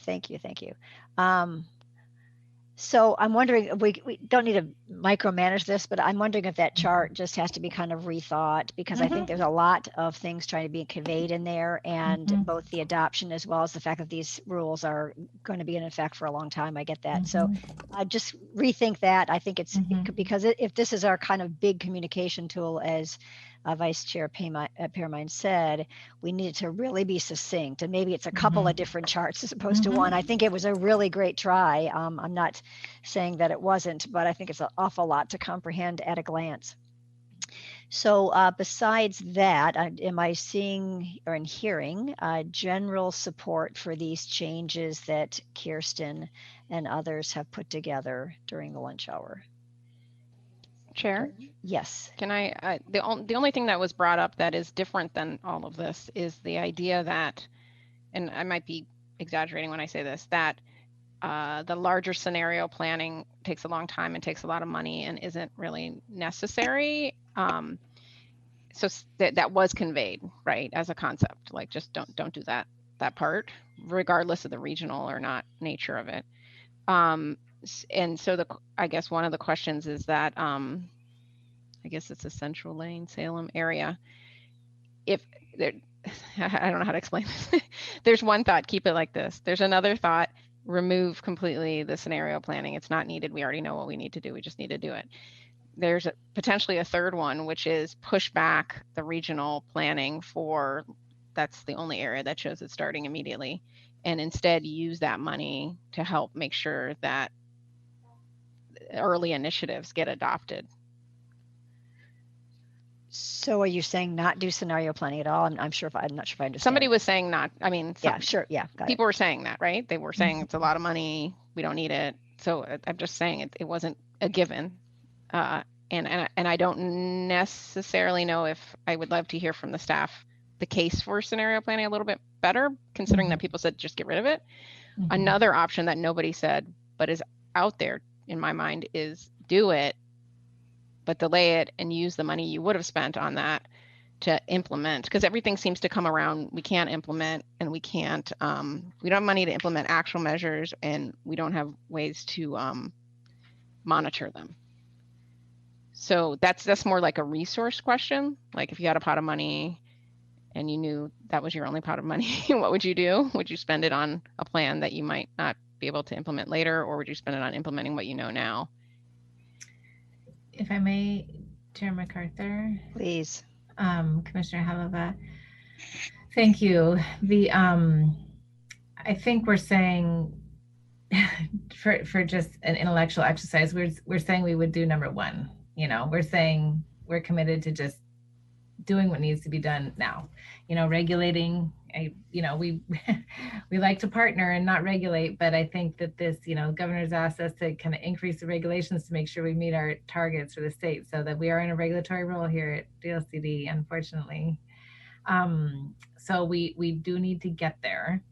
In addition, and I'll turn it over to maybe Amanda here, but to talk about kind of regional scenario planning, there's both the model aspect, but there's also kind of a commute shed aspect. That it to unpack it,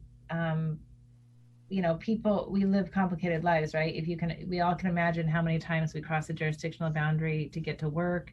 You can imagine trying to cross a jurisdictional boundary if you're low income and trying to ride a bus. Director Jaffe was speaking earlier and saying, hey, they're doing, I think what Director Jaffe was saying was not to do it, but hey, let's recognize what we are doing. And I think that was really great to hear from him, because that's just, as Vice Chair Piermay said, we're on a journey together. This is a learning process, and to uncover and celebrate what jurisdictions are doing is fundamental. And so yet within that, there is a regional construct that both makes sense, and it also needs technical support if we're to monitor our progress towards meeting our goals. So that's my first cut, but Amanda can probably say that better with fewer words. I get that. Yeah. I get it. Okay. Okay. Amanda, do you want to add to that though, or do you have a thought? Sure, just real briefly. So I think excellent points, and just to be really frank, the biggest challenge is always going to be how we fund these efforts moving forward.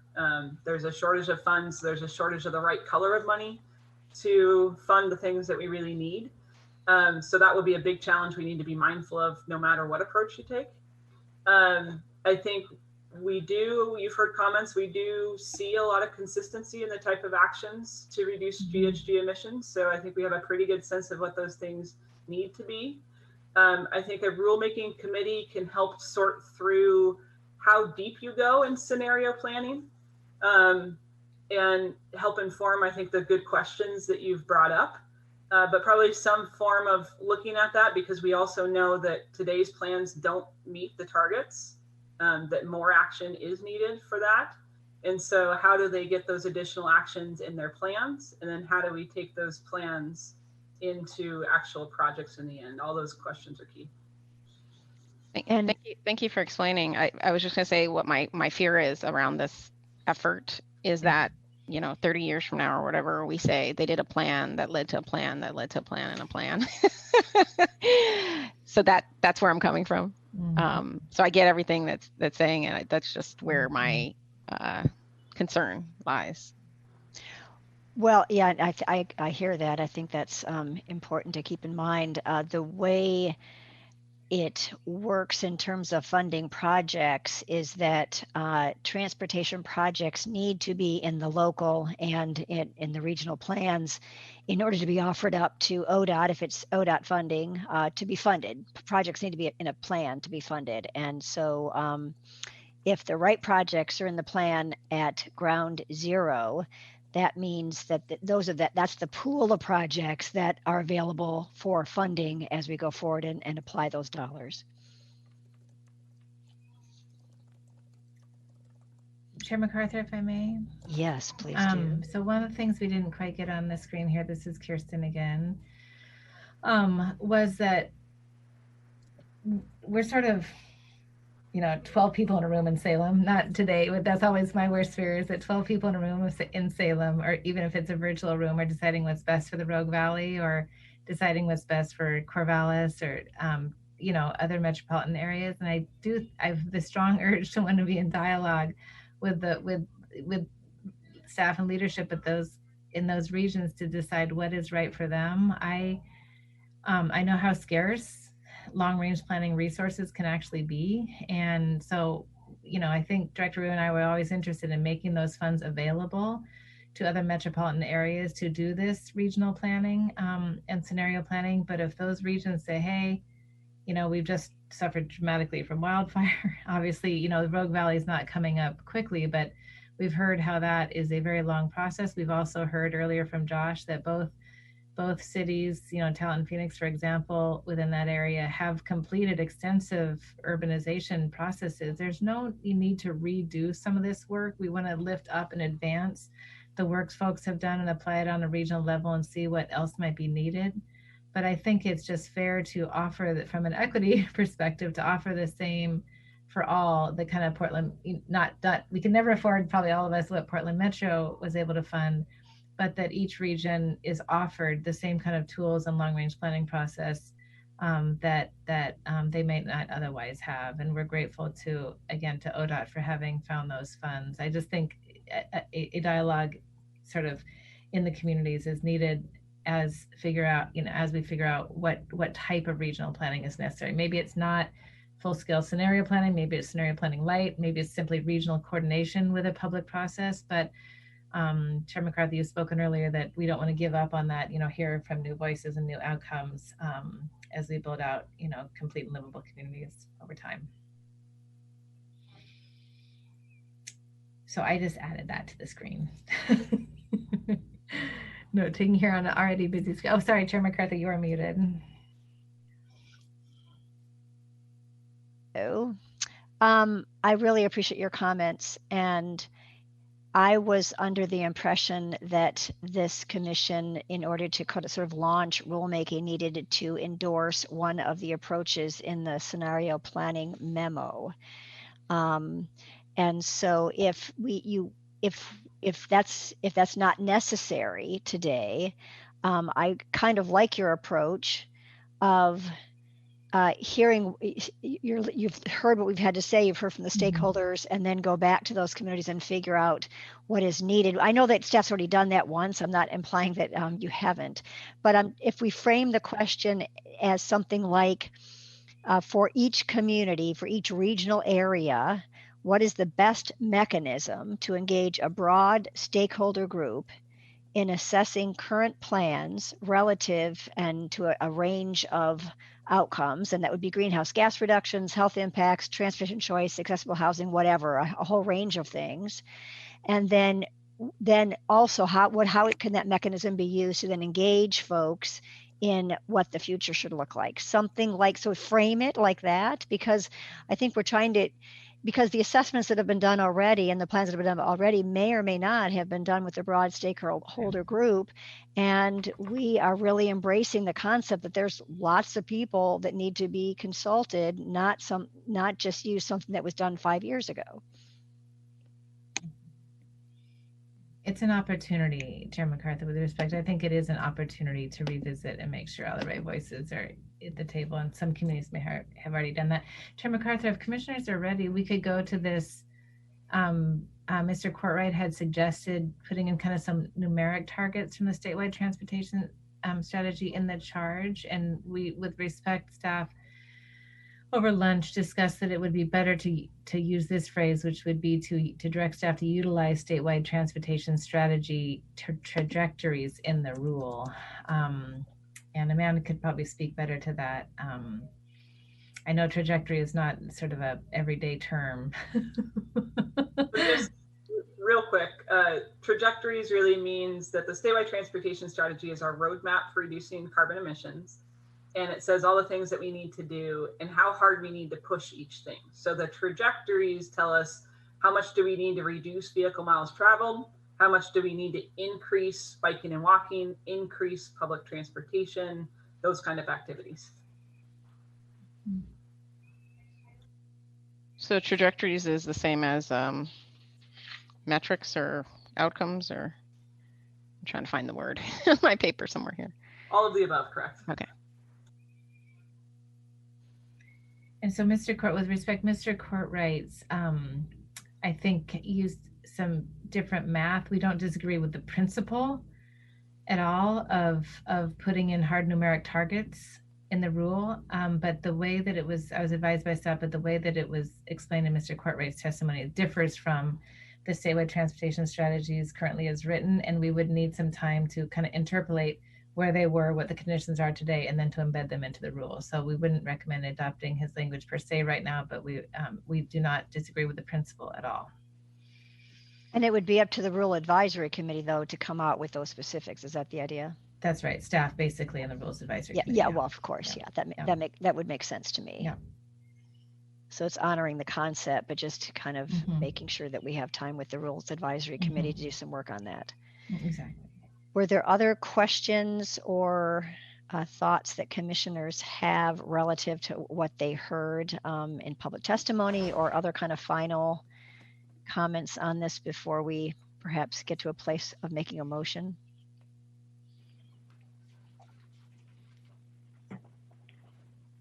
Just a note that even though I'm coming in near the end of this, and I know it's been a long road, this is difficult to wrestle to the ground, and just an acknowledgement that it is. And even though I'm coming at the end, I can see what a policy struggle this is to, like I said, to get it, pin it down on the ground.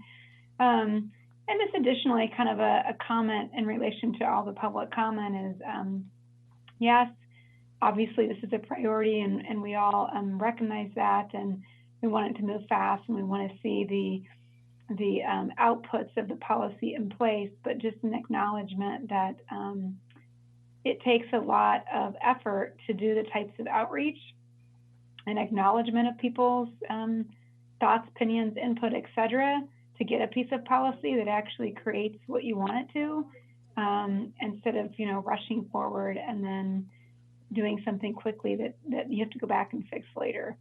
And I've been in that fix it later category, and sometimes that's just super difficult to do. So just an acknowledgement that I know it's probably not fast enough for some people, but this is a challenging one to sort of deal with. So just a thanks to staff for trying to work through this.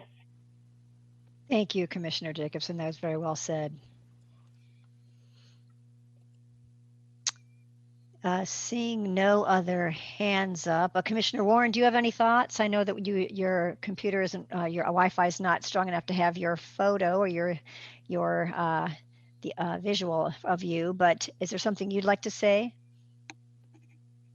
No, I think everything's been pretty well said at this point in time. So I'm just excited to see this move forward at this point. And I think the folks here in Taunton, Phoenix will be excited to see some urgent action on climate change as well. Thank you. Okay, well, there is on page 8 of the staff report, there is a recommended motion. And I'm wondering if one of my colleagues would like to make that motion or a modified version thereof. I would motion. Great. And when we say a modified version, we have all this great stuff on the sheet. Yes, that's what I'm referring to. Do I read this and then say, look at that sheet? Can we label this on the screen? Is it appropriate to label it Exhibit E or something? So you can just go ahead and reference Exhibit E. Does that work legally? Steve, could you weigh in here? Yes. It works. Great, thank you. So we will call this Exhibit E that everyone is seeing, hopefully everyone is seeing currently on the screen as we speak. Okay. I move that the Commission initiate climate-friendly and equitable communities rulemaking to amend OAR Chapter 660, Divisions 12, 44, 7, and 8, as described in the recommended charge.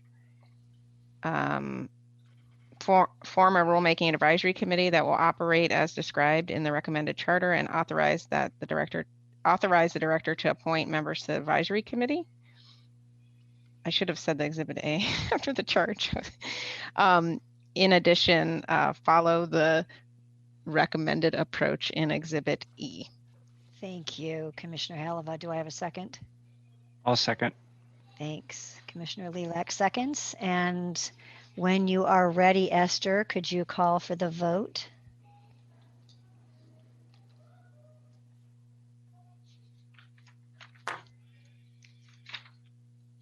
Commissioner Haleva?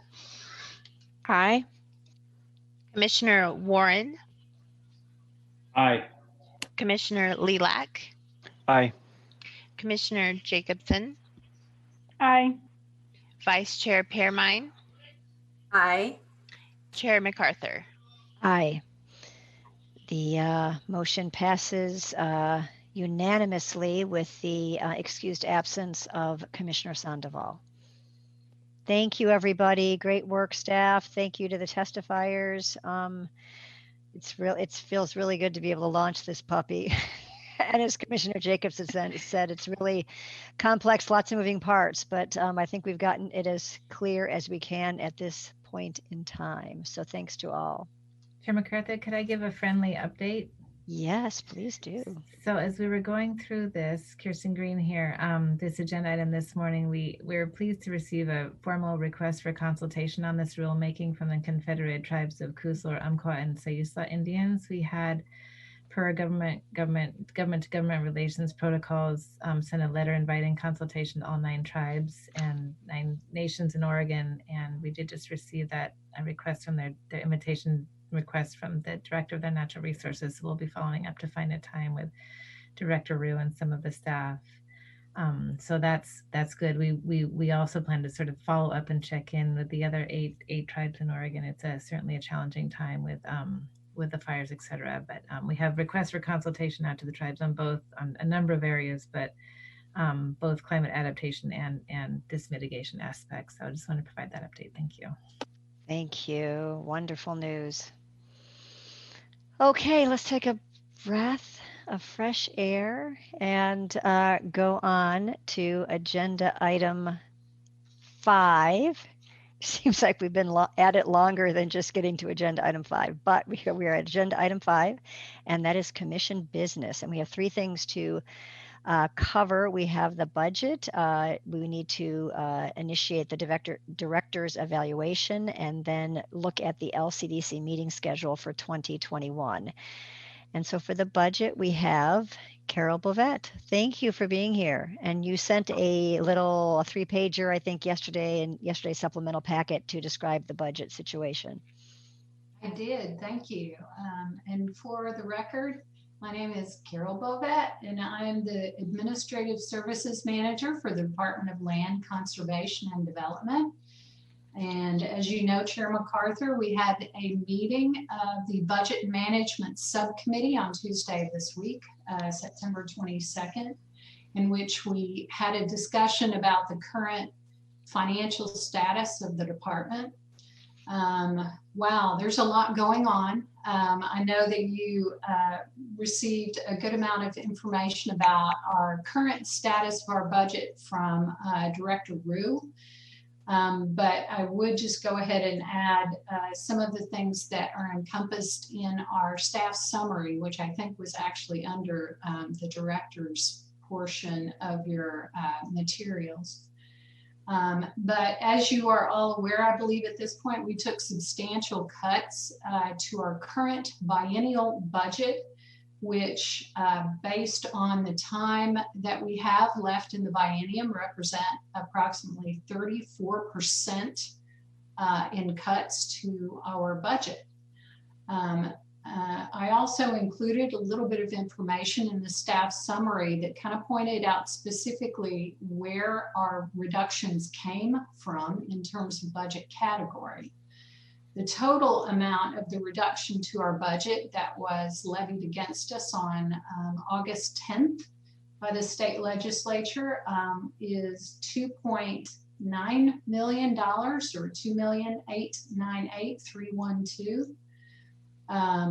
Special payments were the great majority of those cuts. Special payments, by the way, represent grant funds for the agency. And so almost 8 million of that 2.9 million in cuts came from different types of grant programs, both with the housing as well as our technical assistance grants. We also took what I would say are relatively modest cuts to services and supplies of $366,000. And then we also unfortunately took reductions to personal services, which represents personnel or, in this case, layoffs to the tune of $736,000. In regards to the current financials, we're actually in a bit of a middle point, I guess, in our financial reporting. When the state closes a financial period, like a state fiscal year end, which officially closed as of June 30th of 2020, there's a bit of a delay as we're closing out the old biennium before we begin receiving the financial data for July and August of the new state fiscal year. And so we don't have updated financials that we've yet presented to the management team for the current state fiscal year. But I did insert a table in the staff summary that you're looking at. And basically I took our financial picture as of June 30th and then overlaid on top of that the budget reductions that we received on August 10th. And so that gives you at least kind of a picture for what this is going to mean to DLCD as we carry on for the rest of the biennium. And as you can see from the staff report, we are currently at a negative balance for general fund of $182,762. You know, initially when the reductions were being considered by the legislature, our effort was to really kind of work with the CFO's office at DAS as well as the Legislative Fiscal Office to come about with some reductions that we could actually absorb and you know, figure out a plan for how to carry on. But one of the issues that we encountered after the bill was passed, House Bill, or I believe it's Senate Bill, perhaps 5733, was that we were levied kind of reductions in staff that assumed that we would be able to achieve a layoff savings of 12 months for the staff that are affected. Unfortunately, by the time the bill was passed, it basically levied 12 months worth of reductions on us, but we didn't have that time. And so that is really what is driving the negative variance that we're seeing now. In regards to the upcoming budget and our budget build, again, you may have heard much of this from Director Rue, but we're at a very critical point. We have already submitted our agency request budget, as well as, and by the way, ARB, as you all remember, includes the policy option package requests. And now we're at a point in the budget build process in which the DAS CFO's office has to put together their analysis that they put in analyst recommended budget, or the vernacular we use is ANREC. But the ANREC budget actually could be coming to our inbox at any moment at this point. After which we will be able to review it, and within 3 days we'll give a response to the DAS CFO's office, also known as the agency appeal. The appeal is very critical because really what we typically in most agencies would see in the ANREC budget are drastic cuts. And so the agency appeal gives us the opportunity to really kind of talk more about the agency's priorities and be able to detail really what any, you know, large reductions are going to mean to our way of doing business. So we are anxiously awaiting that information. And I think just the final postscript there on my report is that the next very critical point in the budget build timeline is going to be the governor's budget, which should come out later this fall. But on that, I would just open it up and say, are there any questions about the budget or the financials that I can help you with? Thank you. That's a great report. Questions from commissioners?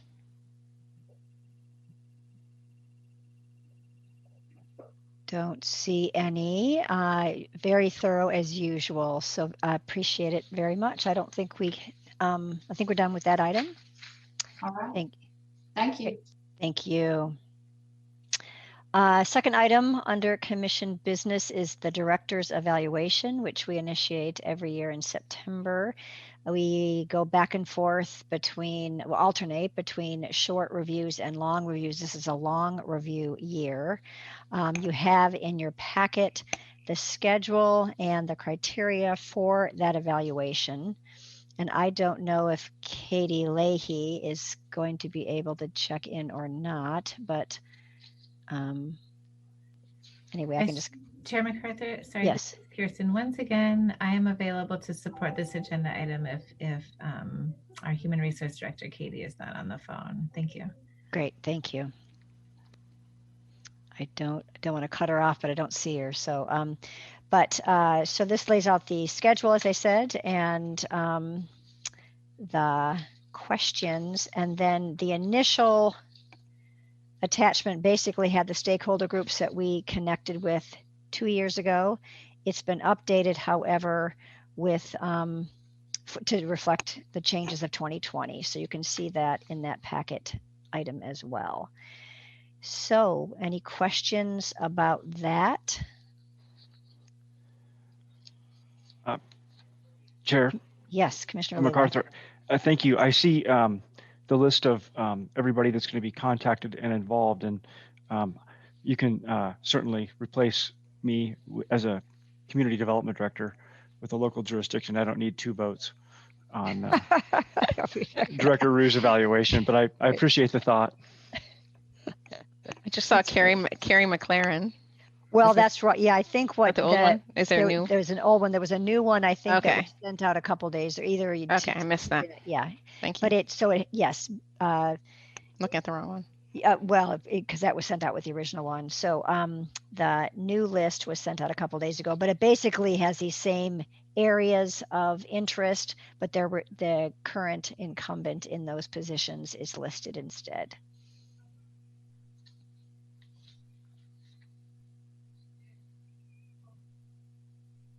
So are there any additions, changes, whatever, to this list? I'm wondering, actually, I have a thought, and maybe it's in here.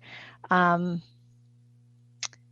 the interest of broadening our stakeholder involvement on all the things we do, I know staff has done a lot of outreach with Verde and a couple of other organizations that might be in a decent position to offer some input on this evaluation, and I would leave it up to you to figure out which and how many, but I think it'd be useful to get to target that audience as well. I think, Chair MacArthur, I'd like to take you up on that, and it's sort of pinch hitting for Katie here. I think that we didn't correctly get her on the phone, otherwise she would be here directly. But I think that with respect to Verde, I think that's a good suggestion. I'm just sort of thinking about other members that have served on the Housing Rules Advisory Committee. Although the challenge is I don't think they had direct interface with the director through that process. So I'm thinking about who might. And so if we could give that a little bit of thought, given your direction, and then add those parties in, would we email that to you subsequently? Would that be okay?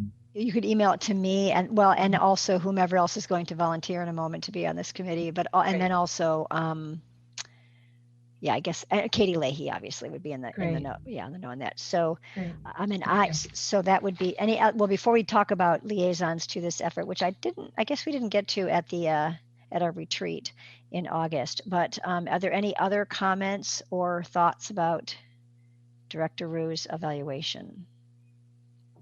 Seeing none, hearing none.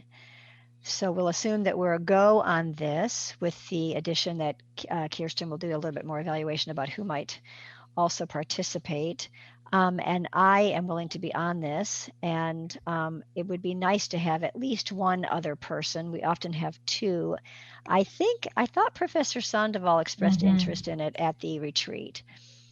Is that correct, Kirsten? I think that, thank you, Chair MacArthur. I do recall another commissioner expressing interest. You weren't alone. It was actually me. Thank you, Commissioner. Yep, thank you. Thank you. I apologize for not remembering that. So if we can go ahead and add Commissioner Sandoval and Commissioner Lilac to the list of the 3 of us being sort of spearheading that effort, and let Katie know, that would be super. and I can sort of take the lead in getting the stuff from Katie, and then also making, and it'll be a really short, I know everyone's busy, especially you, Nick, we're piling all these things on you. But I am more than happy to take the information we get from Katie and have a very quick meeting, kind of organized and focused before we then go into the commission meeting in November. So to really optimize your time. Great, thank you for that, everybody. And then the final thing, and I think that is also in the packet. Maybe it's not. Oh yeah, it is. So I think it was in the original packet that was sent, a date for our 2021 meetings. And Esther has provided a list of those meeting dates. It generally is, I think, the 3rd and 4th Thursday and Friday of the month. Except it looks like July is is the 4th, but that should be fine. I don't know if people have had a chance to look at that. We normally like you to just glance at it. It's not really, you're not really making a motion on it, but kind of looking that over and see if there's any kind of fatal flaws with those dates.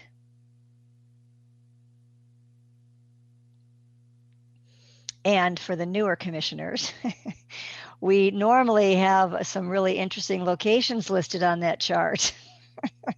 But because of the fact that we're probably going to be Zooming for, well, as long as we need to, we aren't going to be able to get out into communities. And that is just such a rich experience that we're missing out on. But this is what we have to use as our medium of connection. But just as soon as we all can get out there, we are chomping at the bit to go and visit communities and really learn what's happening in cities and towns across the state. I would just say that as soon as we are able to do that, I'm happy to welcome everybody into Lincoln County. I know we were supposed to have, I think this meeting was supposed to be in Lincoln City. So happy to welcome all of you here when we're able to do that. We will sincerely take you up on that offer. Thank you. Okay, I think that finishes commission business. And if staff is able to get teed up for, I think it's our final agenda item for today, and that's agenda item 6, our policy agenda. And I don't know if it's Palmer or Emma or whomever, but I'm just going to go ahead and let you folks get organized, set things up on the screen or whatever, and take it away. Sure. Okay, I'm getting my screen pulled up. All right. Hello, commissioners. Chair MacArthur, Vice Chair Pearmine. Can everyone see this screen? Hopefully it's available on Granicus. Great. Okay. I'm Emma Land, pronouns she, her. I'm the legislative coordinator, and I'm also here with Palmer Mason, Senior Policy Advisor. This agenda item, last but not least, we are here to speak on the 2019-21 policy agenda. So I'm going to just get us started quickly with a brief overview of what this presentation will be. First, just to provide a basic background purpose of policy agendas, then we'll move into an update for commission on the policy work covered in the 2019-21 final policy agenda. And then finally, we would like to receive commission input and direction on our draft revised policy agenda. So as a brief background, policy agendas set the department's policy work for each biennium, and these policy agendas are approved by commission at the beginning of each 2-year cycle. In this blue box, you'll see some examples of what are considered policy work and what is not considered policy work. So a couple examples here: implementation of legislation, rulemakings, providing guidance to communities, and researching policy issues.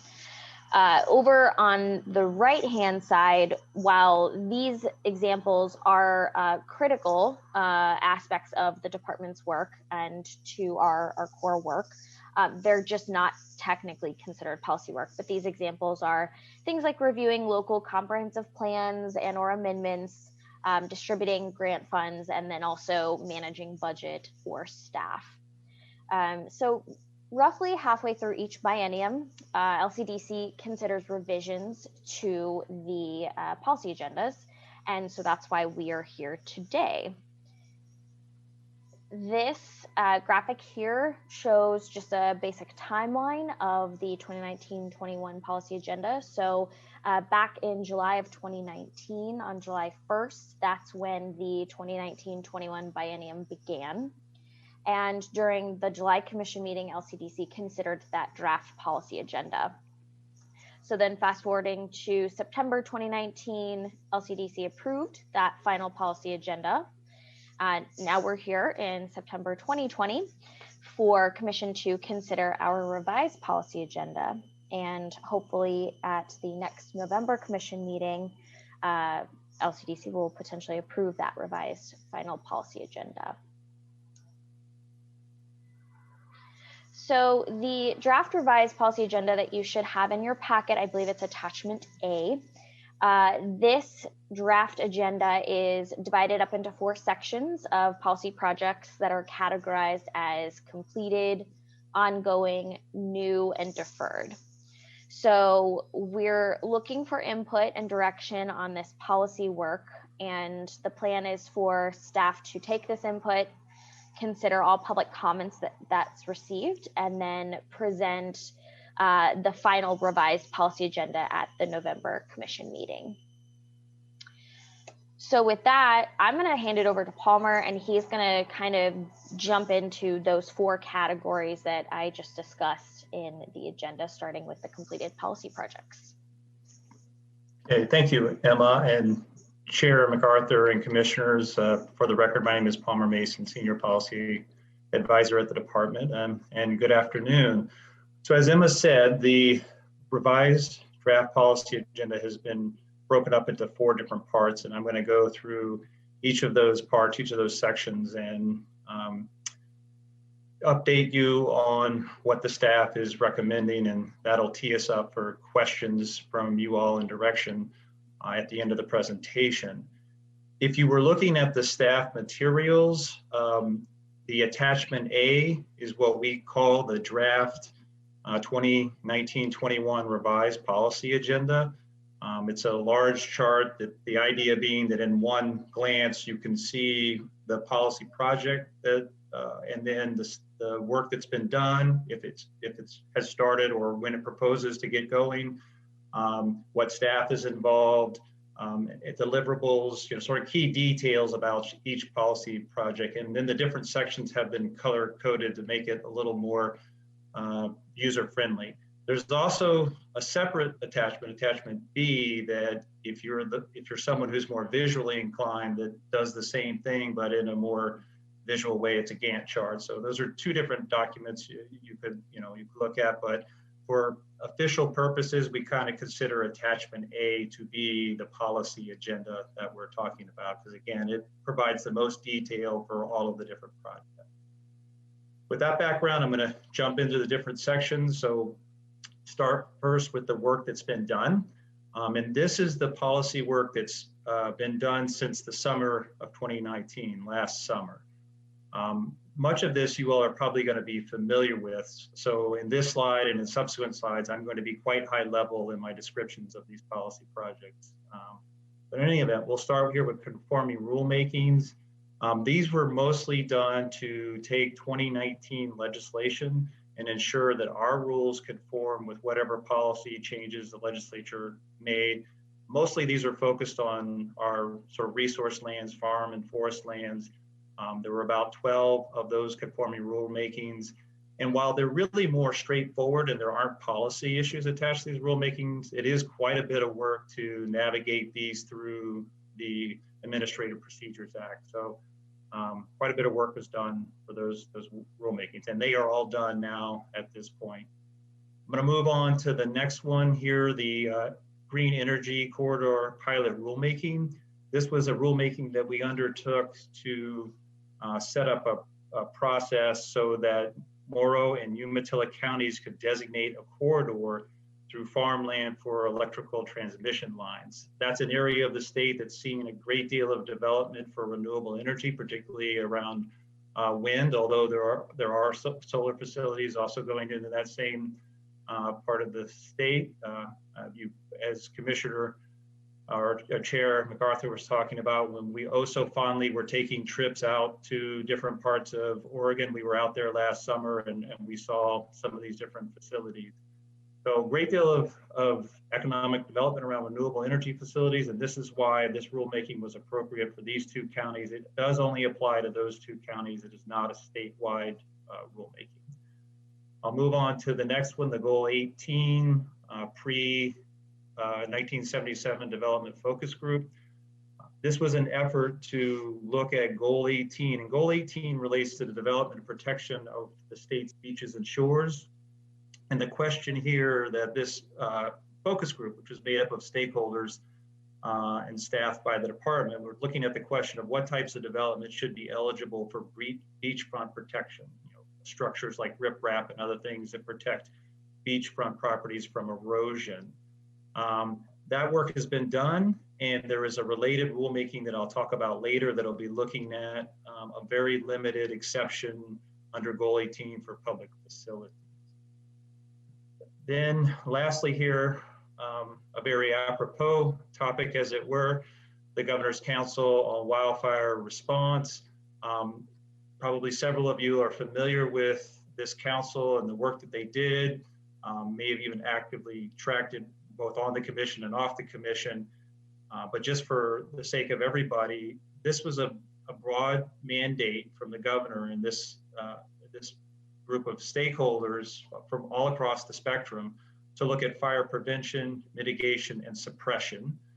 They did dive into the land use issues. And so specifically around land use, they looked at what type of wildfire risk mapping should the state and locals have to prevent or to be better prepared from wildfire risk, particularly in a world that's changing rapidly due to climate change. And then the other part of the land use, their land use recommendations was to look at potentially new zoning standards for development in our resource lands, particularly areas that would be subject to high risk of wildfire. There's been a lot of work in this area since the council's report came out in November of 2019. The legislature actively debated and considered bills in the 2020 session and actually got quite far, to the credit of all the stakeholders and the agency work, including our own agency, to come to what I would think was pretty close to consensus product around at least the land use pieces. But unfortunately, for reasons that we're all aware of, that session did not happen and those bills didn't move forward. But I fully expect bills like that to come forward in the 2021 session, the next regular session. I will mention here that the department has submitted a policy option package, a budget request. It's policy option package 113 to the governor's office around wildfire. And that would be to support a stakeholder process working in concert, DLCD and forestry, to come to the legislature in 2023 with recommendations on those two land use issues I mentioned from the council, wildfire risk mapping and appropriate zoning standards to protect against wildfire risk. So next slide. While Palmer is pausing for a moment, I just want to refer everybody to what I think was a really balanced article in the New York Times yesterday about Oregon's wildfire situation, and Matt Donegan, who is heading the Wildfire Council, was quoted at some length. So if yesterday's paper is available to you, I would recommend it to you. Okay, so moving on to the next section of the revised policy agenda. This is the section on ongoing policy projects. I guess I'd like to make the note that this is a very substantial body of work that is happening right now, and it's projects that were ongoing as of the summer, fall of last year, and some projects that have begun or are beginning here, in these last couple of months. The Measure 49 rulemaking was just in front of the commission at the July meeting, but for a quick recap, this is a rulemaking that you all initiated to establish a processing fee for our review and related staff review and related costs like Department of Justice costs and appraiser review costs of Measure 49 claims, state claims. Then climate change adaptation framework update. I probably don't need to talk much to the commission about this. You've heard this issue come up numerous times. I'll just simply say that it's out for public comment right now, and that is expected to go through October, and then this will be finalized in December. Likewise, I probably don't need to mention the climate friendly and equitable communities rulemaking. You've obviously just spent a great deal of time today talking about that issue. So just want to mention it as obviously a very important ongoing policy project that's reaching a very critical stage. I could say the same about the two housing bills. You all are well familiar with these two bills, House Bill 2001, the implementation of middle housing, as well as House Bill 2003 relating to the regional housing analysis, which is work that's really about to start for us. Oregon Housing and Community Services has been largely working on it up to this point, developing a prototype housing, regional housing methodology, as well as we have work around the housing needs analysis and the housing production strategies rulemaking. Again, all things that the commissioners, I think, are quite familiar with. So the last ongoing project I will mention here is the Rocky Habitat work here. The goal here is to update the Oregon Territorial Sea Plan and incorporate into rule a process that will outline how adaptive management will be done for the state's coastal rocky resources.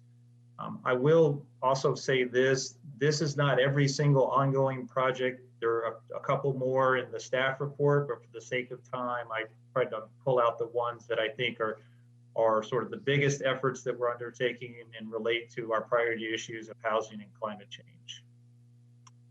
So we'll go to the next slide. All right, this is the third section here of the policy agenda relating to new policy projects.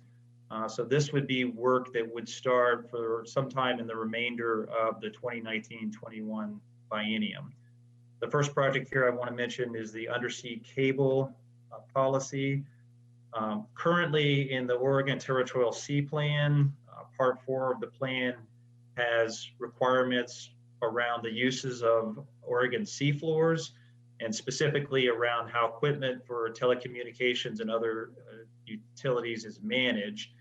There is a requirement currently in the rules for operators who do their work on the seafloor when they bury a cable to do, I think it's on a 5-year cycle, and a survey to see whether those cables are still buried or not. As I understand, the information is that those cables almost never, because they're so deep, ever become exposed again. And so there's a discussion on potentially removing that, that requirement for that 5-year survey. But I know there's a lot of interest in this rule, given some recent things around the Facebook project and on the coast. So I think we'll get a lot of interest in this particular rulemaking. I'll move on then to the Goal 18 limit exception for public facilities. I mentioned this a few minutes ago.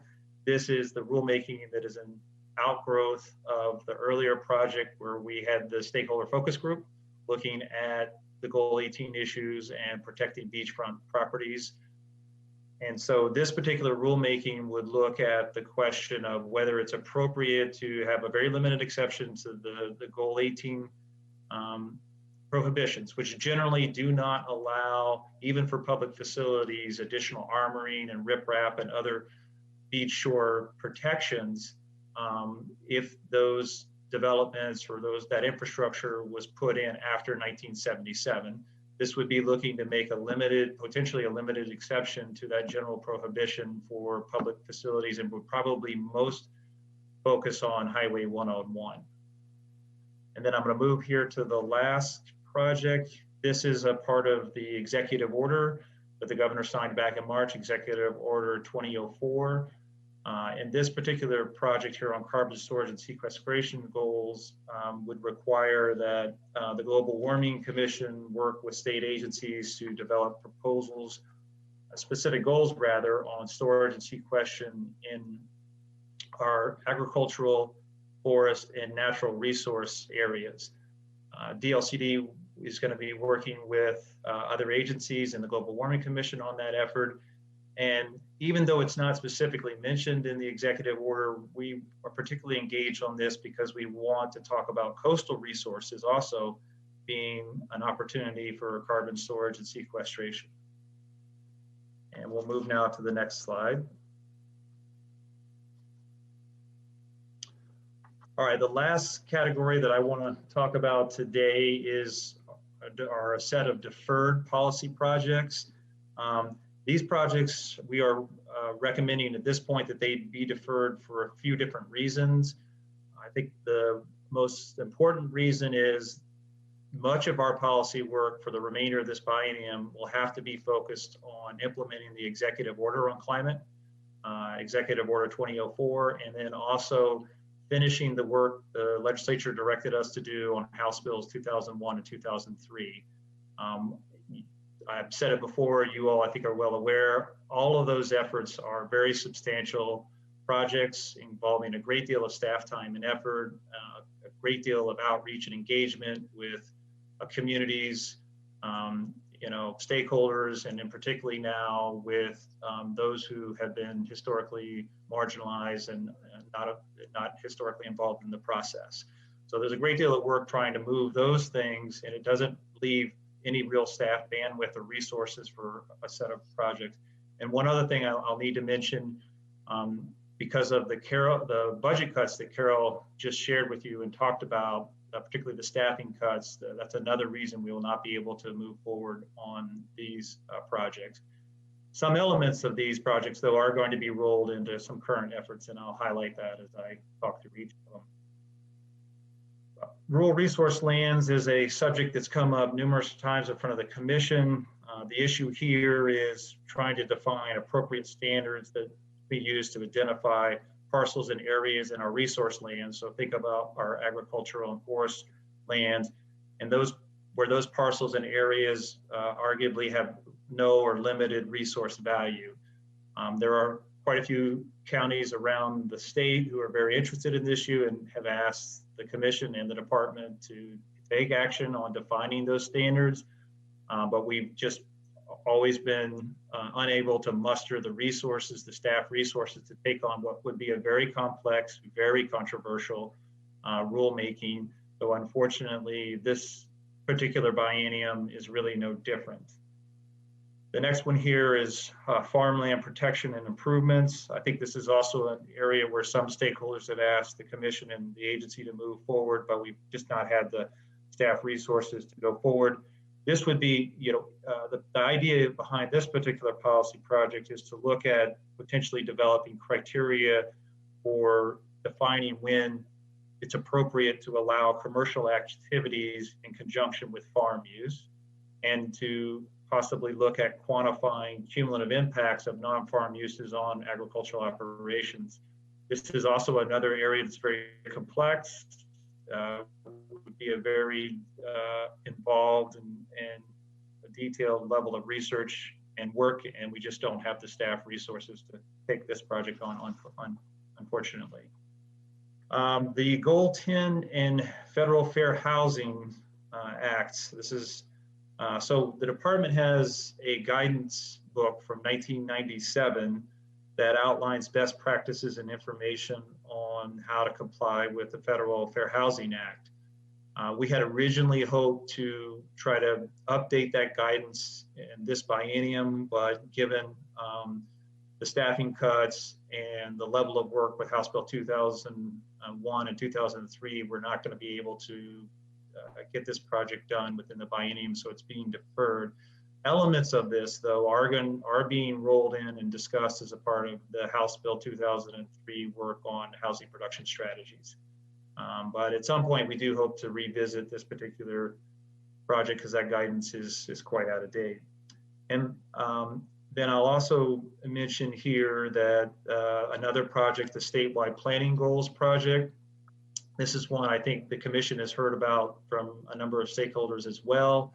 This was going to be a scoping project where we would have a set of discussions with stakeholders starting this fall to talk about what, if any, of the goals should be revised to better incorporate climate change. And that would be climate change in all its aspects: adaptation, mitigation, and sequestration. And then out of those stakeholder discussions, we were hoping to develop a white paper that would summarize what we heard and offer some findings to the commission, and then identify potential next steps on possible goal revisions. Very specifically, due to the staffing cuts that we had as a result of the legislature's action in August to rebalance the budget, we're not going to be able to move forward with this project.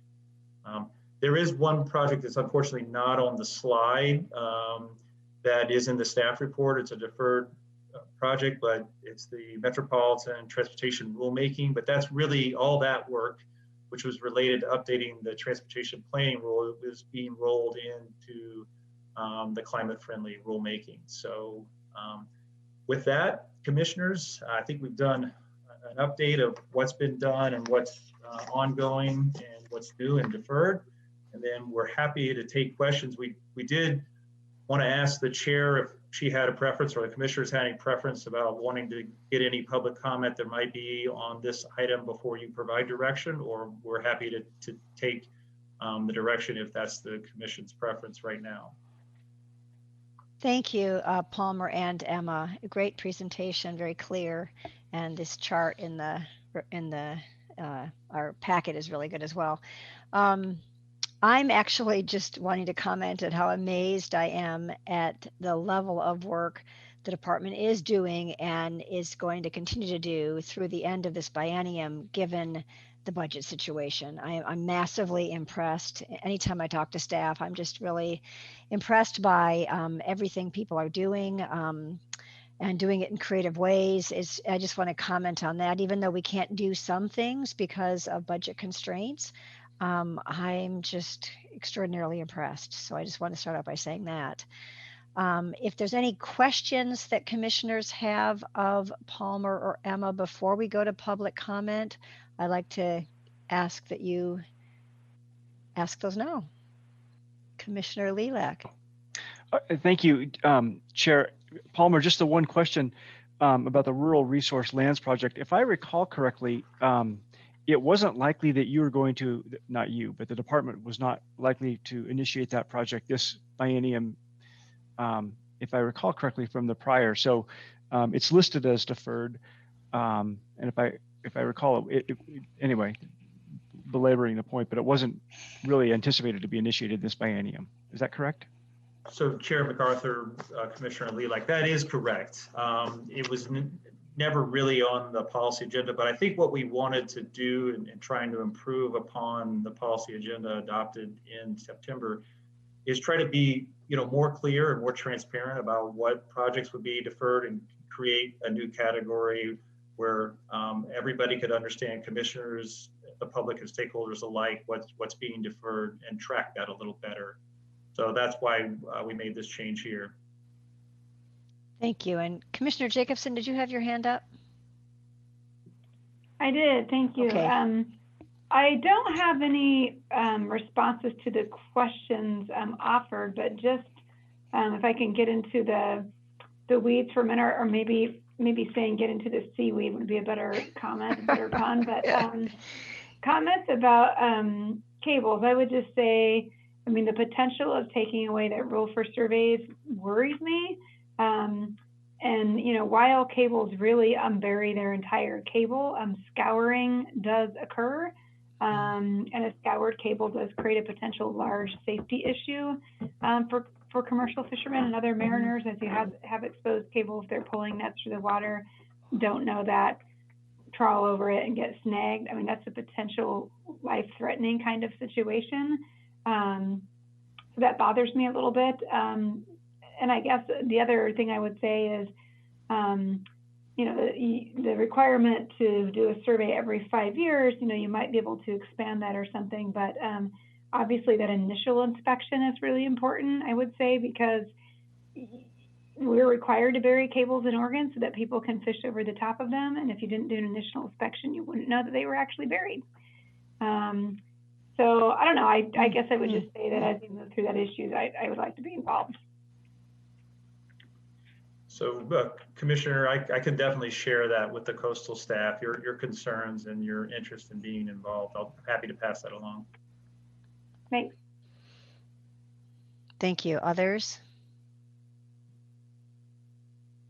I don't see. At least Chair Commissioner Holova wanted to speak. Thank you so much. I just can't see. Should I raise my virtual hand? I don't know if I should do well, that. I kind of like seeing people's faces, and so but not everybody's faces can be on the screen. Blah blah. So yeah, I'm compromised. But thank you. Yes, please have the floor. Thank you for all this detailed hard work. I had a question and a comment. One was about the new policy direction on carbon storage and sequestration goals. So super excited to see that. I was looking at adoption of statewide goals for carbon sequestration and storage by Oregon's natural and working landscapes, et cetera, et cetera. That looks like it's a quote. So, Oregon is on the forefront of the United States with regard to thinking about buildings as being storing carbon and having a role in carbon sequestration with regard to mass timber. And it's a great linkage between rural communities that, produce the mass timber products and cities that use them. And it'd be great if that was in consideration of carbon sequestration goals. And I know that was a focus of the governor's some years back, and it'd be great to see if that could be considered there. The other thing is, I'm just wondering, maybe by accident, or maybe I'm not seeing it, House Bill 2003 might have gotten left out of the visual version of the document, the one with the stars and stuff. Am I just not seeing it? Or did it get dropped by accident? That's all. I was just honing in, right? Where's 2003? I was like, I'm looking at it now. Well, I see the regional housing analysis piece in there, but maybe I don't see the housing production piece and some of those, the H&A issues. So Commissioner, I think you're right, at least not all of it's included. The regional housing analysis is in that visual chart, but we appear to be missing, from my quick glance, appear to be missing the part about, and we can make that change for the meeting in November, the part about the H&As, the housing needs analysis work, as well as the work on the housing production strategies. Thank you. Nobody's forgotten those two pieces. That's all that's on my mind right now. So. Yes, thank you for catching that. We'll definitely get you an updated one. Thank you. Great. Other questions before we go to public comment? Don't see anybody. So, Ms. Johnson, do you have a list of folks that are wanting to testify? Great. Helen Kennedy again. Thank you. And I think we'll do about 3 minutes each on you folks. And so Helen, you're up first. And as soon as we can connect you, we will start the clock. But thanks for being here for this. Okay, Ms. Kennedy, you have been unmuted. Thank you, Chairman MacArthur and members of the commission. I respectfully have to show extreme disappointment and disagreement regarding not proceeding with some work in some form on the amendments of the land use goals for climate. I think this work is very important, and the discussions earlier today regarding buy-in and conversations that need to happen, those need to move forward. The sooner the better. I understand there's a budget cut. I think that the department and the commission could look at other options, as I said earlier. getting help from other employees, other departments, universities, federal government, wherever it is you may be able to find it.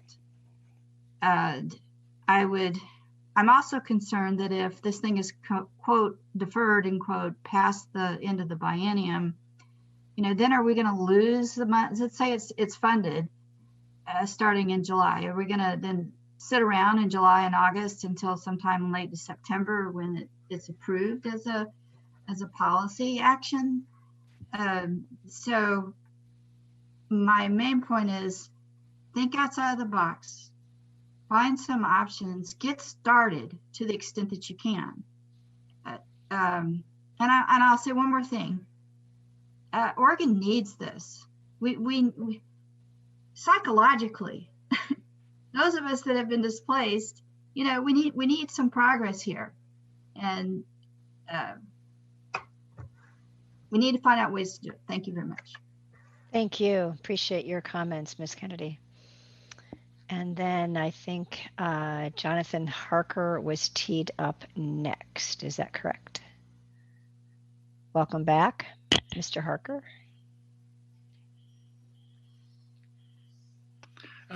Well, good afternoon. Again, for the record, my name is Jonathan Harker, retired city planner. I'm testifying on behalf of the Oregon chapter of the American Planning Association. And I would direct you to our written testimony, Exhibit 1.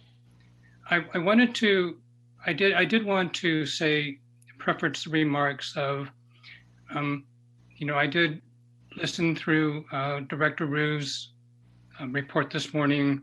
I did listen through the transitional housing conversation that you have. So I don't want us to assume that we're tone deaf to the issues that state agencies across the board are facing and the Oregon communities are facing. In our comments about the particular issue that I wanted to talk about was the proposal to defer the kind of a modest step in reviewing or updating, what I like to think of updating or modernizing the statewide planning program to address by addressing climate change. And the project that Palmer talked about in terms of doing a series of stakeholder meetings and writing a white paper that could then be the basis for further steps.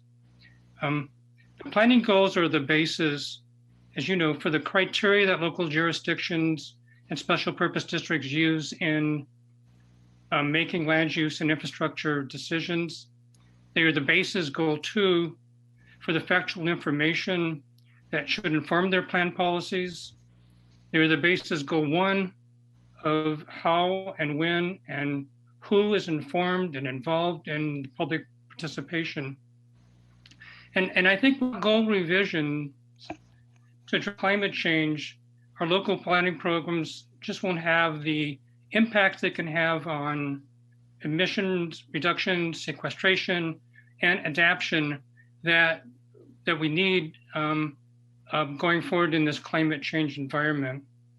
I would note, and as we noted in the testimony, that DLCD did propose this project as a response to the governor's climate change executive order. I would also note that when DLCD did the stakeholder responses to the executive order, their May 15th letter, they received unanimous support from stakeholders, in their words, support for the project, and it was also identified as one of the top 3 actions that DLCD should take for climate change action. One of the concerns we have is that what does deferment mean? Will there be, or can LCDC kind of have a direction towards, if not this, the rest of this biennium, can we have a direction to make sure that it's part of the next biennium? We look back at that. The reason why we look back at that 2009 action is this is a conversation that's over 11 years old. And we just don't want to see this lost again. we really don't think that, really think it's going to be critical to modernize our planning program, whether it's to deal with equity or to deal with adaptation as we go forward. OFA hopes that the project can continue, and if not, that it can at least be identified as when it can continue. And regardless, we would offer our resources and our help in doing outreach, doing research, doing analysis to assist the department in moving forward. Thank you, and I would be pleased to answer any questions that you might have, or at least respond to them. Thank you. Thank you, Mr. Harker. Really appreciate that. And I think we share all of your concerns, and as well as Ms. Kennedy's concerns about the importance of this work. I don't know how we can promise when we do it, kind of put it back on the burner, so to speak. I think we have to really kind of get a sense of how the budget shakes out, but I think your points are well taken. Questions for Mr. Harker? Commissioner Lilac, and I got a text, I just got at this moment that said that Commissioners Jacobson and Halava were in line to speak. Was that for the last agenda item? My apologies. Or did you? Okay, so it's not for now. So then I'll turn. Nothing from me. Thank you. I'll turn to Commissioner Lilac then. Thank you, Chair. One idea, and I really appreciate both of your, Jonathan, your comments as well as Helen's about the importance of this project. And if I recall correctly, we weren't going to get to that until really late in this biennium in any event, if I recall correctly. So the deferment isn't terribly long, I hope. And I really liked Helen's comments about considering students. And one of my thoughts is there an opportunity for University of Oregon's Community Service Center with their graduate program, or Portland State University's graduate program, to have a great student project to really be kind of almost kick this project off with evaluating the program and where changes might be incorporated. We've just hired, we being Deschutes County, U of O's CSC recently for how do we engage the public during the pandemic and addressing equity and all of these issues. And it was just $5,000, and it was just an amazing work by these graduate students under the faculty's direction. And it's generally in the fall that they're going to be thinking about their big team projects next spring.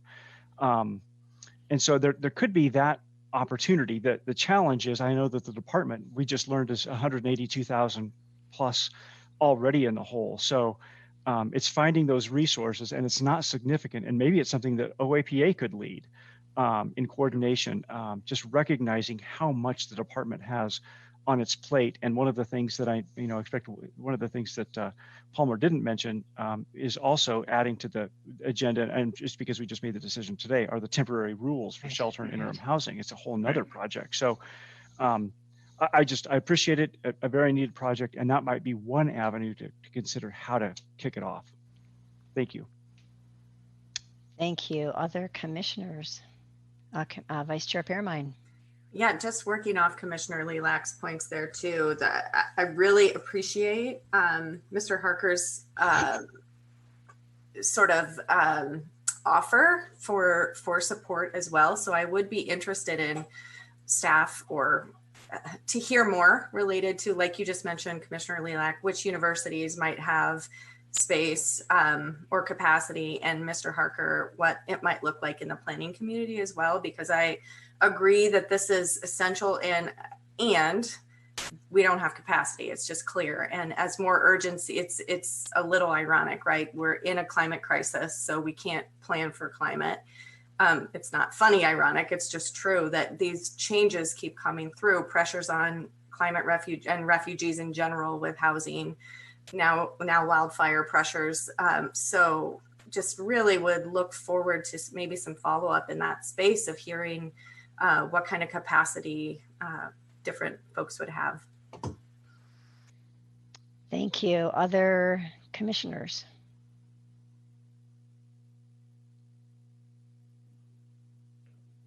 So Chair MacArthur? Yes. Yeah, this is Palmer, if I might. I wanted to just say clearly for the record that DLCD is very disappointed that any particular projects being deferred, but especially this one around the state planning goals. We absolutely agree with the comments of Helen and Jonathan that this is a discussion that is long, long overdue. It's just simply not having the resources, and quite honestly, not seeing any clear way to get the resources to keep this project going. But we absolutely agree that it's long overdue and that work should be done. But maybe there's a way to think creatively about having another organization take some initial steps in this area and initially kind of jumpstart this conversation.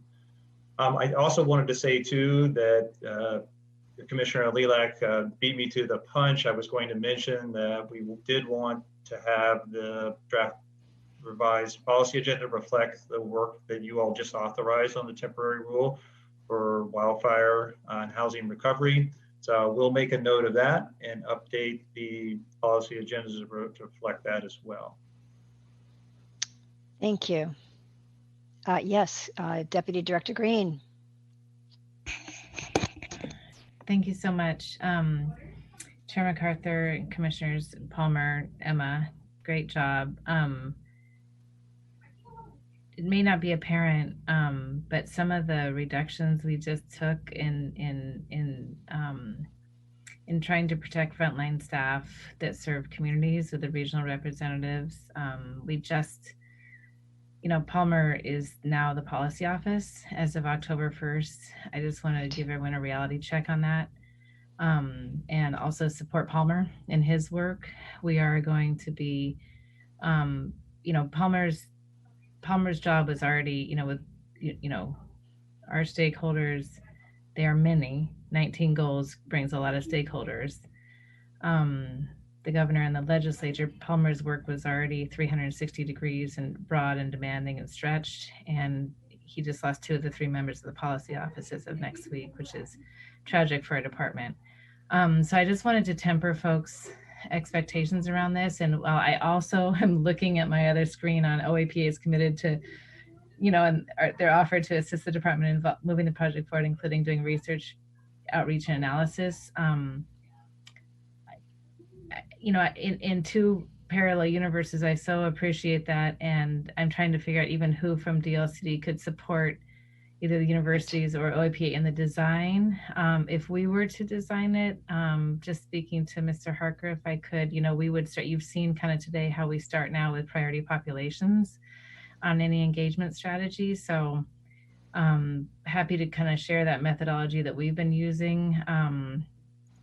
But that's one of the reasons it's so difficult, is to actually do it right and not just involve the same old, right, of us that created the goals 40 years ago and 30 years ago. It is time for a refresh. So I also just really deeply appreciate, and I've been a member for years of OAPA. I really appreciate that offer, and also the suggestion of the universities. I just want to just keep expectations really low about how the department could participate. Not that we're not enthusiastic in our support. And also just remind the listening public that the goals are actually rules. They're administrative rules, and the other suite of the administrative rules are updated constantly. So there's a broad public perception that we haven't updated the goals in 40 years, yet that they are also rules, and we've been updating rules all the time. We're updating climate rules. Chris has a 25 agency adaptation strategy. So it's not that the agency is not very active and committed on climate as our top priority. It's just that we aren't able to lift a major process like this with 10 hearings around the state on an actual goal review or adoption process. So it's I think we priced it in the past, Palmer's mentioned, I think it's been priced at $2 million in the past, and it can be done sort of on the reduced, but it is a not shy project. And yet every day at DLC, we're committed to improving the land use planning program with our partners in real time with respect to climate change. So thank you. Yeah, just one quick comment. Oh, sorry, Chair MacArthur. Go ahead, Palmer. Okay, thank you. Yes, on the price tag, I think the number that the Deputy Director is referring to is a number that we put on a piece of legislation that would have the department work with the commission to select a stakeholder group to talk about revisions to Goal 13. And so it was only focused on one goal and fairly narrow even in that respect, and that was priced out at about $1.6 million to really do the work that was necessary to revise that goal. All the stakeholder engagement, support the process with facilitation and the other tools that we need to have a good public process, as well as do the research and analysis that we don't have. And when you do think about the goals, there's a lot that's covered, as Kirsten said, within the framework of the goals, not just stakeholders, but the breadth of issues. In many of those cases, we don't have the expertise in-house. And to do it right, to really bore into the policy issues, we would need to contract out for additional resources. Some of that support could perhaps come from other agencies, but even then, we would end up having to outsource for that work. So it's a substantial price barrier there, and she's right to point out that cost. Yeah, and I really have to say I appreciate the way the department does its work. There's been a pretty big evolution, it seems to me, in the past year or two in terms of the nature of engagement, the way in which we fashion our rules advisory committees. You saw the 2 or 3 page or 4 page paper that describes the charter to the Rules Advisory Committee for the climate work. It used to be, for those who aren't veterans, like I think I'm the only veteran on here, but for those that aren't veterans, it used to be like a page or a half a page. And that kind of worked for the times perhaps, but I really like the way the department does their work now. And I tell you, we get so much feedback, positive feedback from RAC members, both through calls and emails and also testifying. And one of the first things they say, they might disagree with a certain element of what we're doing, but they really like the process. They appreciate the staff, and all that just takes an enormous amount of time. So I guess I'd really want to applaud staff for that evolution. But I also really, yes, we'd love to have more staff and do more of these things, but I would prefer to do fewer things really well than to spread ourselves too thin and not do a good job on anything. So I really applaud the staff for going the route they're going. Any other questions on the policy agenda? I do not believe this is a motion, but we normally give sort of a thumbs up, and I can see most of your faces in the screen, so we could certainly do that, but I don't want to cut it off if there's more comments or questions on this one. Seeing none, I'm just going to go ahead and ask folks to put their thumbs up and say, do you want to go forward with this policy agenda as a sort of an endorsement? Okay. Great. Well, thank you, Emma and Palmer. Thank you. Okay, thank you. Unless there is some other unfinished business behind by next folder, I'm assuming that we are done for today. Thank you for giving us a little bit of a breather this evening. That's awesome, because we have a really big day tomorrow, important topics, and I think there's probably still more written testimony coming our way. So I don't know if you're going to send another packet tonight, Esther, or not, or just how will you, are you getting more written testimony from what you received as of yesterday evening's packet on housing? I have received two more comments. Great. So if you would get those out, that would be great, and we can take a look at those. Okay. Thank you. And I think we are adjourned for today. Bye. See you tomorrow morning, 8:30.